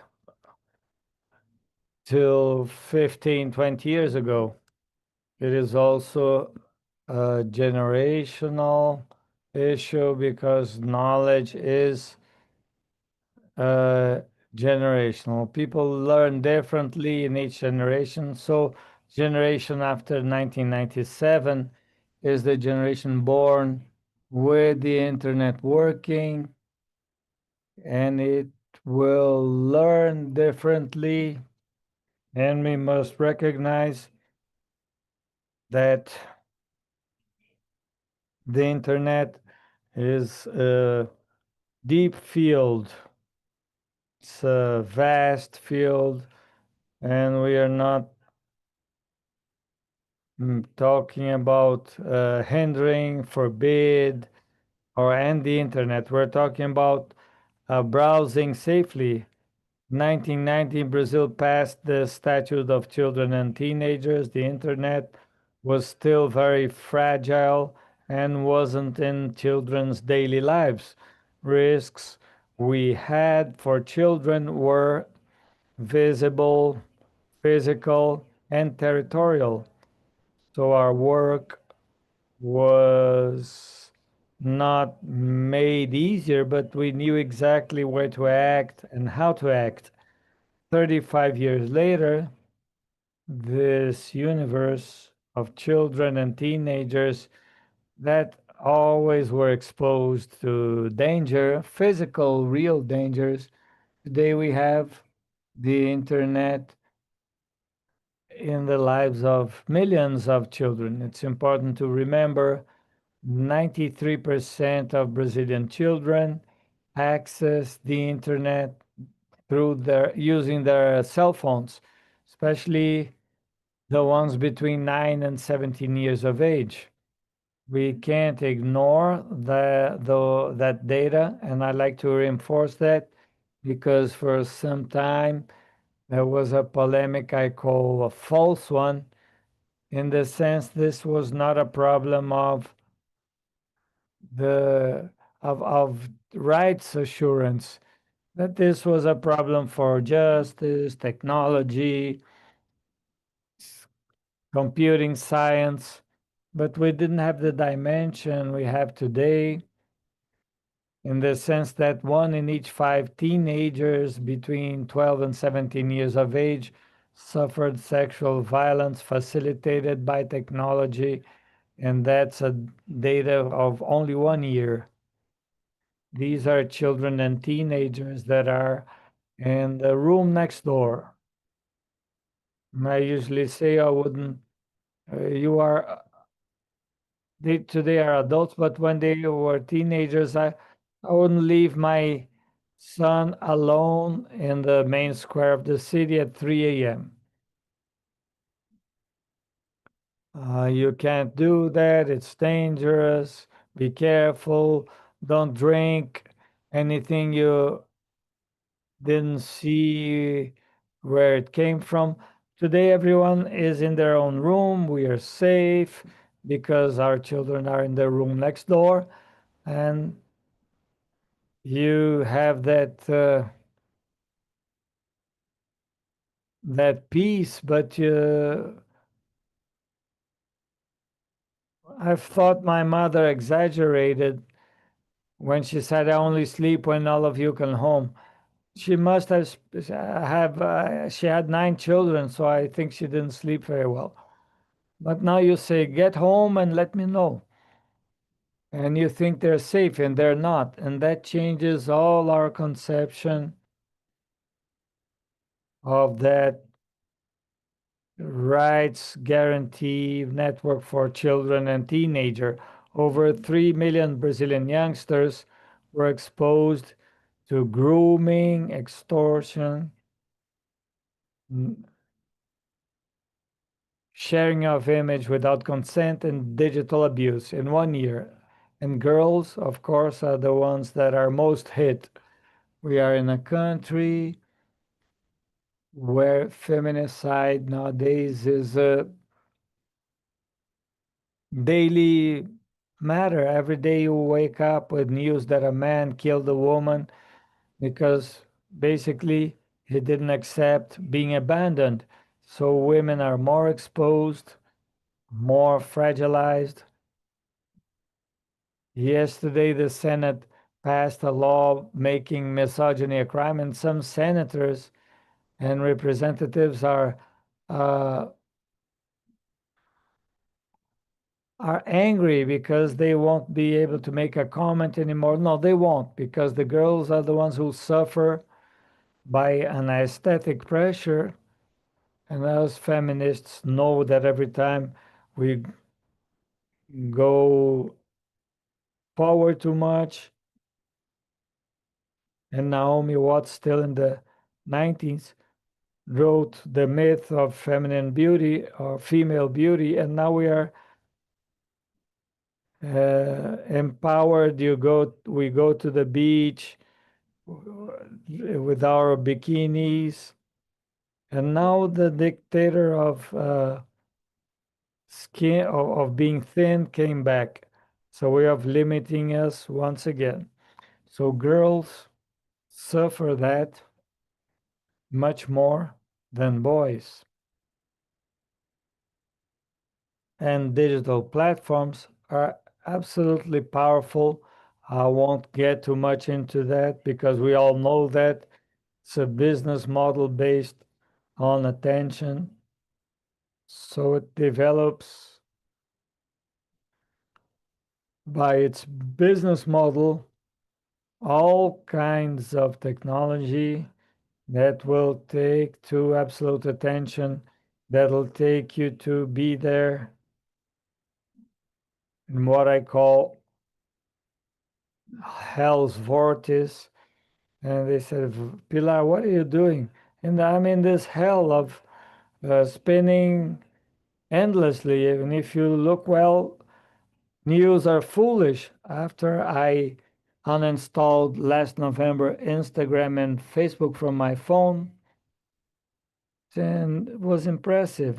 I'm very out of date. People say, did you see an Instagram? No, I didn't. But on the other hand, how many hours you get, how many free hours you get back. Now I'm 70 years old and I can have this maturity act. 15-year-old girl won't. So we need to remember This may be our largest concern, that the blame is not of the parents. The mother alone can't compete with a team of engineers whose work is to make a platform more addictive. The algorithms make, for example, they know exactly what they will send so I can buy. They know what I like to look. You must imagine I'm a consumer, can fall easily into these traps, but I have maturity and I say, no, I won't do it. I won't buy. Not always, but once in a while. Children, not. So I don't know if you saw the news that a boy hit his mother because she didn't give him the credit card so he could buy more game credits. And a father can also do that. So child protection demands public action, accountability of platforms, and democratic governance of technologies. It's a business. We are in a capitalist society, and being in a capitalist society means business must be profitable. Nobody denies that. I'm not thinking of an utopia, but that doesn't mean we must not demand uh, for accountability, like the consumer defense will demand for real ingredients, for healthy food. We need public policies for the platforms to be held accountable. And over the last 2 years, we have been moving forward in this matter, but it's still little. And us as public administration must provoke and stretch that rope. That's why the digital ECA passed last year as a law comes. This law was in Congress. This bill of law was in our Congress for a long time. The CONANDA, the Council of Children and Teenagers, had passed 2 resolutions about protection of children in digital environments, but it's a video of Felca influence that makes the matter boil. And when the matter boiled, we had an opportunity, and I think doing policies is that, and we were able to pass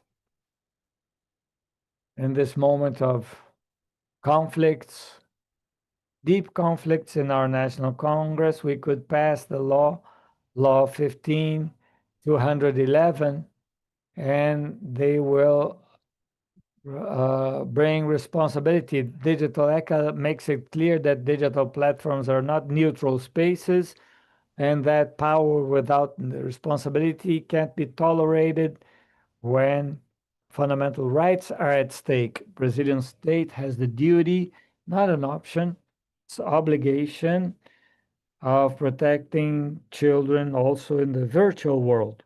So in other words, what is crime in the real world is also a crime in the virtual world. We have a problem of generations. So for 20 years, I said, is there any 6-year-old adult that can help me to turn this on? There always is.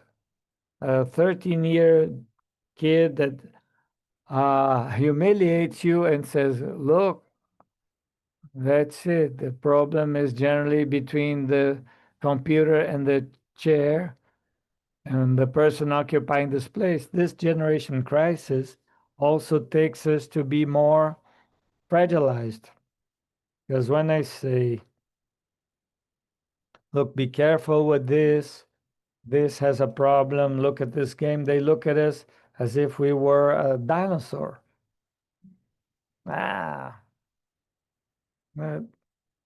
So this generation issue is very strong. I saw one day in the internet a case of a teacher that wanted to joke around to play with their students a game called Wireless Phone. And kids said, "What is that game? Is that true?" And the teacher took them to a museum of communications, and showed them a telephone. And they asked, "Could you talk through this?" When I tell my younger nephews that phones had wires and that we asked our parents for long telephone wires so we could speak quietly and in secretly in our rooms. One of the boys I was talking to, all about 5, 6 years of age, but he was asking, were there any dinosaurs at the time? I said, no, we didn't. But they were extinguished a short time ago. And said, how did you live without a cell phone?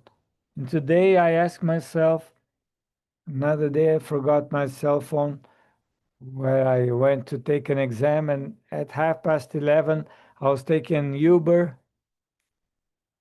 I was far away because you can't sleep without a cell phone. And the lady said, I'll keep it for you, don't worry. And it's a struggle because you have to find out the physical phone of this place. You have to go to the reception of the condo where I live, looking if there's a fixed phone, and then you call her and you realize what cell phone is in our lives today. If it's like this for us, imagine for these boys. And then that responsibility is to face grooming, sexual exploitation, people trafficking, harassment, harmful content. There are many. So Digital ECA calls us to responsibility. Decree was signed last week by President Lula, and it was great because it was full of children. Children went and gathered round him, and there were two twins beside him with a doll of Lula, and the girl was hitting her brother with that doll.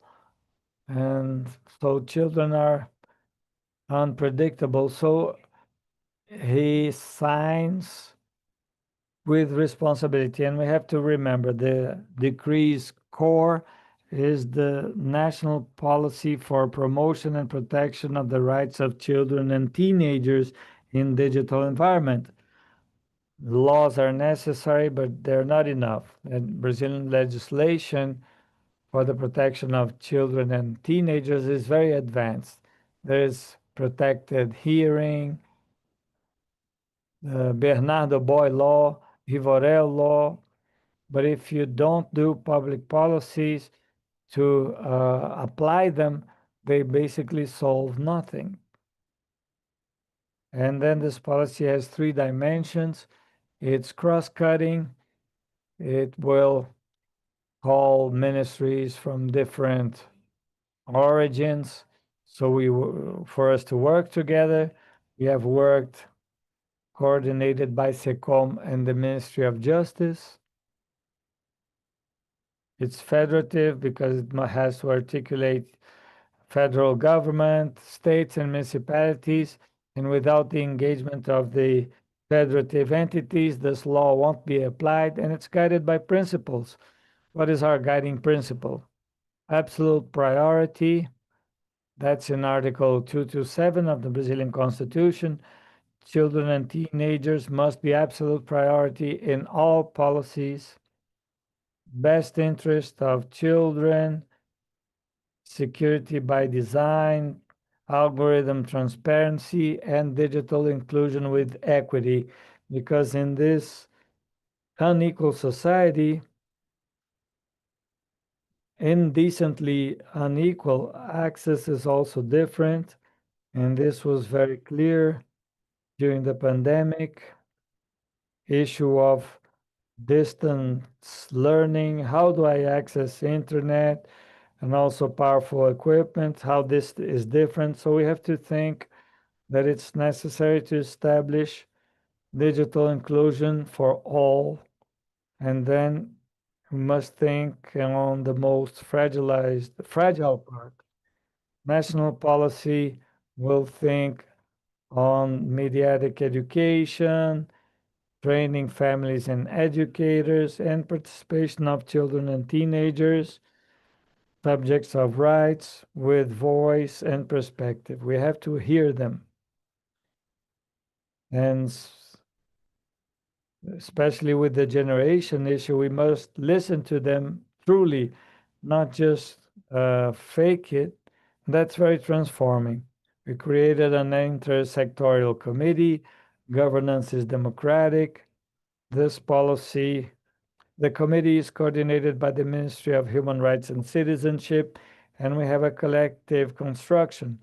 National Diagnostic on Online Sexual Violence, the Children and Teenagers and Screens Guide involving UNESCO and Seven Ministry, two resolutions from CONAMA and a national public consultation, remembering the unreplaceable role of the judiciary branch and judiciary action as an important marking so this law effectively is applied.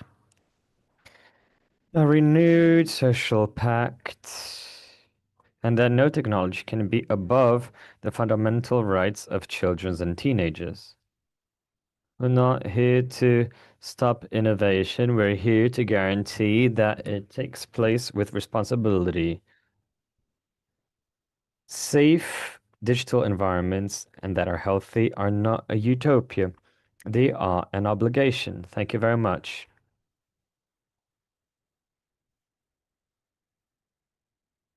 We thank the Children's and Teenager Secretariat and the Ministry of Education, and exactly showing this transversality, we have Victor de Oliveira Fernandes, who is National Secretary of Justice, has a broad trajectory in public right, law, in institutional formulations, Director and Masters by the University of Brazilian Law.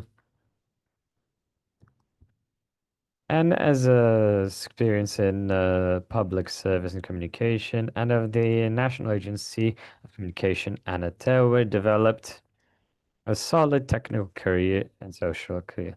Throughout his career, he's occupied strategic functions in the executive and judiciary branches. He was a legal counselor, advisor for the presidency, and the head of cabinet of the Administrative Council, ICAD, and the Vice Cabinet of the Vice Minister of the National High Court, the STJ, and also of the regulatory part of high revolutionary impact. And is following with a serious social transversality of the rights of children and how this could have been impossible to think of 30, 40 years ago when the dealings for children's rights was reduced to one single isolated ministry. Yes, well, thank you very much, Dr. Miguel. I'd like to once more thank the Ibero-American Center for the Rights on Childhood for this invitation, participate in this event, and the Ministry of Digital Rights and Justice. A great honor to be part of this table and participate in other tables at this conference, together with the Ministry of Human Rights and Citizenship, that I greet in the name of Dr. Pilar Lacerda. And this is very important, a person very important, especially in the recent construction of the digital ECHA. The objective of my speech here today is to bring some novel points on the decree that was signed, one of the decrees that was signed by the President of the Republic last year, and that referenced this decree and brings some legal innovations or details of legal detailings of the digital echo that try to be effective answers to some of the issues that we've already discussed for quite some time throughout this event. And here, just to give this a kickstart, we've been following in the press the reception, a very positive reception of the digital echo being applied finally. And there's always a group of malcontents, however, that some of these malcontents unfortunately have my cell phone number. And on the 17th, I received several messages, and they say, well, what then? Nothing's changed. Nothing's happening. Well, first of all, it's a lie. There's a lot happening already. Many companies already announcing products and the launches. I think in the last 2-3 weeks, we've lived through a wave of news in the technology world of companies announcing products and adaptations to the digital echo. Companies committed to applying the law. And I think the role of private initiative needs to be recognized and needs to be highlighted. And beyond that, it's also necessary to see that all legislation doesn't generate an instant social adaptation. All legislation is a starting point for social change, and this social change is already happening and should happen even more intensely in the next months. So we separated some points here to deal with changes that start in the legal environment. We're going to change into social technical practices, changes that are very relevant and they're going to help us to advance towards protection and defense of the right of children and teenagers. So we separated some points here where our Secretariat Director talked in the last panel on some important points of the decree, on discussions on verifying age. And here we brought some other additional points. The decree brings many new points and questions that need to be debated. And that's why it's always worth trying to look at them as much as possible. We have 4 points of the decree here. One of them, even Dr. Ricardo already talked about it. We can go back to it quickly and go on with the rest. It's 4 tools to operationalize the decree and that it brings. And they're going to be very important, impactful for the internet, not just for the children, but for adults as well. And we believe that the decree is actually not going to change only teenagers and children. I believe it would actually make an even bigger difference for adults than for them. So first of all, as Dr. Carlotta has already defined, the starting point of the digital echo and the decree is to organize the rules of the game.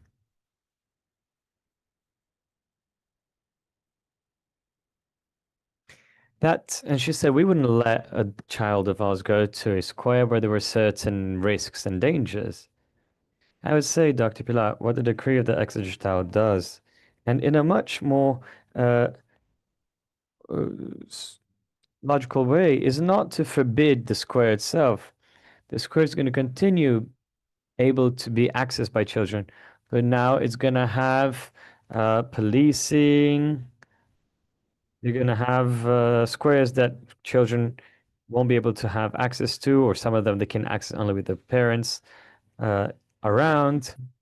So one of the first central axes of the decree is to define 2 content groups. One some that are considered inappropriate or inadequate. And this content, once you identify that it's a content that is inappropriate for a teenager, the consequence of that would be there would necessarily need to be parental supervision of the legal guardians or people responsible. So in this category, we have realization of that logic of progressive autonomy of the child and teenager. From a certain age onwards, it could be that a teenager, be it with the supervision of parents, considered apt to access certain content. But all of this will have a supervision of family and legal guardians. What this degree does is that we give the technology so that these parents can recover this capacity to follow up or surveil. And of course, we do have contents that are completely and fully forbidden for children and teenagers in the digital environment. These are ones that are already forbidden by law, and they're brought in the decree as a comprehensive thing. And here the main thing is difference of the age verification. And just to remind once more, I think it's something that must always be verified. Age verification does not mean ID verification. These are not the same thing. We have many misconceptions regarding this subject. So now, going on to other kinds of innovations and important tools. Dr. Pilar recently said something very interesting. She family cannot compete with a team of engineers that design platforms with the idea of generating some kind of attention capture or attraction. It is part of the platforms to plan and include that in their planning. And we have mapped with the science, be it pediatric or neuroscience, so ever more robust literature in mapping how some architecture designs of platform choices influences the mental health and development of teenagers and children. And so here we brought just a few studies that relates the increase of use of networks, especially for children and teenagers. There are studies that map how the content, especially those geared and about beauty, generate eating disorders, image issues. In regards to young people, have very specific studies that use games such as loot boxes, where, for example, the expression means nothing beyond just being a casino. So electronic games usually have a casino within it. And then we buy a certain ticket, and then you have a raffle, and with this raffle they can win a shield and new clothing for a character, something of that. It's the sensation of dopamine that we very often have difficulty controlling, and causes addiction and serious issues to many families. Now imagine that for a child, for a teenager. Same thing as a teenager having a roulette within a casino, but with the cell phone in their hands. And now it shows that these loot box purchases increase 11.5% of them eventually developing gambling issues. They usually start with the games, have loot boxes, and end up developing some kind of issue with gambling. Where we have the use of cell phones and screens under 24 years of age. These research follow for 4 to 5 years the cognitive development of children and teenagers, and then the group that had access to screens up to 24 months old showed language development issues, attention deficit issues, when they reach around 4 to 5 years of age. So there's a certain consensus in the literature of pediatric science and neuroscience in regards to some of these practices. And some countries have already answered to this in a very innovative way. The digital ECHA brought some things in regards to this, establishing that the standard configuration of parental supervision must allow that parents limit the access to resources to increase, sustain, or artificially sustain the use of products. Beyond that, it's been forbidden by digital ECHA that the suppliers of these apps project, modify, or manipulate interfaces with the objective of compromising the autonomy or decision-making or choices of users. This is a point that was intensely worked with the regulation, and Article 10 of our decree brought a whole list of practices that are considered manipulative practices and therefore generate this intensity or probability of addiction and therefore will be restricted for and by security measures. So this architectural choice of platforms are going to be regulated by the ANPD, but here the decree already gives an important step forward in regards to that. Some of these practices are very common here, and that we see in some social media, and the idea is this functionality be restricted by its inception or default. For example, infinite scrolling content, the one that you just keep scrolling. Automatic playing of videos on platforms. Rewards that are basically notifications and messages that generally create a sensation of urgency or of scarcity, where a child ends up getting anxious to be able to recover and answer to that kind of alert that is brought up by the platform, aside from excessive notifications. The idea is that all of these practices for each business model, the NPD is going to have a look on how these practices are going to be restricted by default. So this is a point of the decree that is really interesting, because this might be a point of the decree where, Dr. Pilar, we no longer deal just with the symptoms anymore. We might actually be dealing with the root causes of addiction, of misuse, of this more vulnerable portion of the population. Another fundamental point of our decree, and this is a point that is of great interest for the justice system, for the Brazilian judiciary branch, and for the prosecutor's office as a whole,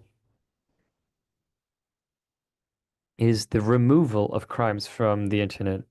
Up to the digital ECHA, we could say that there was a certain legal gap on the obligation of platforms notifying, reporting crimes to the Brazilian authorities. That is not to say, I was not saying that the platforms weren't reporting crimes. That is obviously not it.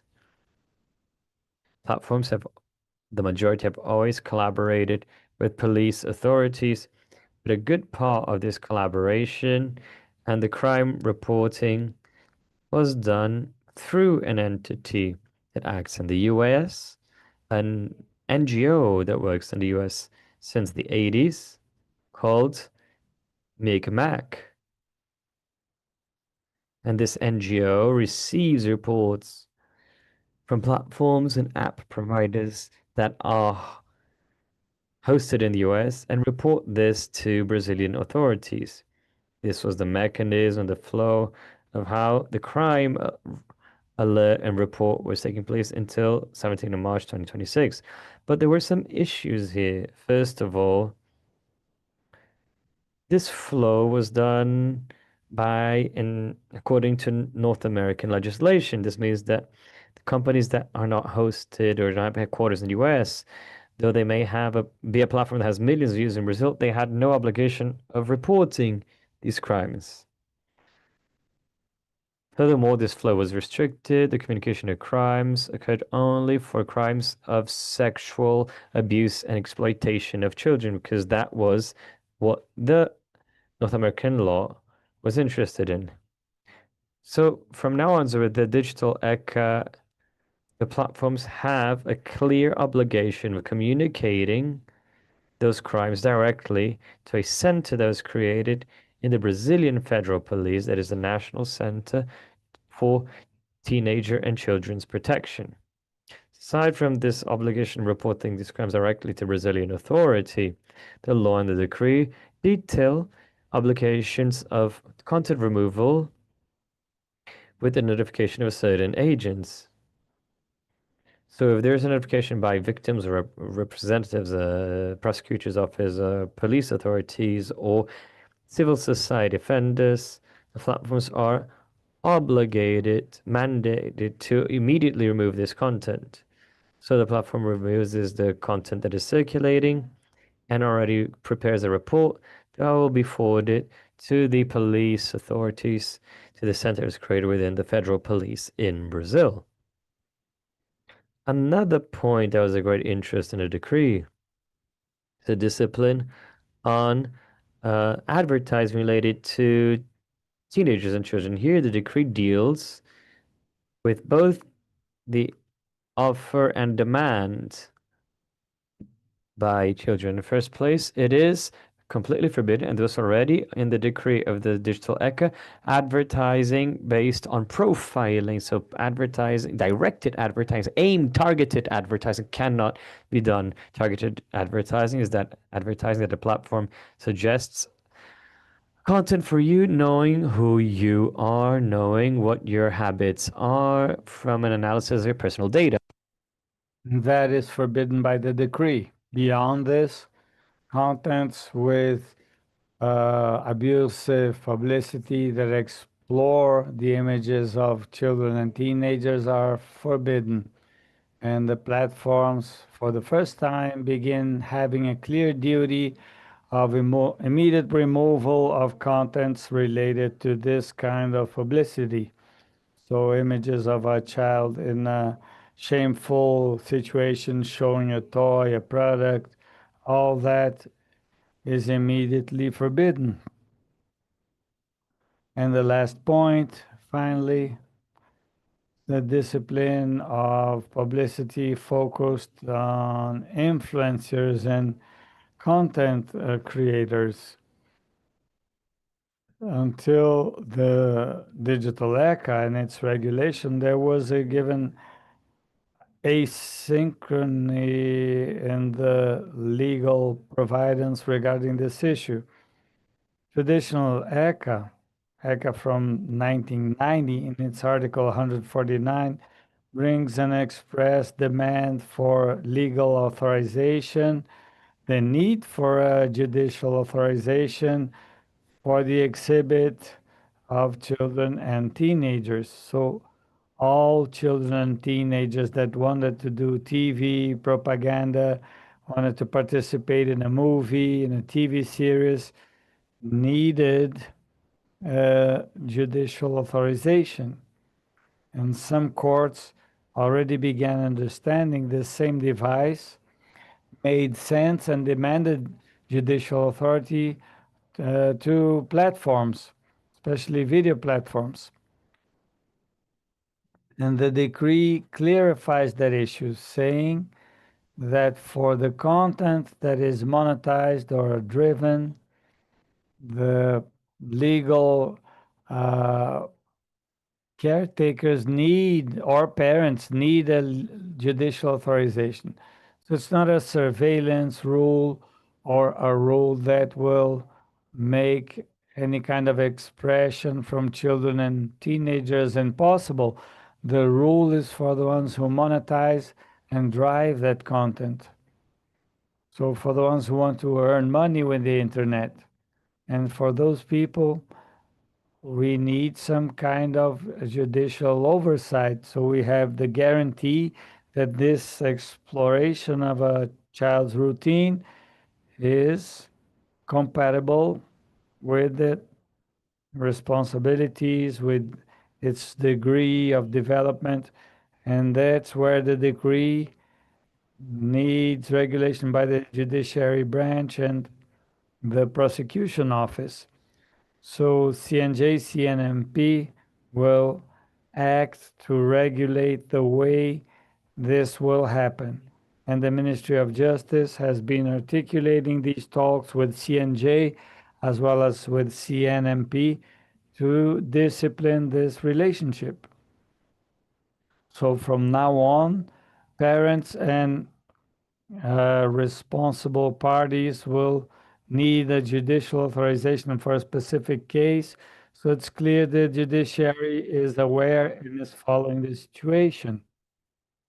And platforms will be responsible for obtaining that judicial authorization. And the consequence the decree provides for is that if it's monetized content exposing the routine of children and teenagers, if there's no authorization from the judiciary branch, the platform must remove the content immediately. So it's to bring to the digital world something the judiciary knows about traditional media. These are the main points I'd like to share with you. And I think the message that must remain is that from now on, companies, the digital platforms, have a pretty strict and active responsibility for the protection of children and teenagers.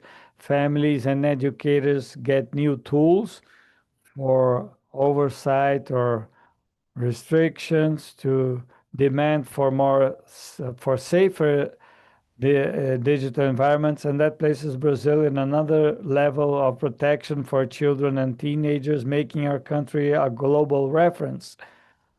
And all that juridical reference brings the logic of Article 227 in the sense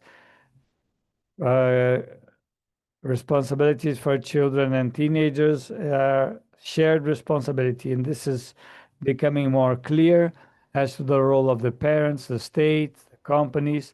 And within this spirit of task division is where we get more effectiveness in the protection of rights of children and teenagers. Thank you very much.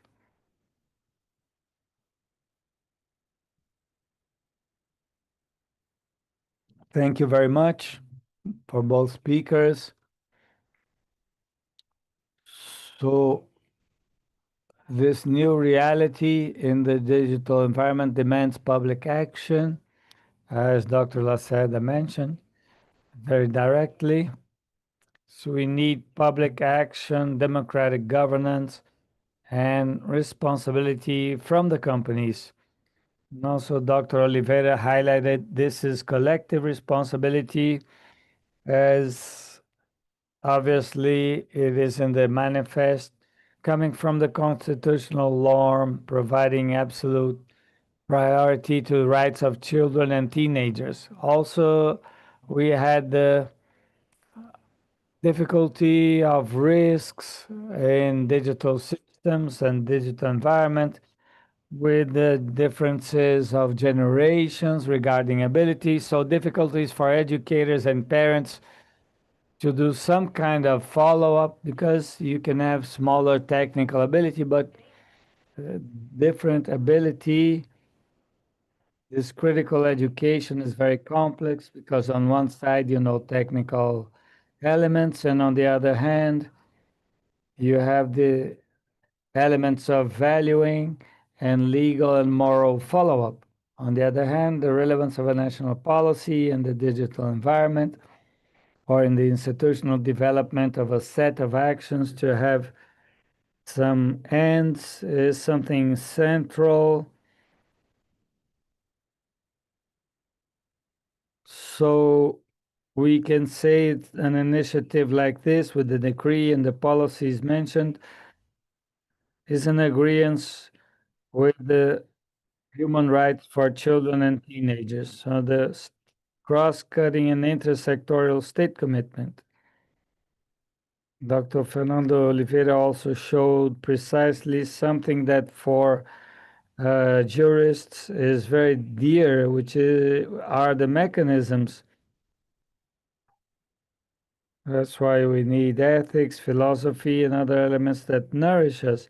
But in the end of the day, we need efficient mechanisms for penalties, results, and do what seems so hard, which is practice, which was need to maximize these rights of children and teenagers and restrain their limitations the most we can and protect their integrity. We have to do that in the natural and digital worlds because it's one world that works in a symbiotically and makes us develop in technology. So this last panel, let's now have a brief closure. So let's close the event. In 15 minutes, we'll finish.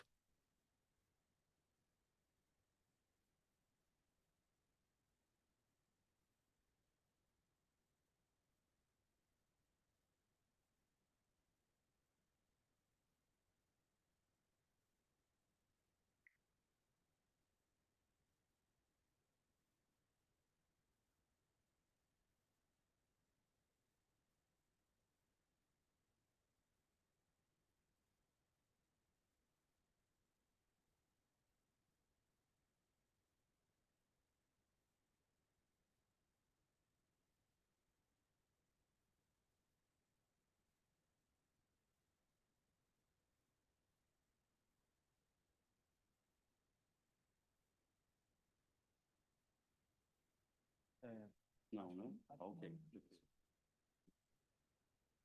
Vai tirar uma.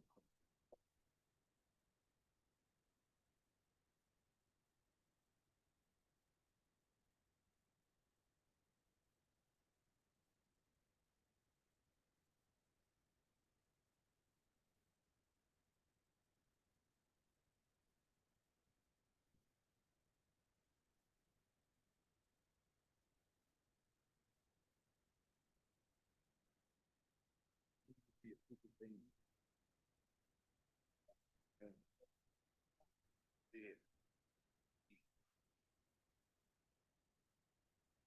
Foto oficial. Nossa foto. Foto oficial.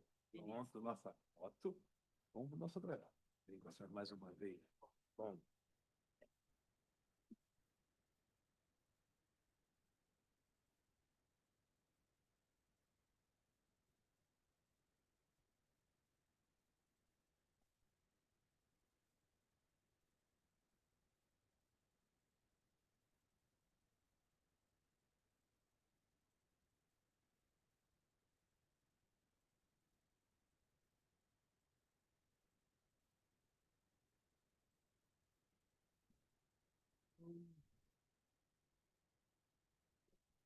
Por mim, sim. Eu ponho.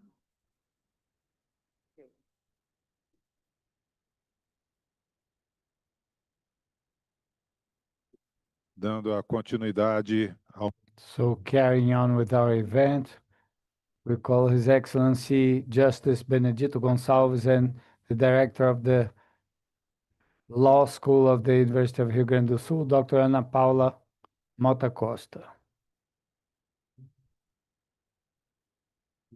His Excellency Justice Benedito Gonçalves has the floor. Good afternoon. I want to greet this panel and this Congress, Dr. Pilar Lacerda, National Secretary of Rights of Children and Teenagers, Dr. Vitor Oliveira Fernandes, National Secretary of Digital Rights of the Ministry of Justice, Dr. Miguel from SIDENI, and Dr. Ana Paula, director of the law school of the Federal University of Rio Grande do Sul. And at the same time, thanking IFAM for its participation, for doing research in this event. It's important for capacity building of magistrates.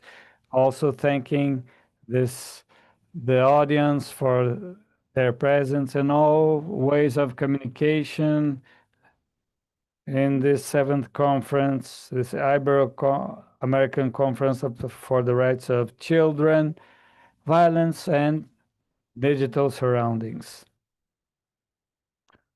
Our Superior Justice Court hosted this conference in partnership with the Ibero-American Center for Rights of Children, CIDENI, and the Federal University of Rio Grande do Sul, with the collaboration of public institutions, international institutions, civil society organizations committed with the promotion and defense of the rights of children.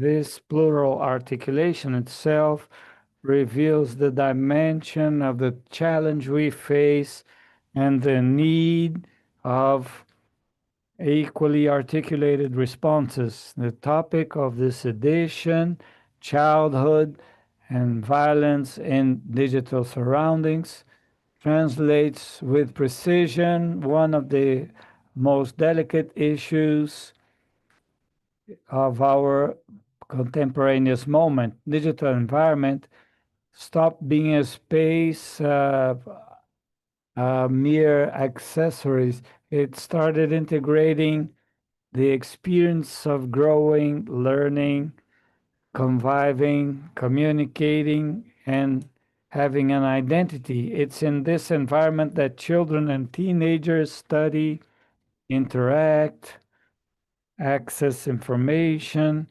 and increase horizons. But it's also in this environment we have new ways of exposure, manipulation, harassment, exploration, and violation of rights.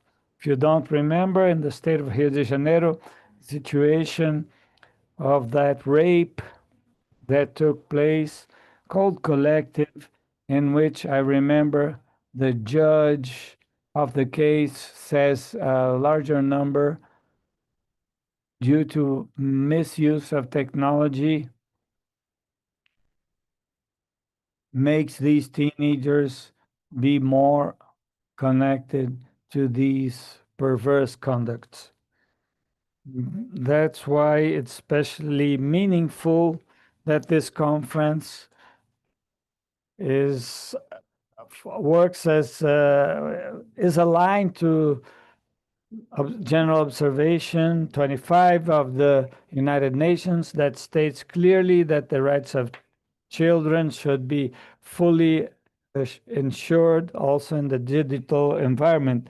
This guideline reminds us that technological innovation doesn't stop rights for protection, doesn't reduce responsibilities of our institutions, and doesn't authorize zones of legal difference. On the other hand, the more sophisticated digital means become, larger must be the commitment with dignity, security, and healthy development of children and teenagers. The program during these 2 days was precise by highlighting emerging problems that challenge our institutions in many of the countries, which are criminal recruiting in digital platforms, 2, online child labor, and 3, risks associated to the use of technologies. That's not a hypothetical scenario. It's concrete reality demanding serious, coordinated, and responses that are permanently updated. I also highlight 3 critical dimensions of the digital ecosystem. 1, the impact of AI in the autonomy, identity, and well-being of children and teenagers. Number 2, responsibility of teenagers in digital environment. 3, the role of companies in the assurance of right in technological platforms. These 3 axes show protection of childhood in the digital world, demands proper regulation, consistent public policies, responsible technological design, digital education, and institutional qualified performance. It's in that context that the academic dimension of this conference has particular importance. Our National Magistrate School, IFAM, had the pleasure of integrating the academic commission and of helping selected the work to be presented in this conference. This participation translates an institutional conviction, contemporaneous judicial training must dialogue with research, critical reflection, and concrete problems that come to the justice system. In topics like these, to approximate jurisdiction and the academy is not an accessory act, it's a demand for institutional responsibility. I highlight the academic work received and approved, gathered contributions from different countries, and approach issues like artificial intelligence in the context of violence, overexposure of children and teenagers in social media, risks in digital platforms, and challenges imposed to the justice system. Organized in 4 thematic axes, these studies reinforced the multidisciplinary feature and the Ibero-Americans. This perspective is essential. The protection of childhood in the digital environment cannot be dealt only as a technological issue, nor only as a legal issue. We are facing a shock that requires cooperation among institutions, dialogue between knowledge, and a continuous engagement with the integral protection. The objective is to advance in a common Ibero-American agenda when facing the challenges of digitalization, promoting capable parameters protecting the childhood against new forms of violence and making rights vulnerable in the internet. But it is important to affirm with balance that the environment must not be seen just as a symbol of a threat. Can also broaden learning opportunities, inclusion, expression, and the real challenge, therefore, is not of opposing childhood versus technology, but to ensure that technological development be compatible with human rights, with having the best interest of the child at the center, and the security that legal frameworks can give. This conference, therefore, gives an important contribution to deepening an agenda can no longer be delayed. It is not enough to recognize the risks. One must build answers. It's not enough to number the vulnerabilities. It's important to strengthen prevention, digital education, and effective accountability. It's not enough to react to damage done. It is necessary to develop institutional capacities to anticipate issues and reduce asymmetries.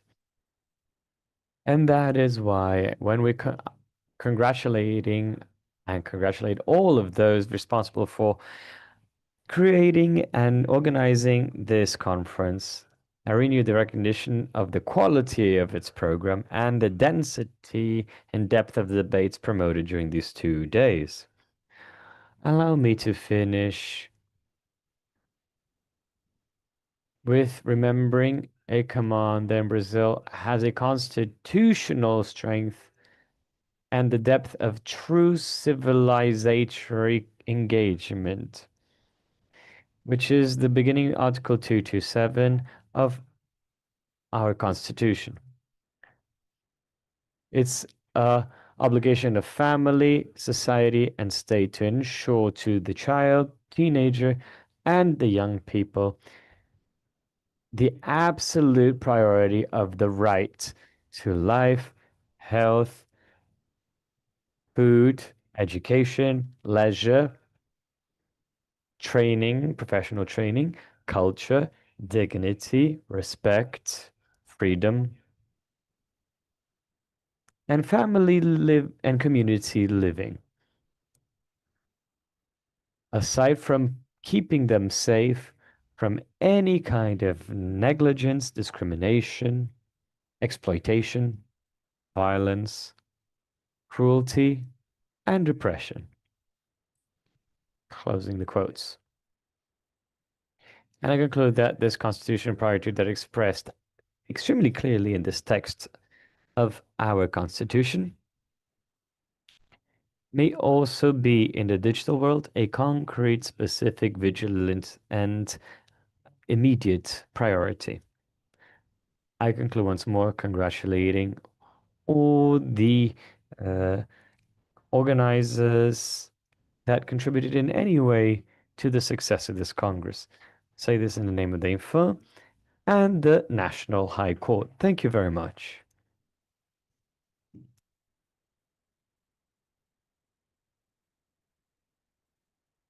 De encerramento, a doutora. I hand over for closing remarks. Ana Paula Costa Mato. Good afternoon, everyone.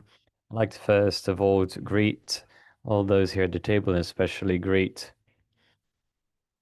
Justice Benedito Gonçalves that closes this event in the name of the National High Court, and to whom we're very grateful. We're very well received here.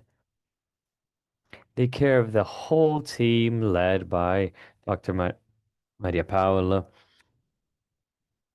Helped us these days, and we are very happy to say that this conference had all the importance and relevance.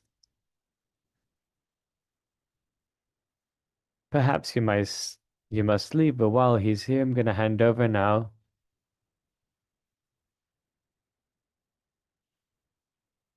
to the director CDN, Miguel Sirleno, who will give us his closing remarks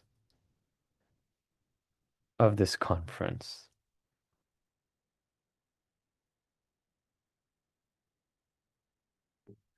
In the name of Sirleno, I would like to formally thank them and the Justice for hosting us here, and to say that he's closed this conference with a fantastic speech that has been extremely fruitful. We developed a global vision, an Ibero-American one, revising and seeing many experiences, lots of legislation. We must recognize that once more, the rights of children and teenagers in Brazil is marking a tendency that is a very important Ibero-American tendency in institutional questions and the institutional engagement, starting with this National High Court. So I'd just like to highlight as a more global conclusion. We're then going to look at the more specific conclusion, Dr. Koval, that the protection of children and teenagers' rights includes the digital world.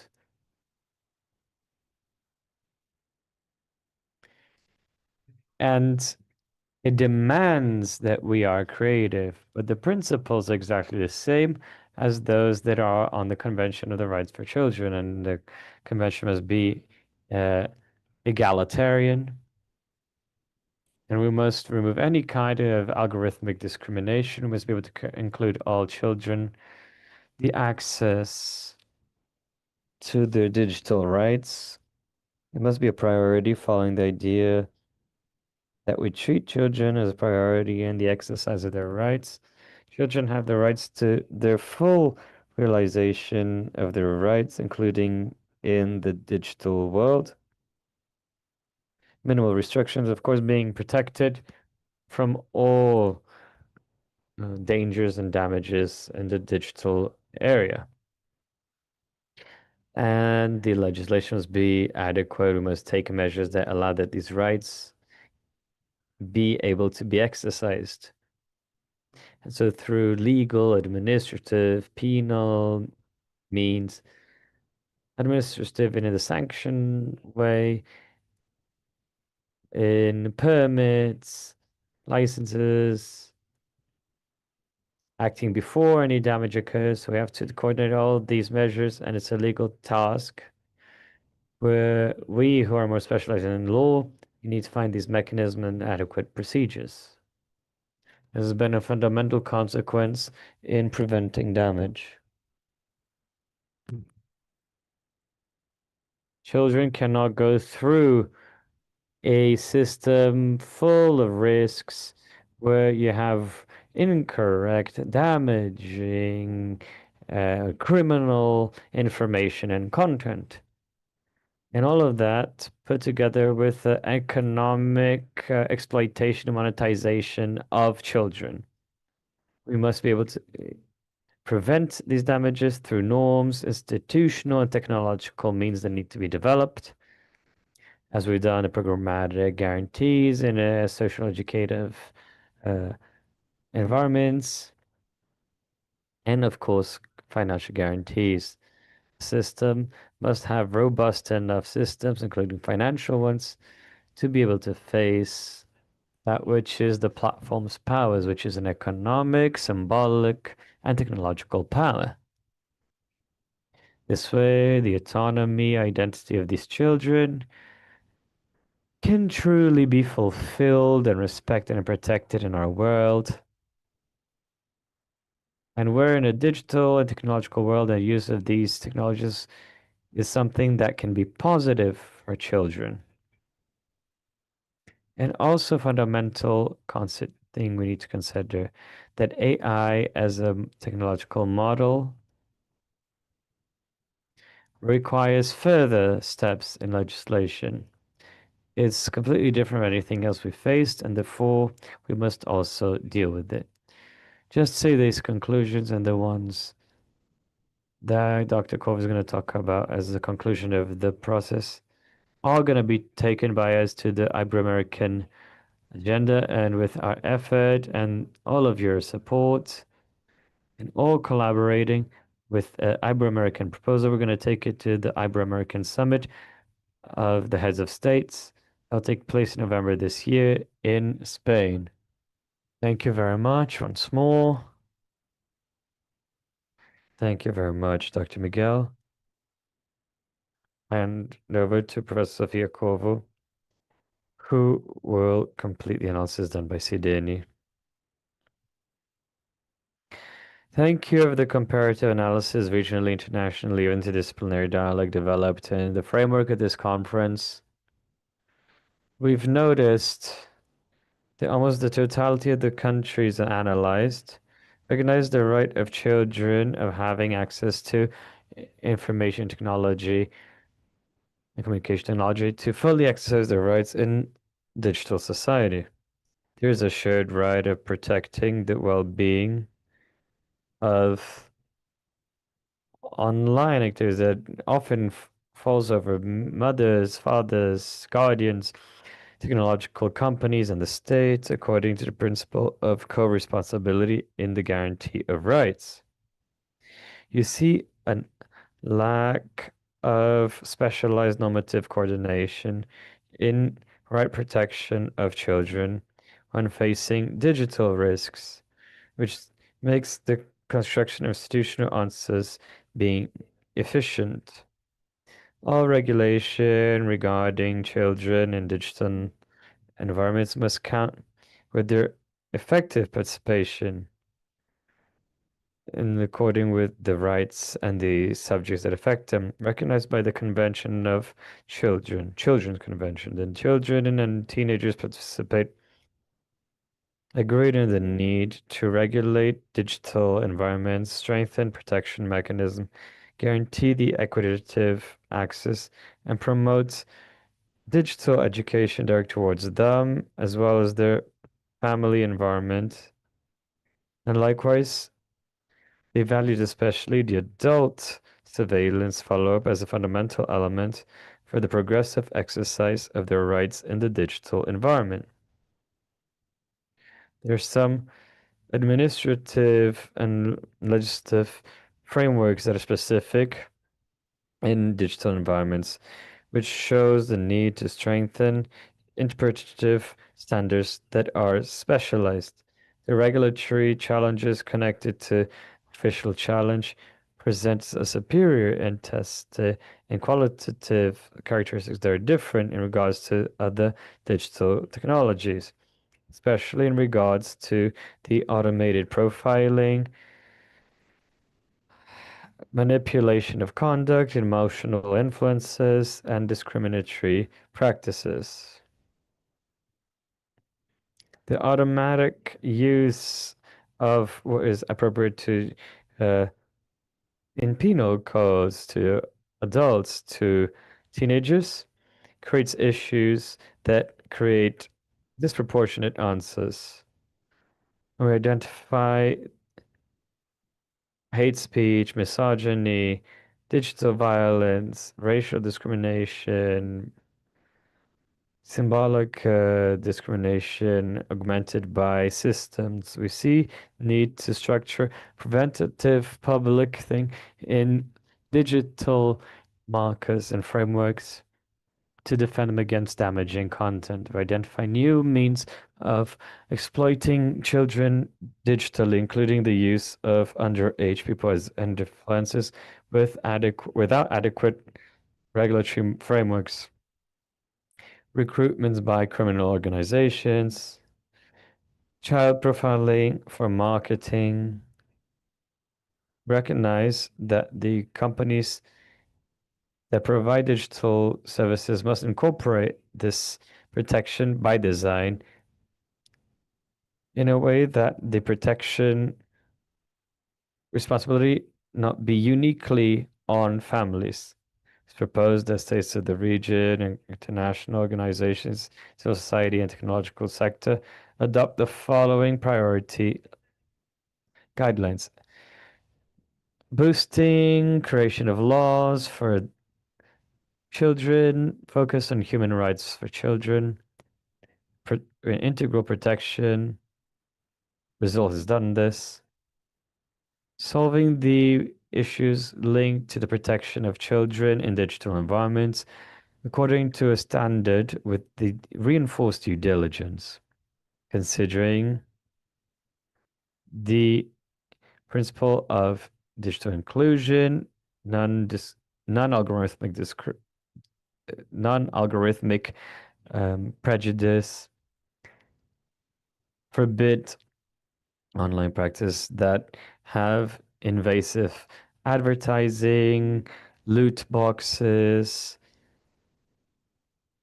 and anything that includes or uses data inappropriately. Strengthen data protection of children and teenagers through reinforced standards for privacy, including the obligation of removing offensive context in an expedited way once notified, without a legal request when there is an obvious risk to their rights. When there are obvious risks to their rights.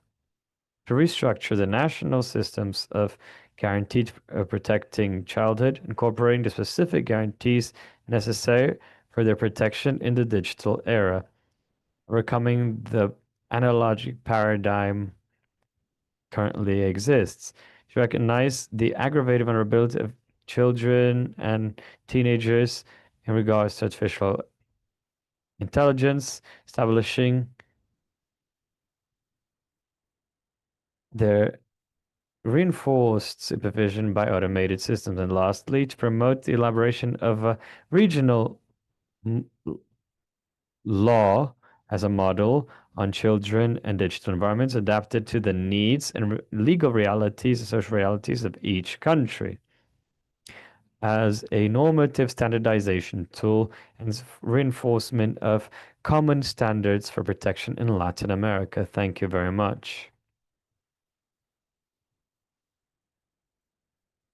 Thank you very much. Before ending this event and thanking Secretary Pilar and Vito and all here present, I'd like to use these final words also to proffer my thanks, because these 2 intense days of work were only possible because we have the collaboration of many people.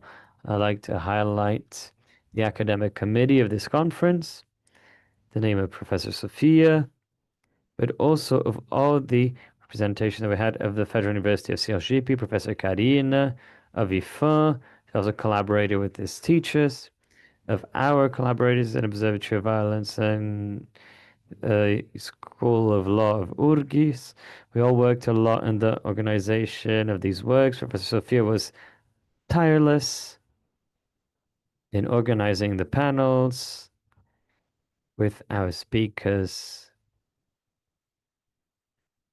and guidelines for each roundtable so that they could reach their objective. I also like to thank the National High Court for their support, especially everything regarding infrastructure and the possibility of distributing the content of this conference. And I like to highlight that we've had more than 450 people that subscribed in person, and yesterday alone we had a total of 2,323 YouTube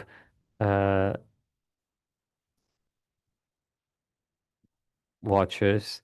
We haven't been able to calculate today yet, but there's definitely thousands of people that at some point logged on to watch some of the talks that are given here. All of the materials produced will continue on the YouTube of the National High Court that can be consulted by people once more.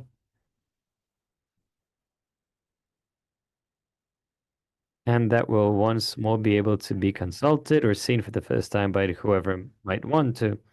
So we thank you all for this joint work that was done by many people. And before closing, summing up a little bit the words of Professor Miguel Sofia, I want to say that we have a lot of challenges. Regulation challenges.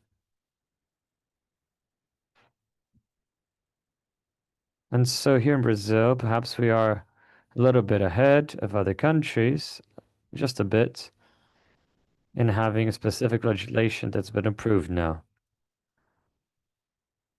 You have to spread this, as Professor Sophia has already said, the reality of the legislation, following the comment of the UN or the other countries of the region.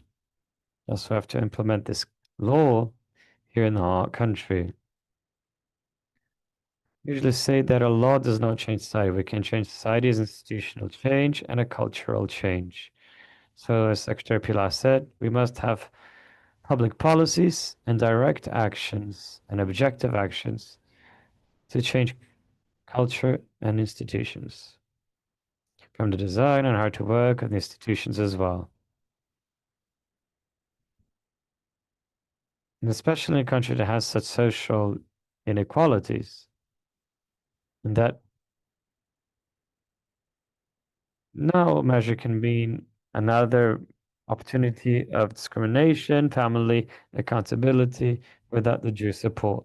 We now have a reality, Secretary Pilar, of institutionalizing of children that are being hospitalized because of interventions. Be of the Guardians Council, of having children being removed from families, between children and parents because of negligence, violence. We cannot treat other factors that hold the family accountable. And then because, as Secretary Pilar said, families do not have the conditions to be responsible or accountable for monitoring their children on the internet. Be it because they're part of another generation or because they don't have structural capacity for it.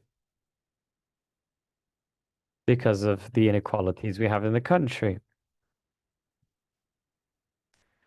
So we must have state regulation and actions with the companies that provide the content and know what happens or is taking place on the platforms. It's something that was very obvious in this Congress, and I think it is the case of Brazil, but also of other countries in this region. This focus is very important and not necessarily in a private surveillance. And as was said in the opening, if the rights of humans and adults are guided by the principle of freedom, of expression, and of existence, children's and teenagers' rights are guided by integral protections. Our function is not to guarantee freedoms, but rather protection for a gradual autonomy for choices, interests, exercising their rights. This condition of a progressive autonomy means adults, state, society. So this protection guarantee, there's a lot to be done yet. Can I highlight also the mission of the universities and IFA in this case? That is that of capacity building of people to work with this reality. I come from an university that is considered the best federal university of Brazil. There is a state-of-the-art law school in our context, but surely our students don't understand the content that is to come. They will have to learn more about how jurists must act in this digital surroundings to ensure human rights. It's a large challenge. When you end the graduation, you begin another one. Same is worth for judges who are trained in IFAM, the Superior Court of Justice, and the justice system. We all must keep on learning and opening paths in the guarantee of rights. So having said that, I consider we can close this conference, and I'd like to invite, we want to call a special person who prepared the presentation for us, who is Lara. Where is Lara? No?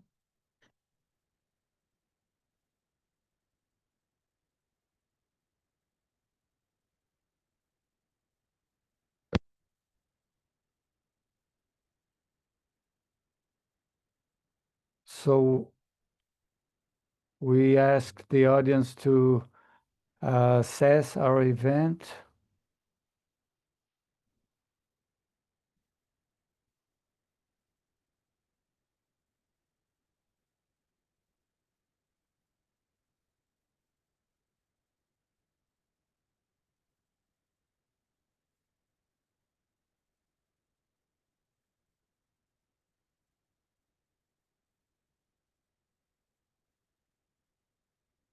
There it is. Please assess our event.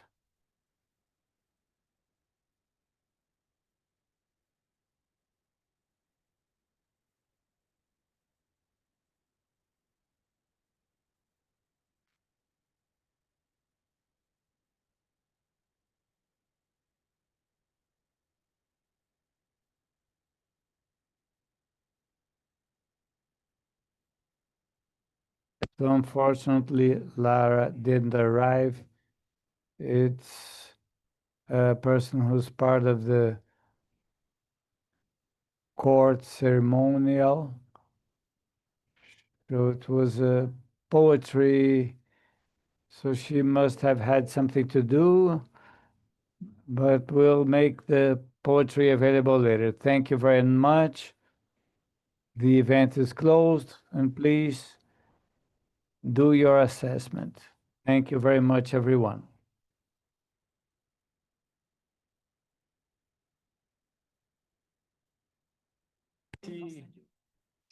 Por favor, vamos manter